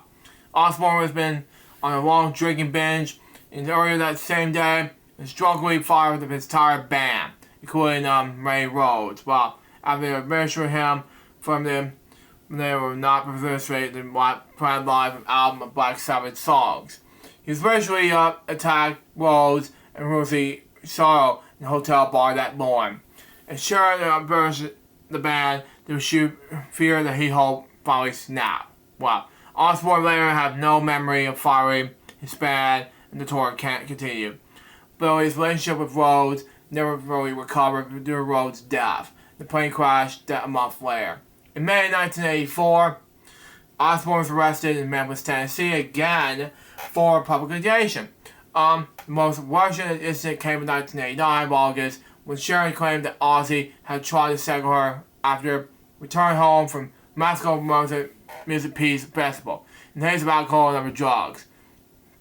This incident led Ozzy to 6 months of rehabilitation, at which time Sharon regained her faith and her husband did not press charges.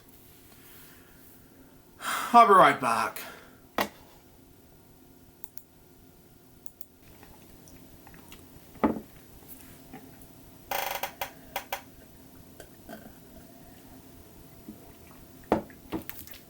Back, folks. Sorry about that. I have to check out the... I have to eat zebra cakes and get some more. But anyway, let's get back to the show. Anyway, in 2003, Ozzy Osbourne told the Los Angeles Times how he was nearly captured, capitalized on that. Let me see.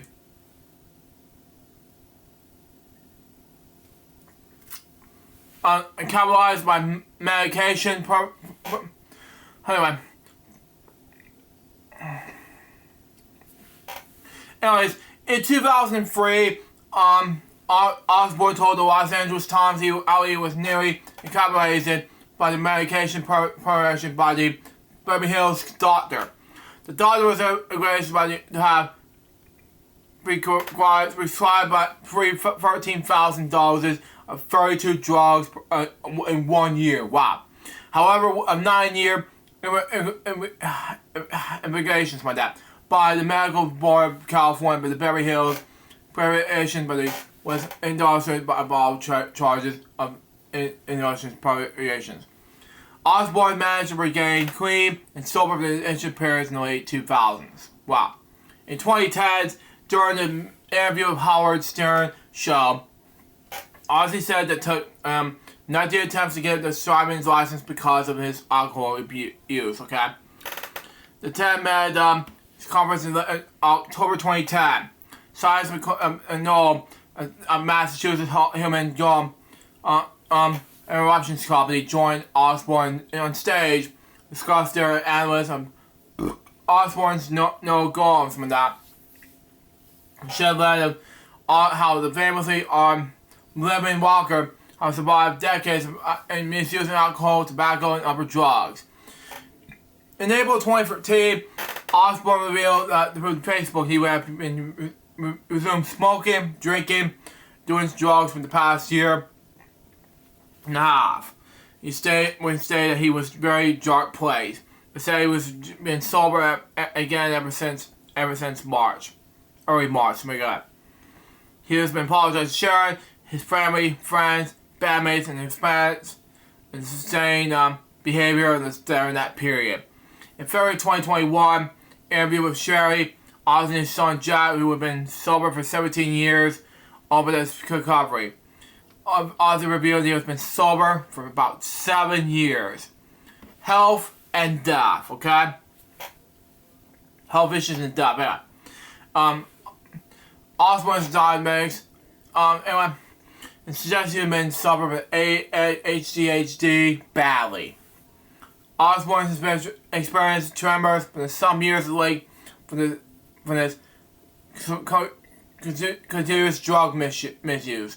2003, he found out that he was degenerate from forms of Parkinson's disease. Osbourne has to take daily medication for the rest of his life to combat the bodily disorders that are associated with the condition. He probably revealed that Parkinson's diagnosis in January 2020, stated that I'm not dying of Parkinson's. I've been working for most of my life. The Osbourne said that showed symptoms of mild hearing loss, and as dominates in the television show, the Osbournes swear they suffer as family for this repeat what he said. In February 2019, Osbourne was hospitalized in an undisclosed location on his doctor's advice due to flu combinations. Postponed the European leg of this No More Tours #2 tour. The issue was described as a separate upper respiratory infection for the bout of the flu, which his doctors feared could develop into phenobia. Given the personality of the live performances and the extensive travel scheduled throughout Europe in the winter conditions, in February 2019, February 12, 2018, Osbourne had been moved to essential care. Tour Bonors Nations said that they were helpful, that Osbourne had been fit and healthy, and able to honor tour dates in both Australia and New Zealand in March. But Osbourne later canceled the tour entirely, although all shows were tour scheduled for 2019. After since serious issues in the fall in his Los Angeles home, while still recovering from phenobia. In 2020 in February, Osbourne canceled the 2020 North American tour, stating that treatment is stimulated until April. In 2020, Osbourne also revealed that he has eczema. In 2025, he has lost the ability to walk due to Parkinson's disease. He died in his home, Buckinghamshire, on the morning of July 22nd, 2025. He was 76 years old, surrounded by family. His death occurred 17 days after his final live performances at the Back and Begin farewell concert, which I attended, by the way. His legacy began with this, okay? Osbourne considered himself an icon of rock music. It was one of the founders of heavy metal music. Through his work with Black Sabbath, he disliked being categorized metal, stated he will be in his band plays heavy, okay? Other bands that occurs of metal are really heavy, where you pick and pigeonhole it with a certain genre. It can be very difficult to do something a bit lighter in the artistic track, or whatever you'd like to do. Back in the day, it would also be rock music. It's just still rock. Still just rock music.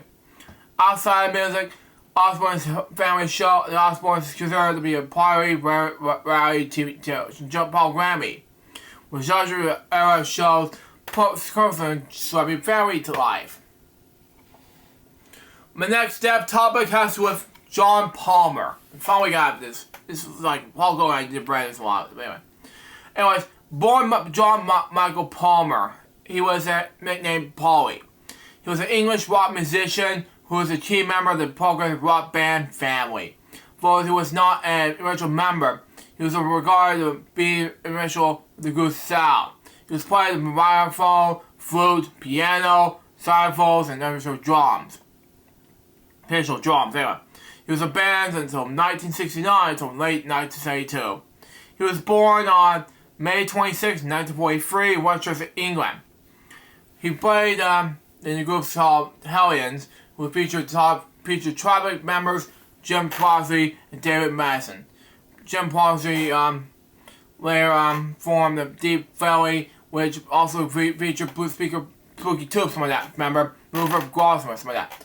He was briefly involved later with ads such as Boston Potatoes, Baker Wills, and Ian Matthews' Southern Comfort, formed by the Four-Point Convention, forming the same name. That name, anyway. He was also in the folk rock band Election, whom he performed the 1969 Idols of Right Festival. Anyways, before joining family. He replaced Jim King, the family, eventually went to the Morgan Group's third album, A Song With Me. The band's album's songs have been arranged, and they were written for King's saxophone and harmonica. Palmer rose to challenge performing songs with different instruments. Driving wide became a full drum rocker with his own wearing flute, and Marshall follows with jazz touch and blues number. Love is a Sleeper. The song for me was released in January 1970. Rave reviews. Family was seen in Austria as Palmer's arrival. Palmer's relationship with the next two Ferry albums, including Anyway and Fearless. In the later album, released in 1971, Palmer produced the jazz and minstrel. Anyway, Creaky Gay and the song Living Sane, which he sang for himself. After 1972's Bandstand in the United States performed the warm-up for Elton John, Palmer left family to perform with a group with fellow family something like that. Rich Greach and Mitchell, something like that. Anyway, but that at first never got anywhere. His other credits include work on two albums for British soul singer Linda Lewis in 1972's Lark, 1973's From Deep. He also worked on Piers, Frampton's, and L.K. Brooks. He made guest appearances on albums for the post-family band, Streetwalkers, and also on albums for the former family lead singer, Roger Chapman's, something like that. He also contributed tune production on Pete Townshend's 1982's solo album, of The Best Child Boys Have Chinese Eyes. He also wrote music for rock opera Hero, produced in 1976 by the Austrian Opera in Sydney. Wow. In 1985, Palmer released Human Era, something like that. Also a solo record featuring Queen Crimson and Bad Comedy albums Buzz World and Mel Collins. Also King Crimson fame. It features far-right KCMI closers, something like that. The question was recorded on Virtual Studio. In 1986, he produced and provided starlight programming of Kevin Iser's release I Close to Fake, recorded in the same studio. In later years, Palmer spent the times between gigging and musical computer work. He died this month. He was 82 years old. The next topic has to do with Tom Trump. Born, that Thomas Trope. He was an American actor and writer. He was born in 1928, July 15th. He grew up in New York, Kansas, Missouri. Wow. Trope served in the Korean War and was awarded the Bronze Star Medal. He studied at audio at the Harvard Bar Studio in Manhattan during the 1950s. He made his Broadway debut in 1957, appeared at the original Broadway production of Anne Frank, which Anne Frank is boring. Sorry, which starred Joseph Dawes and Jesse Albert. Part of the stage performer, Trope appeared in many plays and over the years, including Ryan Winter, Good Game, and Father's Day. He and his wife Carol Cook were joined in honor of the 2002 LA Ovations award for career achievements. He appeared in supporting roles in such featured films, including The Devil's Brigade in 1978, Kelly's Heroes 1970, and The Mile Private Idaho in 1991. He co-founded the faculty of Los Angeles Acting School with Charles Nelson Rowley.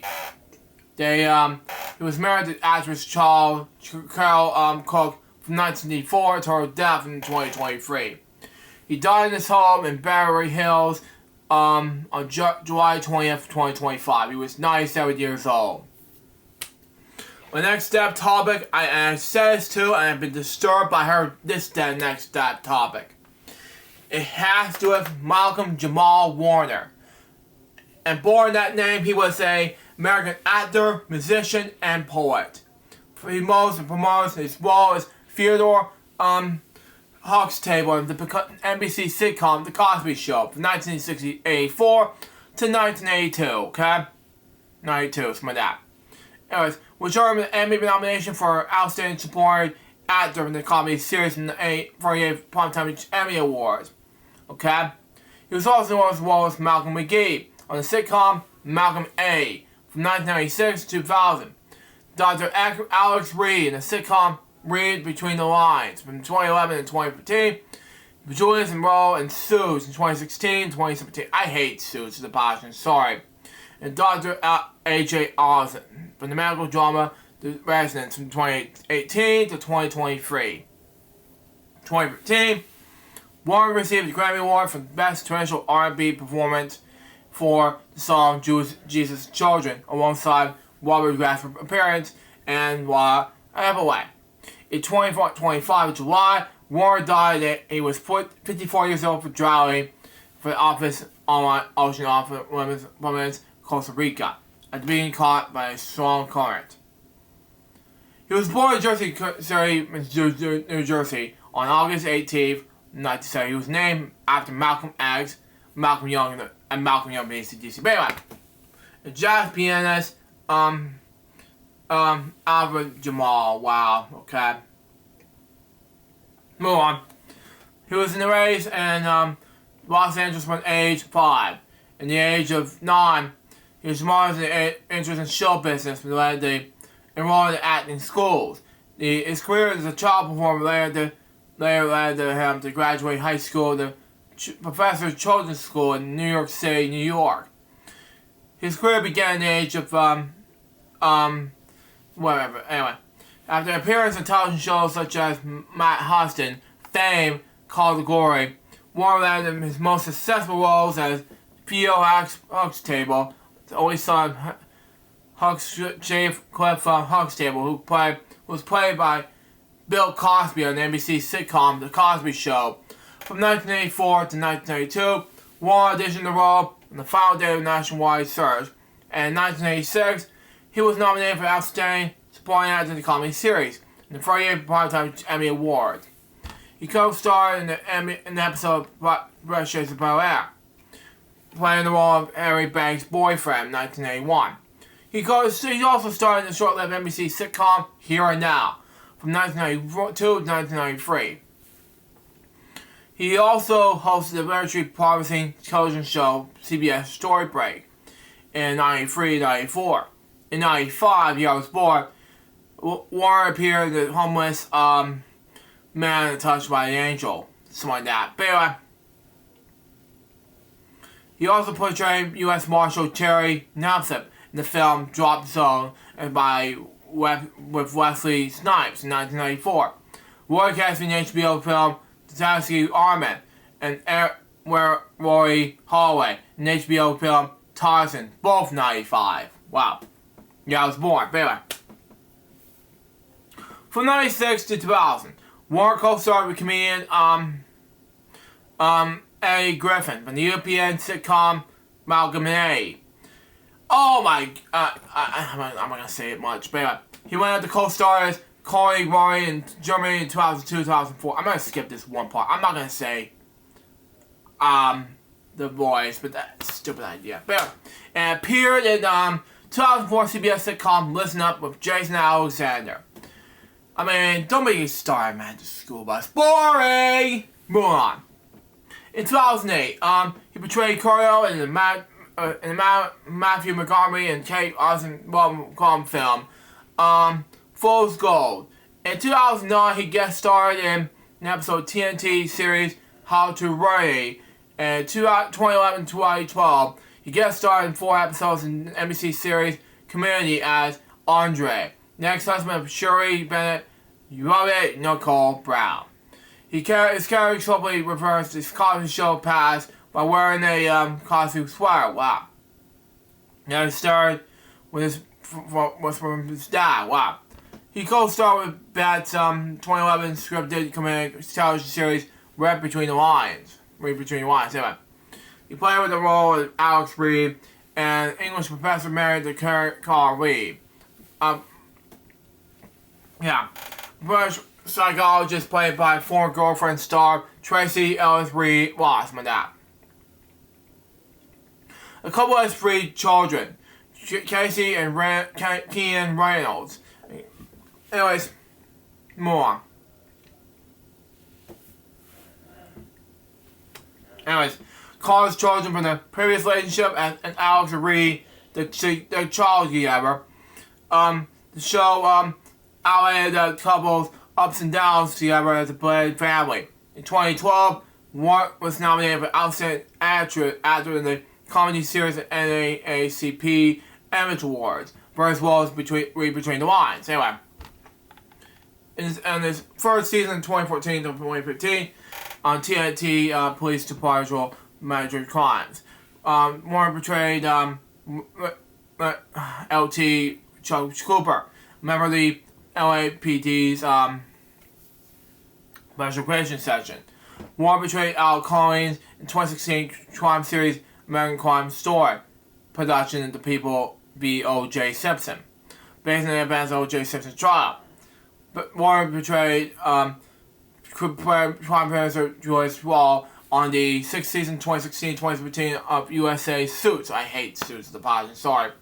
Anyway, he also played the role of Patrol Officer James Roswell, Amazon Prime show Sneaky Pete from 2017 to 2018, and from 2018 to 2023, he appears as Dr. AJ Replaver Ray Adam, also on Fox, The Resident. Anyway, directing, career began with this.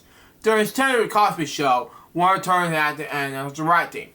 Makes music videos including New Edition's Andy Heartbreak in 1989. Robert Special Ed, Magnificent in 1989. British R.I.P. Group, 5 stars, I Love You for Mismanagement Reasons, 1994. Directed episodes of sitcoms including The Cosby Show, All That, Keenan and Kel, Malcolm A, and The Fresh Prince of Bel-Air.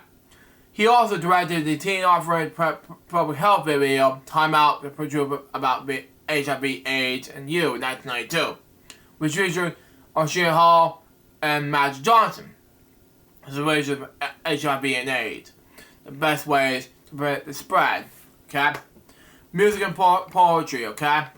In 2023, 2003, anyway.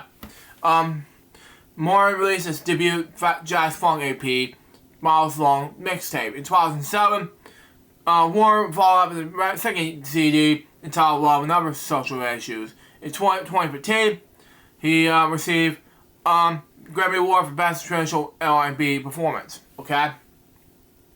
For this Grammy competition for a cover of Stevie Wonder's Jesus Comes to Children in America. I hate this song. Sorry. Warren performed as poem on the track, dedicated to victims of Sandy Hook and elementary school shooting. Wow. Along with the musicians Robert Gasper and Pyramid Miles Halfway. Well, okay.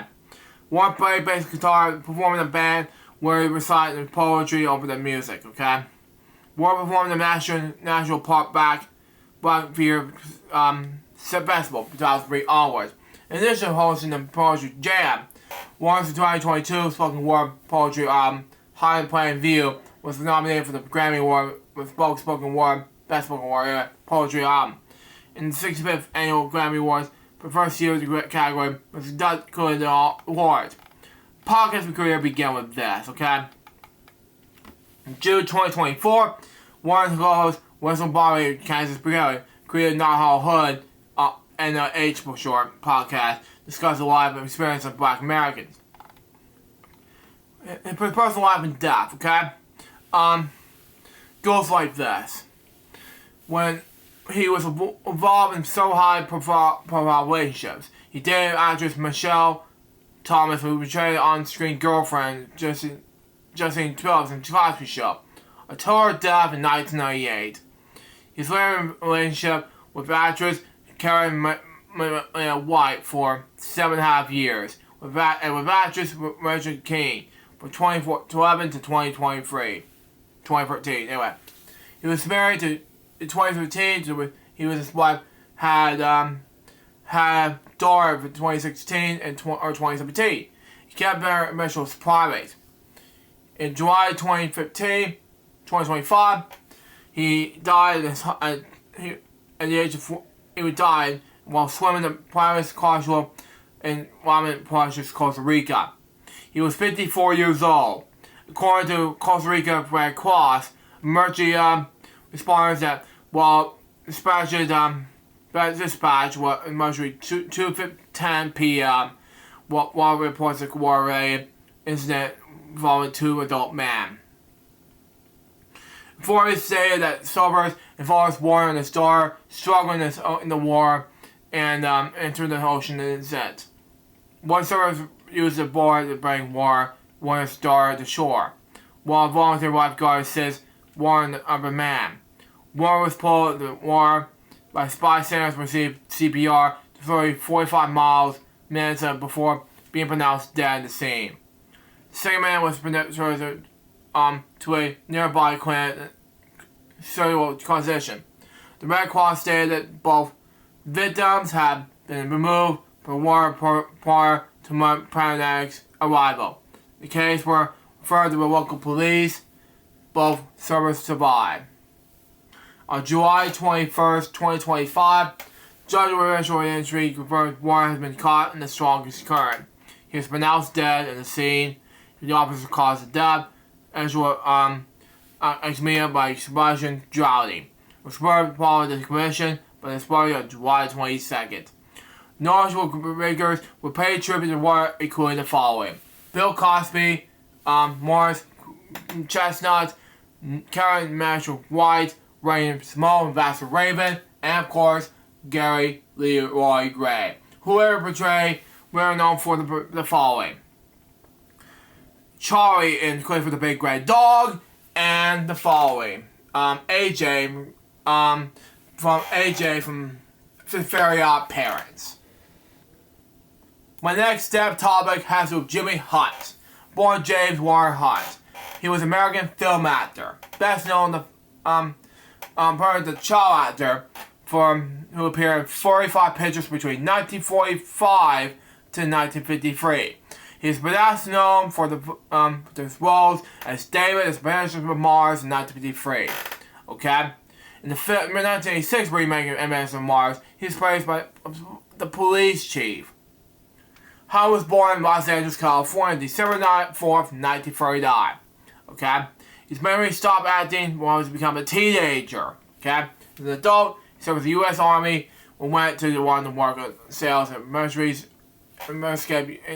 Okay? how he appeared in 1986, remaking Mission on Mars, giving interviews about his acting career while he was doing later years. He also appeared in films like Cheaper by the Dozen, Making of Millie, Pitfall, Wesley's Birthday, Sam Sisters, Sorry, Wrong Number. Anyway, Top of the Morning, Louisiana. Anyway, Fort Brush Man, Weekend of the Father, Should I Say No, among others. He acted in multiple films opposite Gigi Barbara. He retired from acting at the age of 14. After high school, he returned to college, served in the U.S. Army for 3 years as a code breaker. Anyway, he went out to work as sales manager to San Virtual Valley Commercial Supply and Tool Company that he did business for aeroscape-based films. First, anyway. In 1963, he married Roswell Jagger, which he met while stationed in Germany during his military service. The couple has 2 daughters, one also named Roswell, who died in over a decade before her parents, and Oswa, and 2 sons, Ron and Randy. Also has a sister named Bonnie, and 9 grandchildren, and 6 great-grandchildren. In 1986, Hunt came down to retirement to provide him with a peer and director's tube under his remake on the Advisors of Mars. He claimed that he was still receiving the fan mail for Adventures of Mars 7 years after he was at first release. He died of remission of a heart attack in the hospital of Silicon Valley, California on July 18, 2025. He was 85 years old. My next topic has to do with Roger Norringham. Born Sir Roger Arthur Carver Norringham. He was an English conductor best known for his history of foreign performance of bargains like that. Classical and romantic music. Wow. Okay. Which can often entail musical use of modular and play as well informed principles of bar orchestras. He was the musical director of Kent Orchestra. Okay. Kent Opera, like that. Rather classical music players, partial symphonies, and orchestra St. Luke's. Wow. Okay. My name. Okay. From the 1990s, he went on to, he was a principal conductor of Commercial Sonicsburg and Sonic Radio Symphony Orchestra, where he developed his Sonic sound. He was a guest conductor for many major orchestras and the advisors and musical societies. Be right back.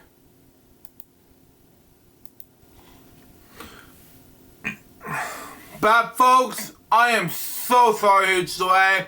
Just came back to spend time with family and things like that, and just do 3 different projects in between this from happening.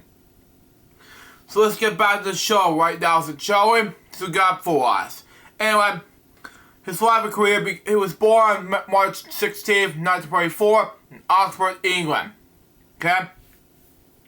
Son of Edith Joyce Nee Carver and Arthur Norringham, something like that. Anyway. Later became president of Trinity College, Oxford, something like that. His younger brother was Humphrey Thomas Dorrison, something like that. During World War II, the family was evacuated to Canada. Returned when he was 10 years old. He was taking violin lessons, Latin school production, Dragon School, and Westmaster School. He was then in service in the Army with Portsmouth as an RAF fire controller. Norton studied history and literature at the Quaker College in Cambridge, England. From 1954 to 1957, graduate Bachelor of Arts, he sang in Quaker College Choir and studied music spiritually, especially some of that. Followed with Barrow Allen and voice with Roy Henderson. Anyway, he then worked with Oxford University Press, publishing religious books.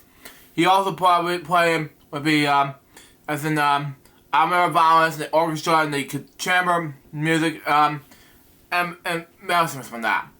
And sang tender and choirs. Gay opera experience by performing and conducting with the Chelsea Opera Group. The Chelsea choir began with this, okay? Norton discovered the music squads in the early 1960s. Founded the Swells Choir. Learned the Swells Choir of London in 1962. Planning to perform as much, to compose as much music as possible. To keep faultlessness on that. In principle, the Royal College of Music was an audience, one of the concerts. And encouraged Norton to study conducting.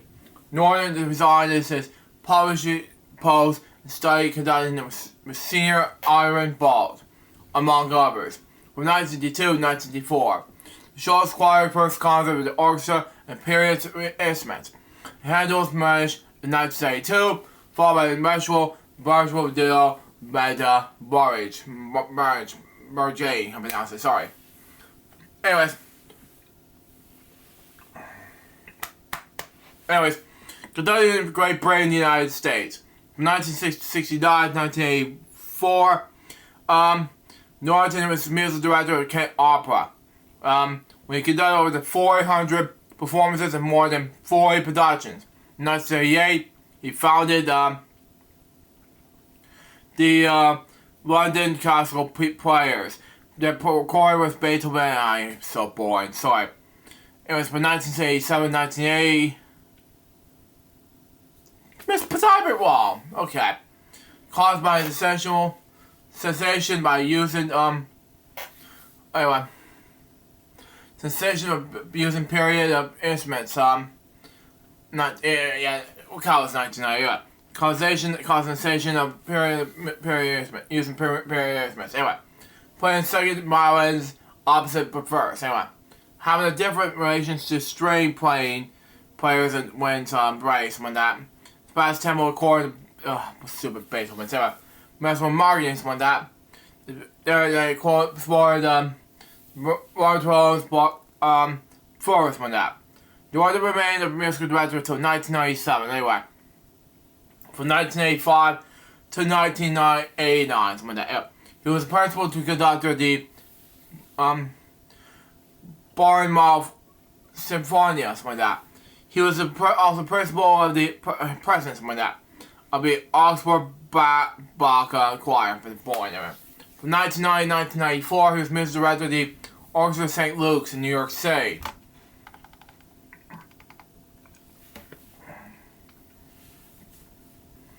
With his wife, the choreographer Kay Wards, he formed in 1984 the Aria Opera project, combined its concert work and period style opera.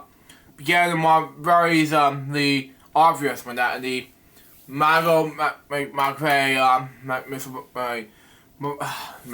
Ferrato in that year. Toured Berlin in 1986. Salzburg and Salzburg when that.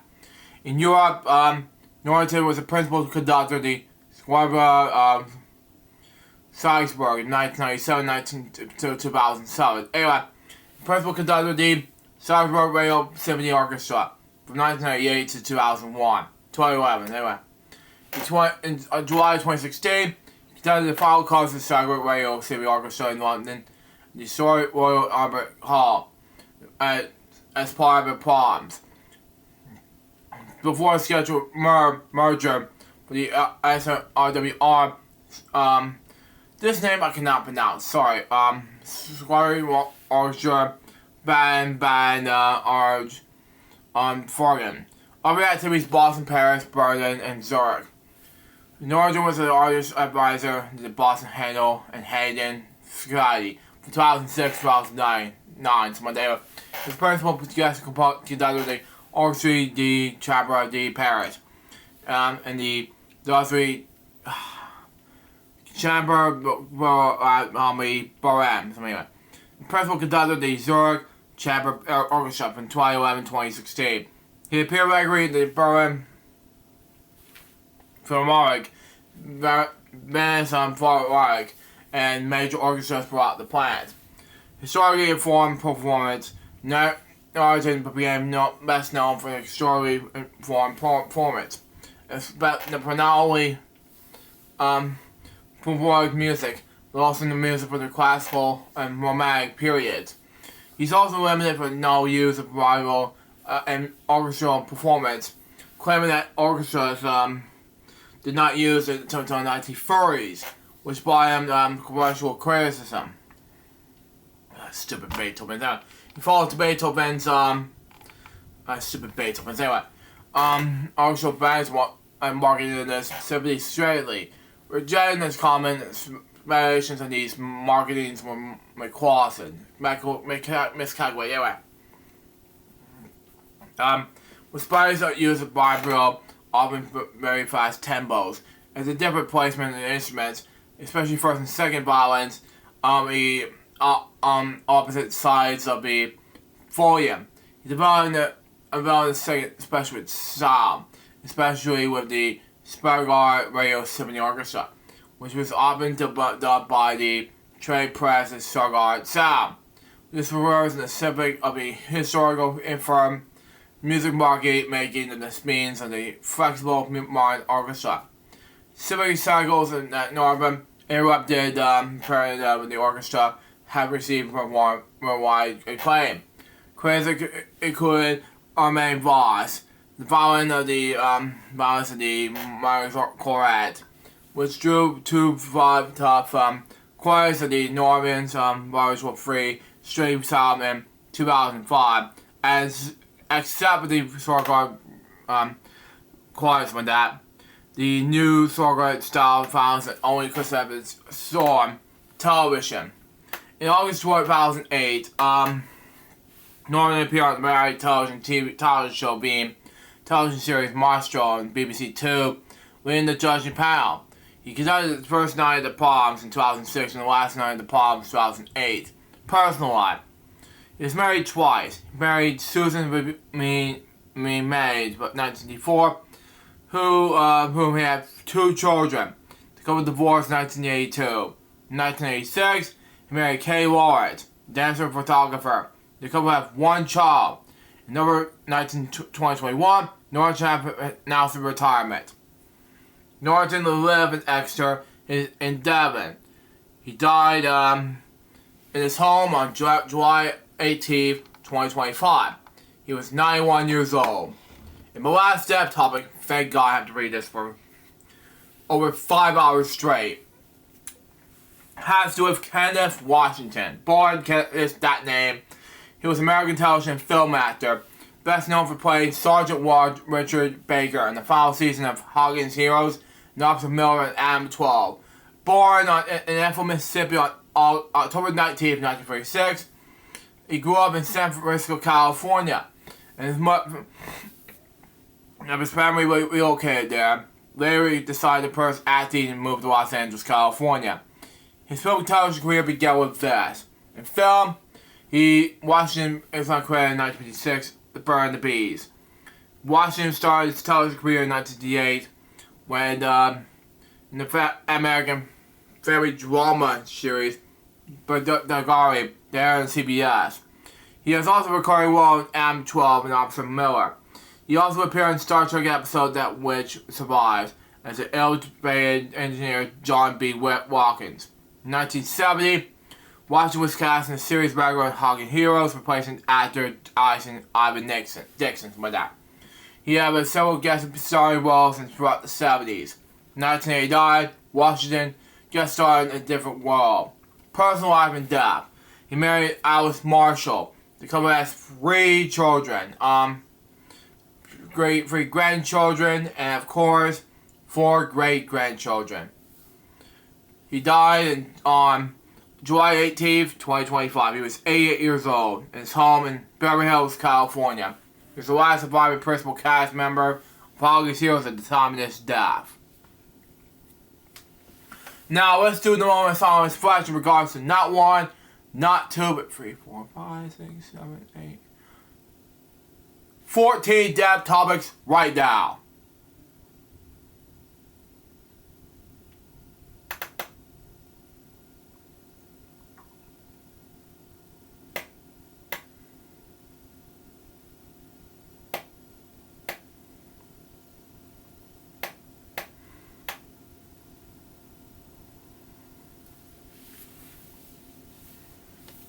thank you. Rest in peace, these 14 people. Now, we're finally, after over 5 hours straight, we're going to read the news report to read. Now, we haven't talked about this last week, okay? Now, of course, Toy Story is returning to theaters this year, okay? Here's when and why, okay? First, we recreate a iconic scene for Toy Story in Ohio Castle, which I'll talk about in a little bit. Which next week, anyway. Sunday probably the 3rd. Anyway, Pixar took Disney will welcome fans back to Annie's Room. Toy Story is returning to movie theaters soon. Pixar's animation studios owned by Disney announced the film will return to expos on Thursday, July 17th. Mark your calendars. Disney Pixar's Toy Story returns to big screen September 12th. The expo reads. Released on theaters on November 22nd, 1995. Year I was born. Anyway, first ever fully computer animated feature-length film will return to theaters to celebrate its 30th anniversary according to Pixar. What is Toy Story about, you may ask? Well, Toy Story follows a group of toys belonging to Annie Davis. When Annie is arrived with toys, they come alive. According to the film's central characters, Buzz Lightyear, voiced by Tim Allen, and Woody, voiced by Tom Hanks. Woody was a cowboy doll, is probably jealous. With Buzz Lightyear, the spaceman action figure, behind him, and his top toy is Andy's bedroom. IMDb's sublist for the film reads, two toys have been eventually put aside for their differences, ones that are separated for Andy in the movie. Directed by John Lasseter, Toy Story became one of the highest growing films in 1995, according to June 2022 newsletter for the Oscars. When the movie got released, animation was changed forever. The genre was known for its transporting audience to the new worlds was up until the point when most happy and draw, using techniques which were popular by Walt Disney Studios and Warner Brothers. Newsletter said, but when Disney joined forces with Pixar, it ended up becoming the computer animation studio chaired by Steve Jobs for Toy Story. The first computer animation feature-length film was born, and the New World film was unlocked. Toy Story just began. Toy Story is not a one-off. It has several sequels that came after the film's initial release, including Toy Story 2, 3, 4, and then the upcoming 5 will be happening in theaters in 2026. Buzz and Woody and Jessie were challenging than being introduced to what kids are expected with today's electronics. IMDb's film for Toy Story 5 reads, what inspired Toy Story, you may ask? Well, according to Academy Awards newsletter, last year's Oscar-winning short film Tin Toy inspired the brand new Disney Pixar partnership with who explored the movie the small toys possessive. While scripted Toy Story underwent rewrites, computer scientists were working on building software that would eventually make computer animation possible. We are not filmmakers at the time, she recalled. We're not just underage understanding film language.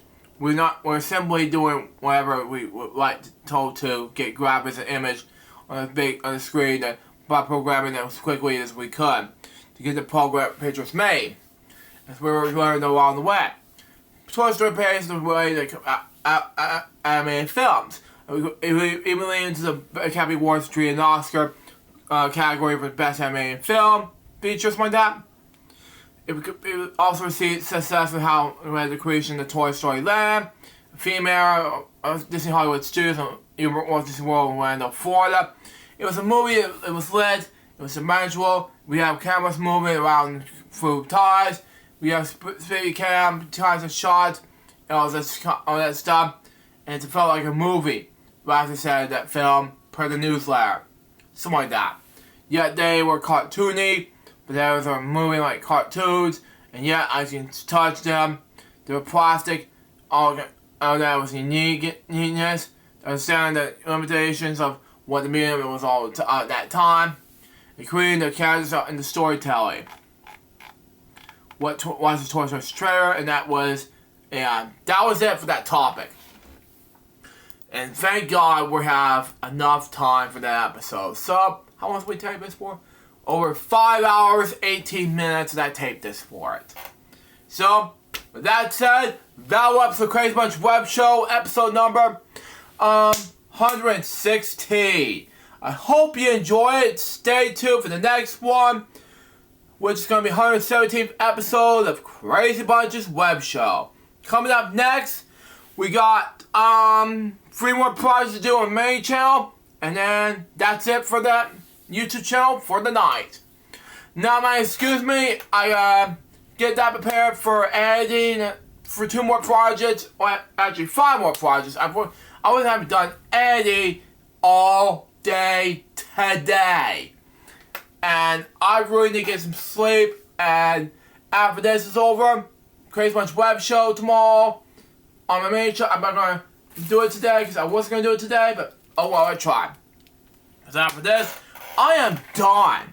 I'm so done because I took a whole day to tape, all afternoon, then evening to tape Crazy Bunch Web Show to tape for you guys, but believe me, I am so done. Till next time, so John's Bunch, baby, for Crazy Bunch Web Show, we're gonna be seriously out. See ya.